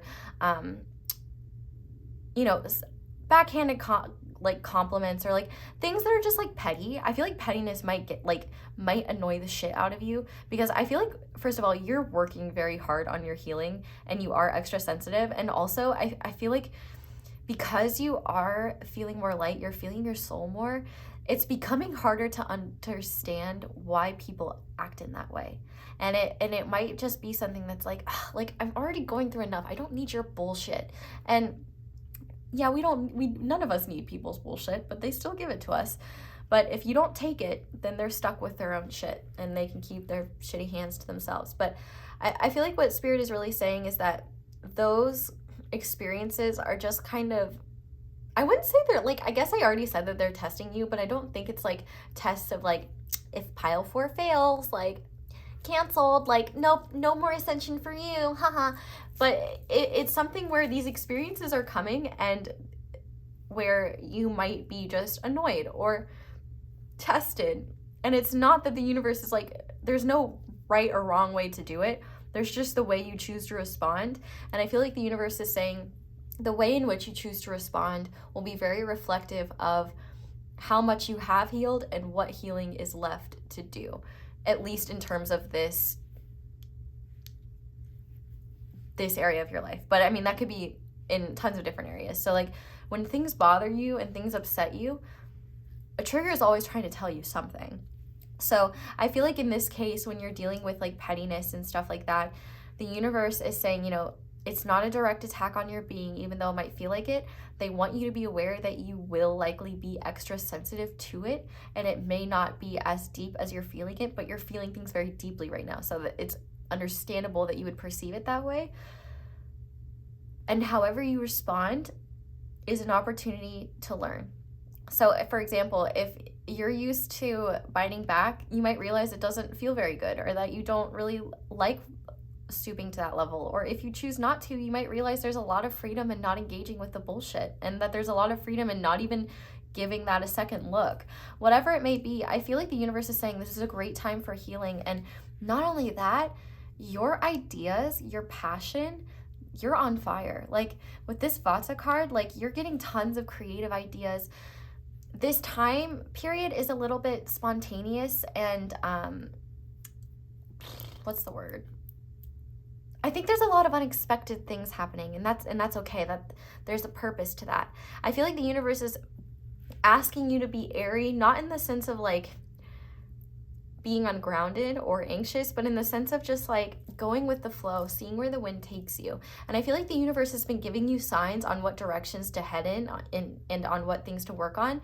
If you're feeling lost or feeling unsure of where you should direct your attention, I would literally just ask for the universe, like, especially if you want something specific. So like if you're wanting to know about a specific thing, say like, hey universe, if I'm meant to pursue this, please send me like 3 pink butterflies or something like that. Like especially like if you really want confirmation, like ask for the same like sign like 3 times. And also when it comes to signs as well, if you worry about getting confused between the thing that's like, how do we know if it's a sign or it's just confirmation bias? But it's like, okay, confirmation bias is literally just it's just a psychological explanation for seeing synchronicity. Anyway, if you want to throw away signs and look at them as confirmation bias and not look at the meaning that could be deeper and more important to you, that's your prerogative. But a sign's only a sign if you think it is and you feel like it is. Or honestly, a sign's only a sign if you feel like it is. And truthfully, we can get kind of confused between like ego-related signs or like true signs, because confirmation bias, like, it is a thing, and like synchronicity is also a thing. They're kind of the same thing. But the thing is that with signs, they can either bring us closer to the answers we're looking for or further away.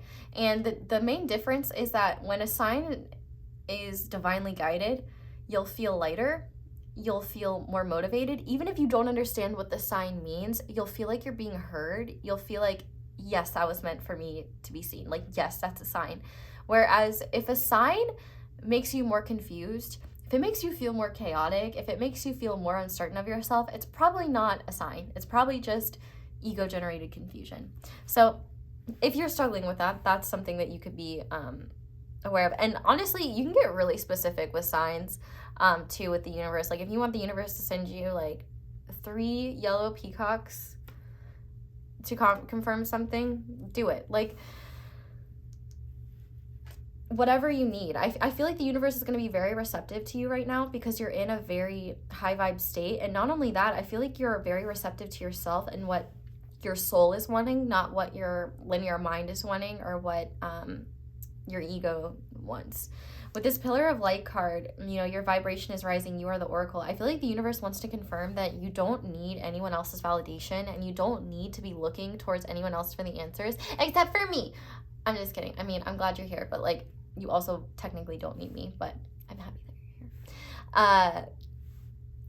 You know yourself best, and hopefully everything I'm talking about is just confirming what you're going through, because I do feel like the one thing that you need to know is that you can't trust yourself. You've gotten this far, you can continue to trust yourself, and if anything, the heightened sensitivity is not a sign that you're doing something wrong or that you're just becoming a big baby. It means that you're doing something right. It means that you are opening up to subtler energies, subtler influences, and you're opening up to the universe in a way where the universe can grant you more inspiration. It can grant you more opportunities. It can guide you towards the right places. And I think as well, you have a lot of wisdom, a lot of beautiful things to share. With this Vata card too, I feel like you have so much creative inspiration coming your way, and some of it will happen spontaneously, and some of it you may have been sitting on for a while, but it hasn't been the right time. I feel like this is a great time to heal through your creative pursuits and through your creative projects as well. So, and if you're not a creative person,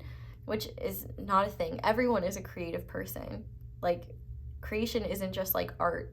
It can be anything. Like, if you're a carpenter, you're a creator, and Jesus approved. Well, Jesus approves everyone, but like, I'm sure he likes his homies that work wood, because that's what he did. I don't know. Anyway, that was a dumb side note. But the point being that it's so wonderful that you're seeing your light. I feel like the universe is just saying, you know, don't take these unexpected fluctuations and shifts as the universe punishing you or you doing something wrong. It just means things are shifting, things are changing. You know, it's almost like a new grade, like you're leveling up, and as a result, there are new challenges. You've learned things and have the tools now to face these new challenges and these new blessings. So it's not just difficult things, but it's also receiving the blessings of like wonderful inspiration and opportunities that light your heart on fire, and not feeling like you don't deserve them or not being too afraid to go after them. Or even if you are afraid to go after them, having the courage to do it anyway. There's this part of this healing is allowing you to channel your passion, channel your creative energies into meaningful products, experiences, connections, projects, whatever it may be, and to things that will genuinely benefit the world and benefit you at the same time. It will help you heal and heal others as well. And I don't even know what that is, but like, you do. And if you don't know yet, you will, because you're headed there. And I feel like what the universe is really saying is now is not the time to be looking around and seeing what everyone else is doing, what's going on with them. I'm like literally getting the vision of someone who has finished their test. Oh my god, I was this kid. Like I would finish my tests like quickly, and then I would realize no one else was done, and then I would be like, uh-oh, like maybe I missed something. And so I would like stare at my paper and like wait for like 2 or 3 people to be finished, and then I would go turn it in. And realistically, I could have just turned that in and then like read a book or something. I don't know, whatever I did when I was that age, or whatever was allowed by my teacher. But I feel like you might be like looking around being like, is anyone else in this position? And the universe might be like, if anyone else is in this position, definitely talk to them. I'm sure they will be a support system for you in the same way. Like, I'm sure if you guys can understand what one another is going through, I'm sure that could be a very reassuring connection to have if you need someone to talk to. If you know someone that's going through something similar, I would definitely do that. But I feel like one of the things you need to know right now is that not a lot of people are going to be able to understand or relate to the shift that you're going through right now and the energies that you're going through right now. And that's not a bad thing. It just means that if you are looking for nourishment, validation, and support from your external reality, it's going to be a little bit more challenging to find it, because this isn't a very relatable thing to be experiencing and going through, if that makes sense. Unless you're on some sort of like healing path, spiritual path, or like kind of understand this wee-woo stuff a little bit, which it's not even wee-woo. You know what actually bothers me? The idea that this stuff is wee-woo when it's literally it's just cards. It's just channeling. It's just energy. But, we're still learning about it, and it seems different, and it seems, I don't know. Point being,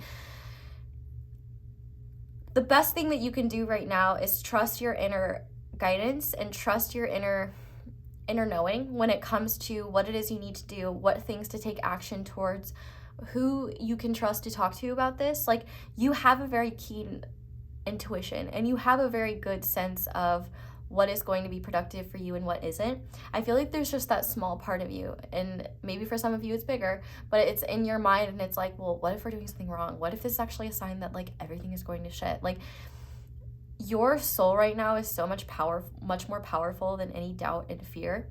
And I feel like the universe is saying, this is not the time to play small. This is not the time to,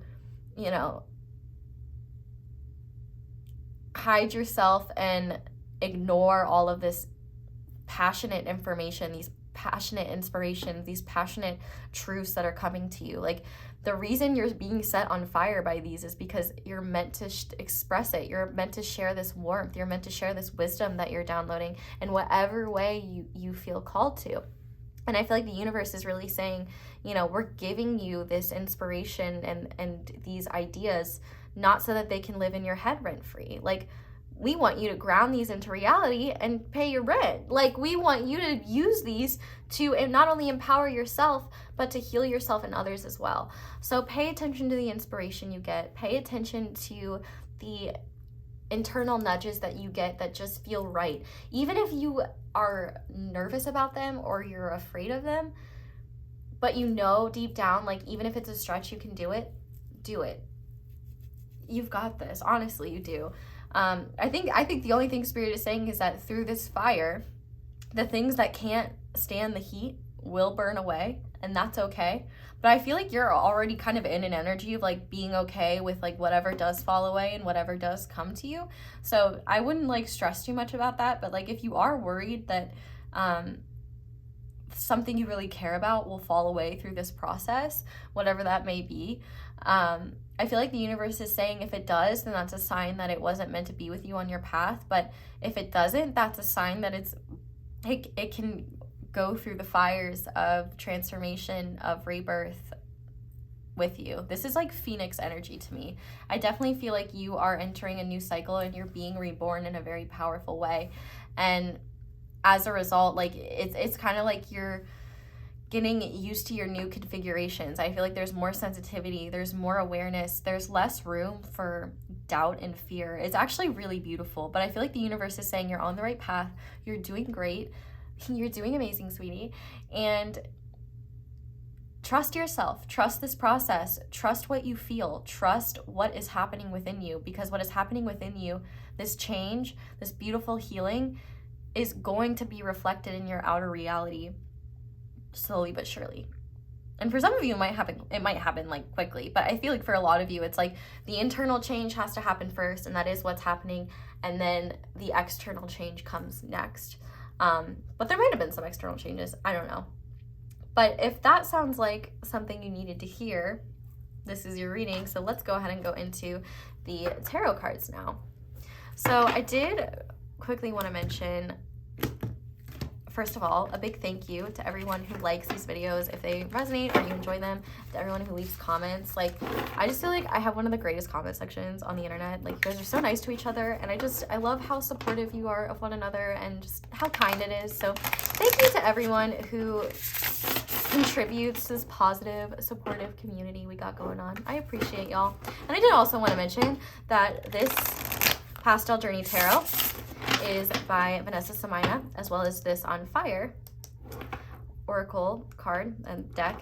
And if you would like to get that or anything else on her website for 10% off, I do have a code. I believe it's ASO10, but it may just be, no, maybe it's ASO Tarot now. But that will be linked down below, and the right code will be linked down below, only if you're interested. But I'm going to go ahead and start by looking at what Spirit thinks you should be doing more of. So, Spirit, what should pile 4 be doing more of, please? We have the 4 of Swords. Okay, this is huge, and this is loud. Meditation, period. If you're not learning how to meditate or dedicating time to meditation, you are missing out so much on what's happening internally. I feel like you might be kind of uncertain about all these shifts and changes because you're only observing them from your conscious mind. If you do not take time to go within and meditate, or at the very least, learn how to still your mind so that you can be open to receiving what wants to come to you, there's so much information and so much going on that you could actually observe and use as like direct evidence that, okay, yeah, this is exactly what's happening. I can trust myself. And you may not be listening to it either enough or at all because you're only observing it from an analytical perspective or from your logical mind. Like, you might know deep down, like, I know everything's okay, but I'm still kind of worried. Like, is this what I'm supposed to be doing? Is this right? And the universe is saying, it's time to give the analysis a rest. With the 4 of Swords here as well, I also think of sleep. So if you're not sleeping enough, that's incredibly important because sleep is one of the easiest ways to heal. It is it's restorative. It gives your body time to heal itself. It's a lot. It's very healing. And not only that, but you can get lots of messages in your dreams. You can get a lot of awareness from your dreams. And one thing that I will say is that as I started healing my internal world, my dreams started changing too. Like, I've always had very, very vivid, intense, long, drawn out dreams. And I used to always be stuck in them. Like, I couldn't really interact. It was almost kind of like being locked into my perspective, and just whatever happened in the dreams happens, and I don't really have any say. Like, so many times where I couldn't scream or I couldn't run, like I was stuck, or, you know, just stuff that's not very fun. But as I started healing, like empowerment, like my empowerment stuff and things like that, I started to be able to speak up in my dreams. Like, I can be a cunt in the dream world, let me tell you. Listen, if you fuck around with me in the dream world, you will find out. Like, I wake up and feel bad sometimes. I'm just like, oh my gosh, like, I can't believe I did that. But at the same time, it's so funny. But anyway, enough about me. Point being that, like, your dreams can actually be direct evidence of how your subconscious is healing and changing. So if you notice that, like, your dreams are, you're acting different in your dreams than you normally would, or different things are happening in your dreams, that's definitely a sign that you're leveling up, that you're upgrading. And I feel like if you're not keeping track of your dreams, you definitely should, because I was always told to keep track of them, but I didn't, because I was like, oh, they're too long, I don't want to write down all the detail, like, and so I didn't for like a long time. And now that I've actually started doing that, and I only write down like what I want to write down or what I feel is important. Actually, that's not true. I do write most things down until I get lazy and I'm like, oh, I'm not going to write in my dream journal for like 3 days. But anyway, point being, you will notice patterns within your dreams. You will notice like things, similar elements, like in your dreams, even though they may be different. Like, one common theme that I noticed is that a lot of times I'll have luggage in my dreams, and it'll be like either unpacked, or like I'll be going to do something and I never go to do the thing because I'm like focusing on the luggage, or like I'm reorganizing the luggage, or I'm finding the right thing to wear, or something like that. And I'm pretty sure I think the luggage is a sign for, like, I don't know, my sense of preparedness, my sense of like feeling ready, my sense of being I don't know. I haven't psychoanalyzed myself to that degree, but like the luggage thing was like a thing that stood out to me. I'm like, why do I have so much luggage like all the time? Which, I mean, you could think of that as like baggage, but point being, you'll notice that there are repeating themes in your dreams that you may have not realized, and they might be more subtle than you think. And so the point of this card and my rambling is the fact that this actually does make sense, because I'm rambling so much, and I feel like the universe is just saying, you just need calm. You just need to focus on what is important, and you're important. And I feel like right now, what the universe is really saying is, the more you can still yourself, the easier you'll be able to understand what this chaos within you and around you is trying to tell you. Rather than, you know, kind of trusting those inner nudges, or acting on those inner nudges but downing it, or, you know, kind of getting stuck and wondering, am I really doing the right thing? I feel like the universe is just saying, you know, we have so many resources and so many things to help you and assist you and aid you, and a lot of it is just you being willing to slow down a bit mentally, take some time to breathe, take some time to make space, and just see what comes through, see what comes in. With this Four of Swords, like rest, healing, it is a time to be gentle with yourself. It is a time to allow yourself to go through this process. Like, you may need more time in isolation. You may need more time, like, to just rest and take a break, especially if you work for yourself or you depend on yourself in some way. Like, if you don't have a regular 9 to 5 and you rely on yourself for your income, I feel like the universe is saying, maybe make time to schedule a little bit of time off, so that, or even if you do, no matter what kind of job you have, like, if you can schedule some more time off, like, do it. If you could switch shifts with someone or something like that, to where, like, for example, maybe you can't take time off work, but maybe, you know, you could find someone, if you're typically a morning shift, you know, maybe you need more time to sleep in the morning. So you ask someone to help you like switch shifts. Like, hey, can I take the night shift for a bit? Like, I need this. I don't know. Try different things, but prioritize rest ultimately. And I think mental rest is the most important, because it's that mental activity, that conscious mind noise that is going to distract you from all of the amazing things the universe is trying to tell you, because there's so much going on within right now. So much. And it's not about consciously understanding it. It's about observing it. Because sometimes you'll get signs from the universe and you won't understand them for a little while or a long time, but eventually you will. So sometimes you'll get things and you won't understand what they mean, but it will lead you to an answer that you're looking for. So just trust whatever is happening. Trust your dreams. Trust the intuitive nudges you get from your dreams, and also just take more time to go within. Take more time to be with yourself.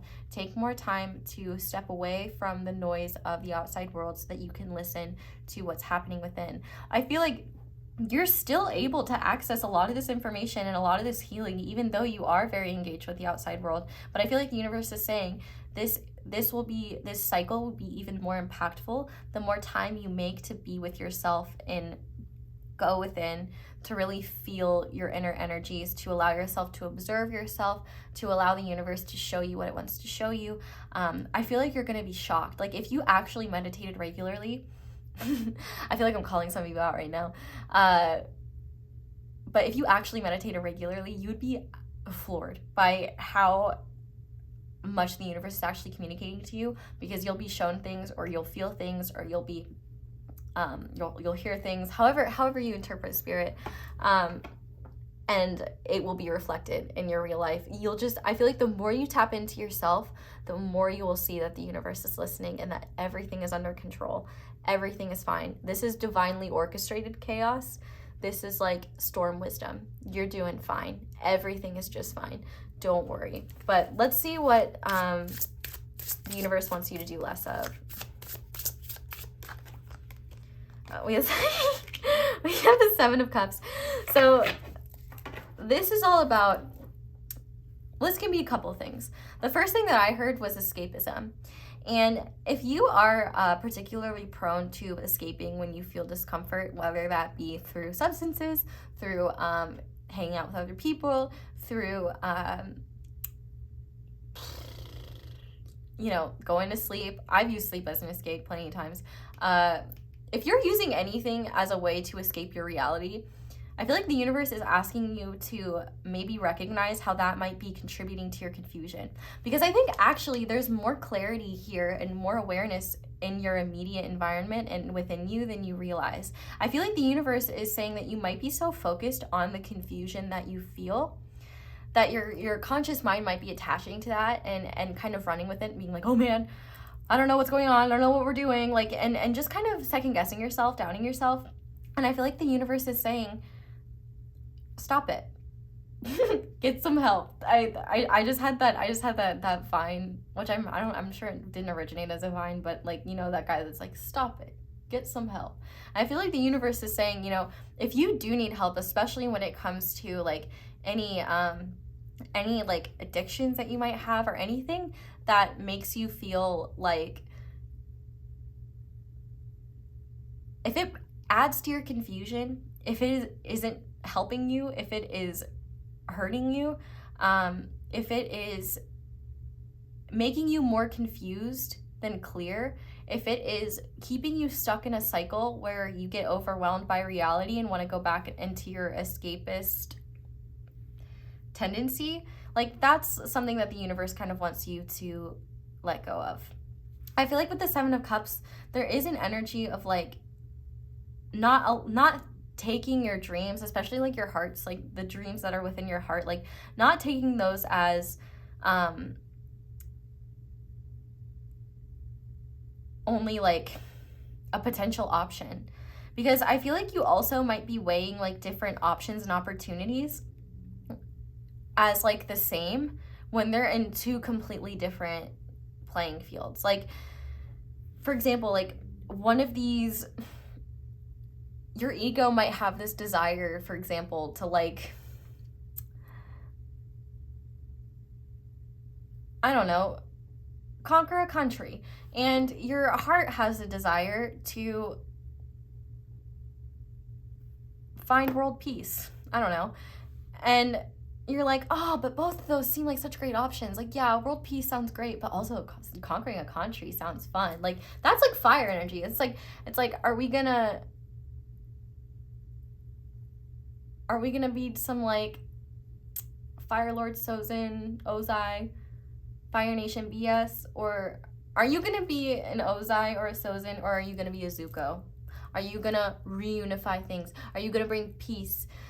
I feel like you might be like you might be weighing like maybe more egoic desires and like heart and soul desires on the same level, because you might be worried that like your heart and soul desires aren't achievable, or you might be getting like stuck on the idea of, you know, your conditioning. Like you might have been conditioned, like many of us, to believe that this is a dog eat dog world and you gotta fight and you gotta get what you need. And I feel like what the universe is trying to get you to understand is that you're supported. And that the desires that you truly want, the things that will truly matter to you, they will become clearer to you the more you let go of the idea that you're confused and foggy. Instead, just when you don't know something or you don't know what is next, ask yourself, where does it feel like I need to go? What step could I take in my reality now to either at the very least get myself out of my head so that my confusion isn't going everywhere, or at the very least I can make progress towards something that is attainable within my reality right now. I feel like there's a part of you where you might be so focused on these grand ideas of the future, or you might be like just very curious as to where this energy is leading you to, and so you might be like, oh, I don't know what's going on right now. Like, I feel like you might get like you could come up with like fantasies and also nightmares about like where this energy is leading you to and what you're meant to do and who you're meant to be. And I feel like it might be making you more confused, especially if you get inspiration from like fear-based sources or very like egoic sources, you know? Like, if you're in it, and plus if you're especially sensitive, like you might just take on the, like, not necessarily take on, but be more influenced by whatever it is that you're consuming. Not that you would make decisions differently, but at the very least, like, you start to like kind of see things from that perspective, especially if it's something like kind of Game of Thrones is coming to mind. Like, you know, it's a very, very like, well, I mean, obviously there's books, but like the show as well, you know, it's pretty dark.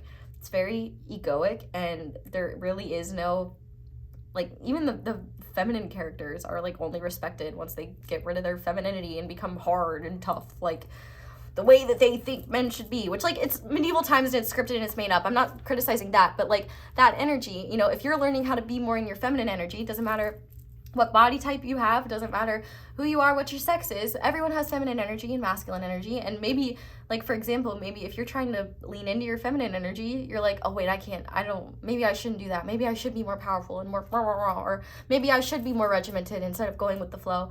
And it's kind of ironic because we have a lot of masculine energy here with like air and fire, but I do think that you might be like creating more confusion than necessary. And maybe I'm doing that by channeling this way. I don't know. I hope I'm not. Sorry. By the way, if you're like, who's Ozai and Sozin and Zuko? Avatar: The Last Airbender. Take notes. Great show. Not the movie, though. Don't watch the movie. I mean, watch the movie if you want, but I mean, I hope you like disappointment. Anyway, watch the show, please. Anyway, this is the universe really saying to let go of your need to fully understand any confusion you may feel, and to let go of needing to know where you're headed, or needing to know how exactly things are going to turn out, or needing to know what the right thing to do is. There is no right or wrong. There's just options, and it's about looking at the options that are going to be most aligned with your healing, most aligned with the person that you're becoming. And I feel like the universe is saying, like, we're giving you the answers, and some of those answers are well, actually, most of the time the universe does not communicate like how I'm talking to you. It communicates in signs, symbols, feelings. It communicates in different ways. So the universe is saying, you know, try to let go of the need to escape this energy, because this energy has so much value for you to explore. And not only that, I feel like right now this isn't actually an opportunity to heal any problems that you have with escapism in general. Like, I feel like this could be your opportunity to actually really make reality so awesome that you don't want to escape the way maybe you once did. But I also feel like for some of you, the escapist tendencies like maybe are not very deep. I feel like for some of you, it could just be something where like you're used to doing that, or it's like something that you're just used to doing at this rate, and like maybe it's shifting now, and the universe is like, okay, this worked for you at one point, but now you're kind of shifting and it's not going to support you the way it once did. Like, I feel like this is just about instead of getting overwhelmed by what's happening and kind of like trying to avoid it or avoid yourself, I feel like the universe is saying this is the time to be with yourself, be with what's happening, and not in a way where you're placing value judgments or where you're trying to analyze yourself, but just be with yourself. Live the experience of what's happening and be open to what the universe is trying to tell you, because that's going to be far more effective than running away or looking the other way and ignoring yourself during this time period. Like, this is such a valuable time period for you, I feel like, and your intuition is heightening. I mean, you picked Amethyst, for God's sake. So I feel like the universe is really saying, like, it's okay to be confused, and it's okay to be uncertain, and it's okay to be overwhelmed by these energies, but these energies are not meant to make you revert back into tendencies that take you further from yourself. They are meant to help you become aware of what needs to be addressed, so that not only will those energies not affect you in that way anymore, where you feel like you need to run or you feel like you need to escape, but also you will develop tools and develop an understanding and an awareness of what those energies are actually trying to tell you, and how you can constructively use them to make yourself even more powerful. So now I want to get some encouragement from your spirit guides or the universe, a source that loves you unconditionally. I don't care where you consider it to be from. We have the Four of Cups. So I feel like the universe is saying that you may be, I feel like the universe is saying that, like, the things that there might be things that you know you need to do, but you haven't been doing them because they seem boring, or it's just like, ugh, like, sorry to use me as an example again, but like, I have a North Node in Virgo, and Virgo energy is just like, ugh, so boring to me. I love Virgos, don't get me wrong, don't be offended if you're a Virgo. I love my Virgo moon, I love Virgo energy, but like, ugh, living like a Virgo, it's just so much more fun being a Piscean monster and just, you know, going with the flow and doing whatever. But going with the flow and doing whatever gives me tons of anxiety, and I don't feel a sense of grounding because I'm not doing the boring Virgoan stuff of like making sure I have a routine and like being disciplined. So just as an example, I feel like the things that the universe is trying to tell you to do, you're like, yeah, I know I need to do that, but I don't want to do that. And the universe is saying, like, we know you don't want to do that, but once you do it, you'll realize why we've been telling you to do it. Like, it's not because we want you to suffer from boredom or suffer from, you know, doing things that are not fun and disciplined, but in fact, we're giving you an opportunity to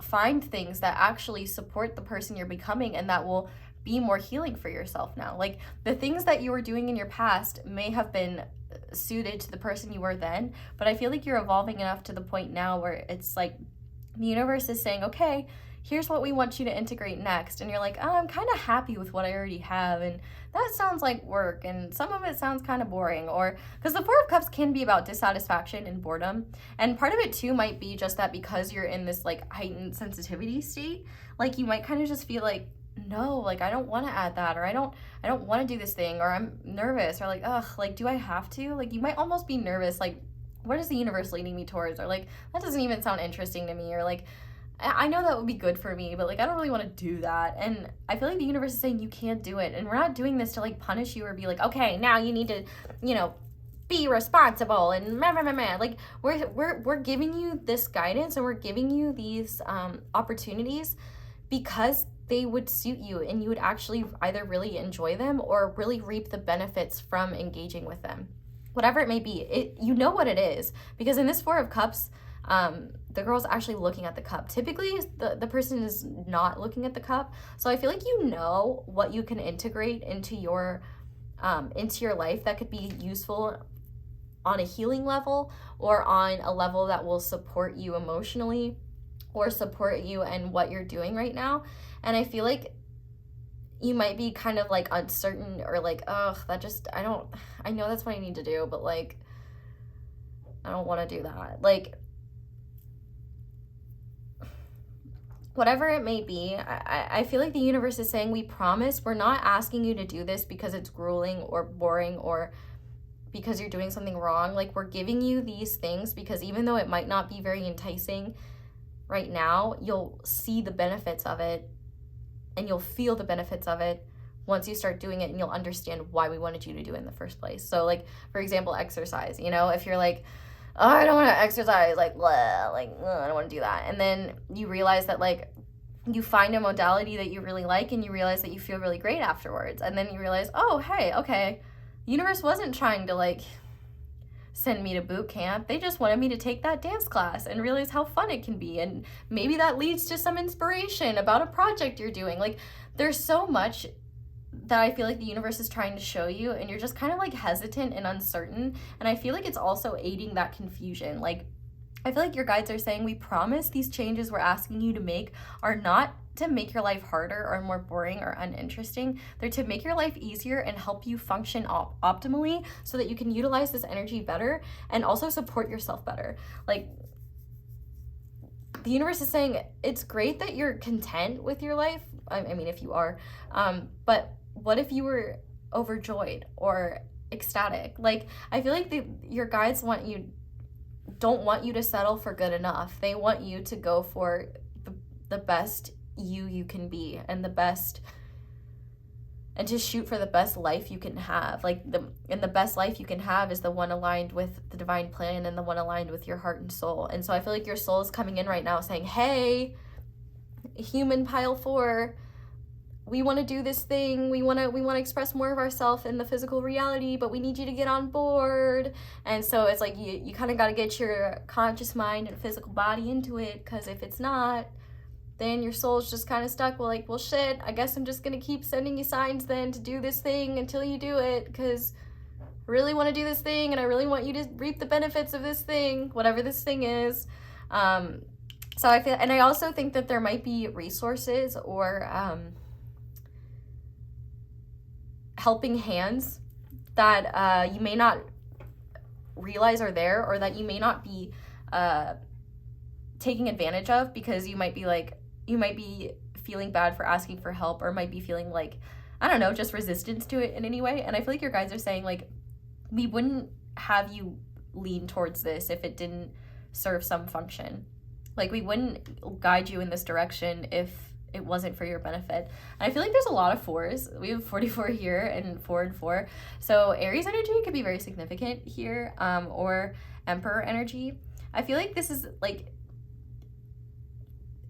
I guess the universe is kind of asking you to not be too stubborn about like what isn't working, and you know, don't ignore those inner nudges that you've been having about trying different things, or adding something to your routine or your schedule or whatever it may be.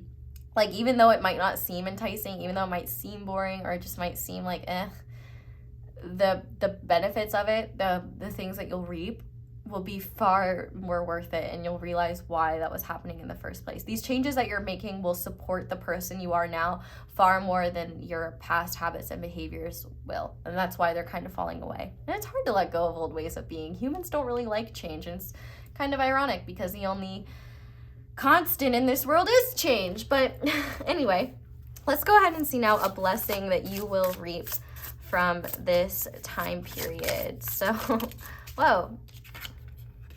We have the 8 of Cups. This is beautiful. So you're walking away from what doesn't serve you. You're walking away from what doesn't... There's the Emperor. Yeah, and not only that, like, I feel like you're gaining authority and trusting in what your intuition tells you. And also you'll realize, like, oh, you won't have to hold on to what you know doesn't serve you anymore, because you'll realize, like, I don't need to hold on to scraps because I'm always being led towards the divine feast. Like, the universe wants you to feast. And in order to feast, you got to let go of your measly little scraps that wouldn't fulfill you anyway. So I feel like this blessing is just being able to move forward, especially from any past emotional baggage that really kind of prevented you from trusting yourself, from standing in your power, from feeling confident enough to go after any creative opportunities, or feeling confident enough to share more of yourself with the world. I feel like you're starting to realize, like, oh, yeah, I didn't need those things that I thought I needed. I feel like you're just walking away from what doesn't serve you and walking towards what will support you. It's like, especially if you kind of haven't been like, maybe if you like fell off the wagon recently, and like, you know, haven't been doing as much as you know you could, or something like that. Like, I feel like the universe is saying sometimes, like, we need to fall out of alignment so that we can get back into it with more vigor.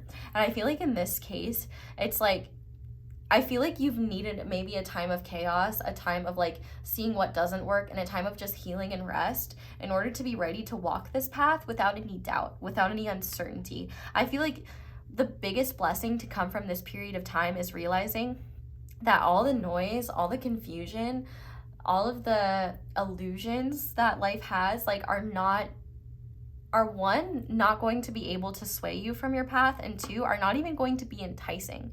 So, like, you don't even have to worry about something taking you off your path, because you'll feel so connected to it and so connected to where you're headed, what you're meant to do, that anything that doesn't align with it, you'll see very clearly. And it'll be so much easier to set boundaries with that, or say no, or make decisions towards what does support you.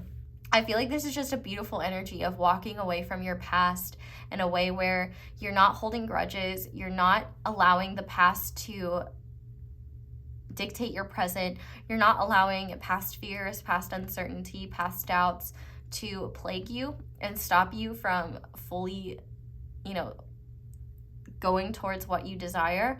And I really just feel like, honestly, I feel like you're gonna learn to, this process is also helping you be okay with taking a solitary path. Like I just heard Boulevard of Broken Dreams in my head, and I don't think that your dreams are gonna be broken. I think you're actually you're heading right towards your dreams. But the phrase "I walk alone," I feel like is something that you're learning to become comfortable with. Like the Emperor is okay being alone. The Emperor is like, yeah, there's only one crown. Somebody's gotta wear it. And I feel like that's what you're walking towards. But I feel like, you know, it might be hard to like see everyone else, you know, kind of just doing whatever or not doing the things that you're doing, because obviously humans are social creatures and we like to feel accepted. We like to feel like people understand us. We like to, you know, we like to see that other people are doing things that we do too. And I feel like whatever it is you're walking away from, you're walking towards things that are more aligned with you. But I also feel like you're going to be a lot more comfortable with taking a path, you know, walking a road less traveled, taking a path less traveled, and not allowing the fact that less people are on it or that you're the only one on it, because you know and trust you're headed in the right direction. And I feel like you're going to care a lot less about getting people's approval about the path you're walking. You're going to care a lot less about what people think, because, you know, you could really only truly understand yourself and your path by doing all of the work needed to get there in the first place. And so you'll just recognize that those people are, you know, anyone that doesn't understand you or doesn't support you, like they just don't get it, and that's fine. Like you don't have to explain it to them. I feel like you're just not investing emotionally into nonsense that doesn't support and serve you. And I also think that any attachments you were holding on to before, or any behaviors that you maybe weren't proud of or just didn't really resonate with anymore, you won't feel like you need to attach yourself to them. You won't feel tied to them. I feel like this is just freedom. Like the biggest blessing is that you're liberating yourself. This soul healing is liberating you from feeling trapped by judgments, decisions, all that BS. So I'm gonna go ahead now and get you some charms. I did also want to say as well, I got a very specific message for some of you. If you have been in a relationship with someone that, like, it kind of seems like it's on the way out, or if you have been, like, trying to heal from, like, a past relationship, I see this cycle being the thing that, like, helps you heal from that.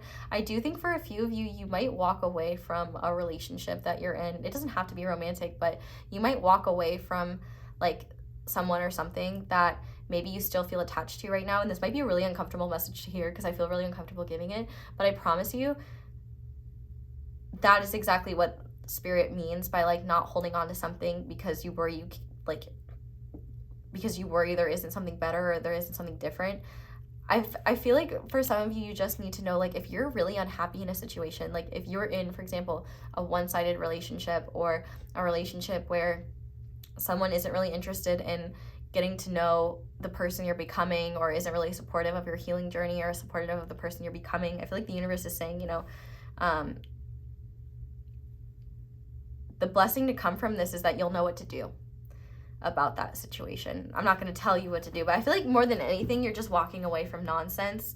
And I think that if you are still reeling from some sort of ending in a friendship or a relationship or something like that, I feel like you're going to be healing that and recognizing what you were meant to take from that experience and moving forward. I feel like this is just a lot of closure, a lot of, like, okay, time to move forward. I'm not looking back because there's nothing there for me. No rear view mirror for me. I'm looking straight ahead. So I'm going to go ahead and get you some charms now. So just for reference, my eyes are closed, but Spirit, what does pile 4 need to know at this time? It's most important. Oh my gosh, you guys got 2 sharks. That's cool. Okay, we'll talk about that. Okay, so where do I want to start? Ooh, you guys got the 4 of Swords again. So if you've ever used, so you can use like a regular card deck as a tarot deck. You just can't really use the Major Arcana, and spades are swords. So this is the 4 of Swords again. So Spirit's really saying meditate, mental calmness, mental blankness, like that is going to be so important for you. And the more you can prioritize your rest, the more you can prioritize like calmness, that will be helpful. This is a coin, and I immediately heard the word copper, so I don't know if copper has any significance to you, but I gotta see what this is, actually. Sorry, I'm taking it out of the frame. It's 1 cent. Where is it from? Is it Canada? I, like, literally can't even see this. Oh, no, it's Spain. Is it Spain? So maybe Spain is significant. I don't know. Does that say Spain? No, it's 5 cents. Guys, I literally can't see this. I'm sorry. Where is this from? Like, I might need to grab my... What? Come on. Okay. 1 second. I'm gonna go look at this. It is in fact Spain, España. So the number 5 could be significant, or Spain could be significant. Take that as it resonates. But I also think that the universe is asking you to remember your worth and not settle for anything that doesn't suit you. Because yeah, we also have the Capricorn charm here with ambitious. I feel like the universe is asking you to dream bigger, dream harder, dream more, and, you know, embrace that Capricorn energy. A Capricorn could be significant as well, or maybe Capricorn season. We are coming into that in a couple, well, I'm filming this right now in Scorpio season, so it'll be coming up after Sagittarius season. So Capricorn season could be very significant for you as well. But we also have the bee. And I feel like, one, bees are a sign for you that, like, spirit guides are around. But I also think, too, this is a time for you to focus on yourself and really work on yourself. Like, even though bees are very, they work for the good of the hive, I feel like the one thing that you should be aware of right now is that the universe is working for the good of you, and it's going to be really helpful if you work in tandem with that and work for the good of yourself too. But I feel like the biggest thing is that your spirit guides are around you and protecting you, and that the future is really sweet. Like, I'm thinking of honey, and like just the fact that, like, the future is brighter than you can imagine and very, very sweet, and I think you're going to be really happy with where you're led. So with this heart with a paw, I feel like there could be a very special animal either in your future or in your present that could have some wisdom for you. So I would, like, sit with them and hang out with them. But I did also get a specific message that if you lost a pet recently, I feel like this is a sign that they're watching over you, and that the universe wants you to know they're safe, that they're held, that they are happy, and you might even get them in your dreams or something like that to confirm. But I also think the universe is saying, you know, maybe if you're missing some sort of love in your life, it might be a sign to get some sort of animal that could, like, kind of support that.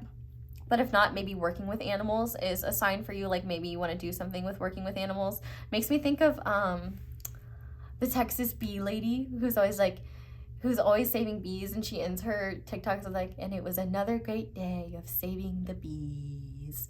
And yeah, I just really enjoy her. You should check out her content. I can't remember what I think it's something like Texas Bee Works or something like that.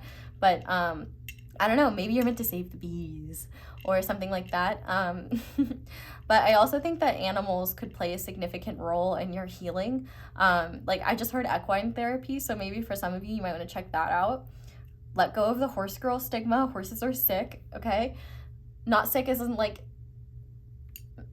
physically, but, like, sick isn't cool. And I also think just there's more love around you than you may see sometimes, and I think that's maybe in the form of animals or in the form of opportunities to be around animals. Like, I feel like that could just be a really healing thing for you. Let's see what else we have. So we also have a pineapple, and I always see pineapples. So I did not know this, but apparently pineapples are a sign for swingers. That could resonate for you. I don't know. I don't have much to say about that, but I've always seen the pineapple as a sign of, like, welcoming, like, and home. And I feel like right now the universe is asking you to make your immediate home environment and your body, like, you're finding home within yourself, I think, is what the universe is telling you is going to be really, really helpful during this time period. But I also feel like the universe is saying, like, we're leading you towards home in your outer reality as well, whatever that may be. And I feel like if there are changes you wanted to make around your home, or, like, you wanted to clear things out, I feel like if your home doesn't feel like your home in some way, the universe is encouraging you to make changes that you know would make you feel better. And I feel called to say, like, there's a lot of resources around, like, DIY stuff if that's your thing or something like that. Because did I talk about carpentry in this pile, or is that the last pile? I don't know. Jesus came through. We were talking about carpentry for a sec. But I feel like for you guys, this could just be a lot about like finding home within yourself, finding, making your inner world a comfortable place to be so that it's not so challenging to go within and meditate. I feel like that could be really beneficial and useful for you.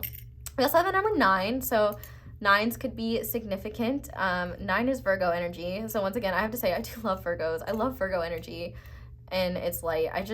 My Aries and Pisces-ness, it's boring. But I feel so good after I do Virgo stuff. So I mean, I'm not knocking you. I love Virgos. But yeah, Virgo energy could be significant. The number 9 could be significant. I don't know, maybe stripes are significant. Let's see. We also have salty. Okay, so there might be people that are salty about the changes that you're making, and you might be salty about the changes that you have to make, but I promise you will feel better. Like, the effort you put in towards yourself and towards where you're going, like, the rewards will be sweet. You might be salty about the changes you have to make, but the rewards that will come from it will be very sweet. But I also think not to let anyone else, like, getting salty about the changes that you're making or the way that you're shifting, like, affect you, because it's really not your problem. And if they're triggered by your existence, like, that's their problem, not yours. Okay. What is this? What is this little guy? Oh, what letter is this? Oh, it's a letter M. So, M9, is that a thing? I don't know, but the letter M could be significant. Yeah. So let's talk about these 2 sharks. I always, when I see sharks, I think of this card in my animal spirit deck that talks about emotional truths. There might be someone that you have to be honest with, and there may be someone wanting to be honest with you. Like, maybe both of you aren't going deep enough or talking about things. I feel like there's someone that's mirroring your energy that you are aligning with, whether they're in your immediate reality yet or not, that just might be the same vibe as you. I just love that there's 2 here. Like, I feel like there's a buddy, and you may not know who this buddy is yet, or you may know who this buddy is and might be working through things with them, but I do feel like there are emotional truths to be expressed with you and this person, or about this person with yourself. I feel like one thing to know though is that maybe both of you are really afraid of your emotions, and I feel like I'm not going to go on my shark rant because it's already long enough, but you know, sharks are one of the most like misunderstood creatures, and shark propaganda doesn't fucking help. And I feel like, you know, you might be treating your emotions or what you're feeling internally like a Jaws situation. Like, your feelings are scarier than they really are. They're more dangerous than they really are. And I feel like you might be looking, like, if there's someone that you need to talk to, you might be looking at them like they're scarier than they really are, or they're gonna react. I feel like there is someone that maybe you need to talk to, or someone in your future that will be very special to you, that like there needs to be something communicated between the 2 of you. And I feel like both of you are overestimating the danger here and overestimating how painful that conversation will be. And I feel like it'll actually be really worth it once you do that. But I feel like the universe is saying, you know, everything will be okay. Your emotions are not that scary, and expressing your emotions are not as scary as it seems. You know, maybe it takes some time to get there. Oh, 9mm. What's 9mm about? 9mm could be significant. Anyway, yeah. I don't know what this is about, but double sharks, 2 sharks could be significant. And well, I'm obviously thinking of like fish are friends, not food. But it also makes me think of Shark Tank. So that could be significant as well. But let's go ahead and get into your advice now. So to start, we have the moth. So I love this. This is literally just the universe saying, keep going towards the light. Your past has nothing to share with you. I mean, if it does, it'll come up in meditation or something like that, and it'll be something to heal. But this Moth card is literally all about just like continuing to ascend, keep going towards the light, keep following the light, keep following the flame, keep following the fire. You're doing great, and you're seeing things for what they are. And the more you see things for what they are, what they truly are, the more you'll realize how many people are still living under illusions and may try to make it upset by the fact that you don't see things the same way they do. But that's okay. I feel like this is just all about keep going towards your light, but also be discerning, because as your light grows, you attract everything, not just the good. So just be discerning about who you spend your time and energy with, about what choices you make, and just like what is really going to serve you at this time, because this is a time to be gentle with yourself and be kind to yourself. But we also have I am authentic, and I love this. This is Leo energy, and I also think that this lady looks like Alyssa Edwards, and I feel like Alyssa Edwards just is that bitch, and I feel like you are too. And I feel like this is just about being yourself and being true to yourself and not allowing others to, you know, tear you down or wear you down. And I feel like one of the most beautiful things too that you need to remember is that your authentic truth, who you truly are, is like the best version of you that exists. You don't need to be like anyone else. You don't need to you don't need to follow anyone else. You don't need to act like anyone else. You just need to be you, because the way that you are designed is perfect. And the more you can be authentically yourself, the less you'll run into situations where you end up in misunderstandings and end up in connections or situations with people that don't have your best interests at heart or that aren't being authentic. Like, the more authentic you are with yourself, the more you'll be able to see who isn't being authentic and kind of protect yourself from that. But we also, we have It's in You. And I love that we were just talking about Leo energy, because now we have a lion. And I feel like this is, I don't know why, but this card's making me think of like Emerald City from The Wizard of Oz. But I love that there's an open third eye with this lion. I feel like the universe is really saying like the wisdom, the guidance, everything that you need is within you. Like the blueprint, like you are the blueprint. You are the source. They keep telling me work it. I ain't got no choice. Anyway, we also have the theme of self-worth coming up with the solar plexus chakra. The trigger statement is I am disgusting, and the true statement is I am a miracle. Please be gentle and love yourself. Provide your body mind with what it truly needs to carry you on your journey. Exactly. Anything that's not helping you move forward on your journey is what you are walking away from, so that you can realize what a miracle it is that you are yourself, that you do have this divine path, that you do have all these opportunities, that you do have these gifts, that you do have this opportunity to heal.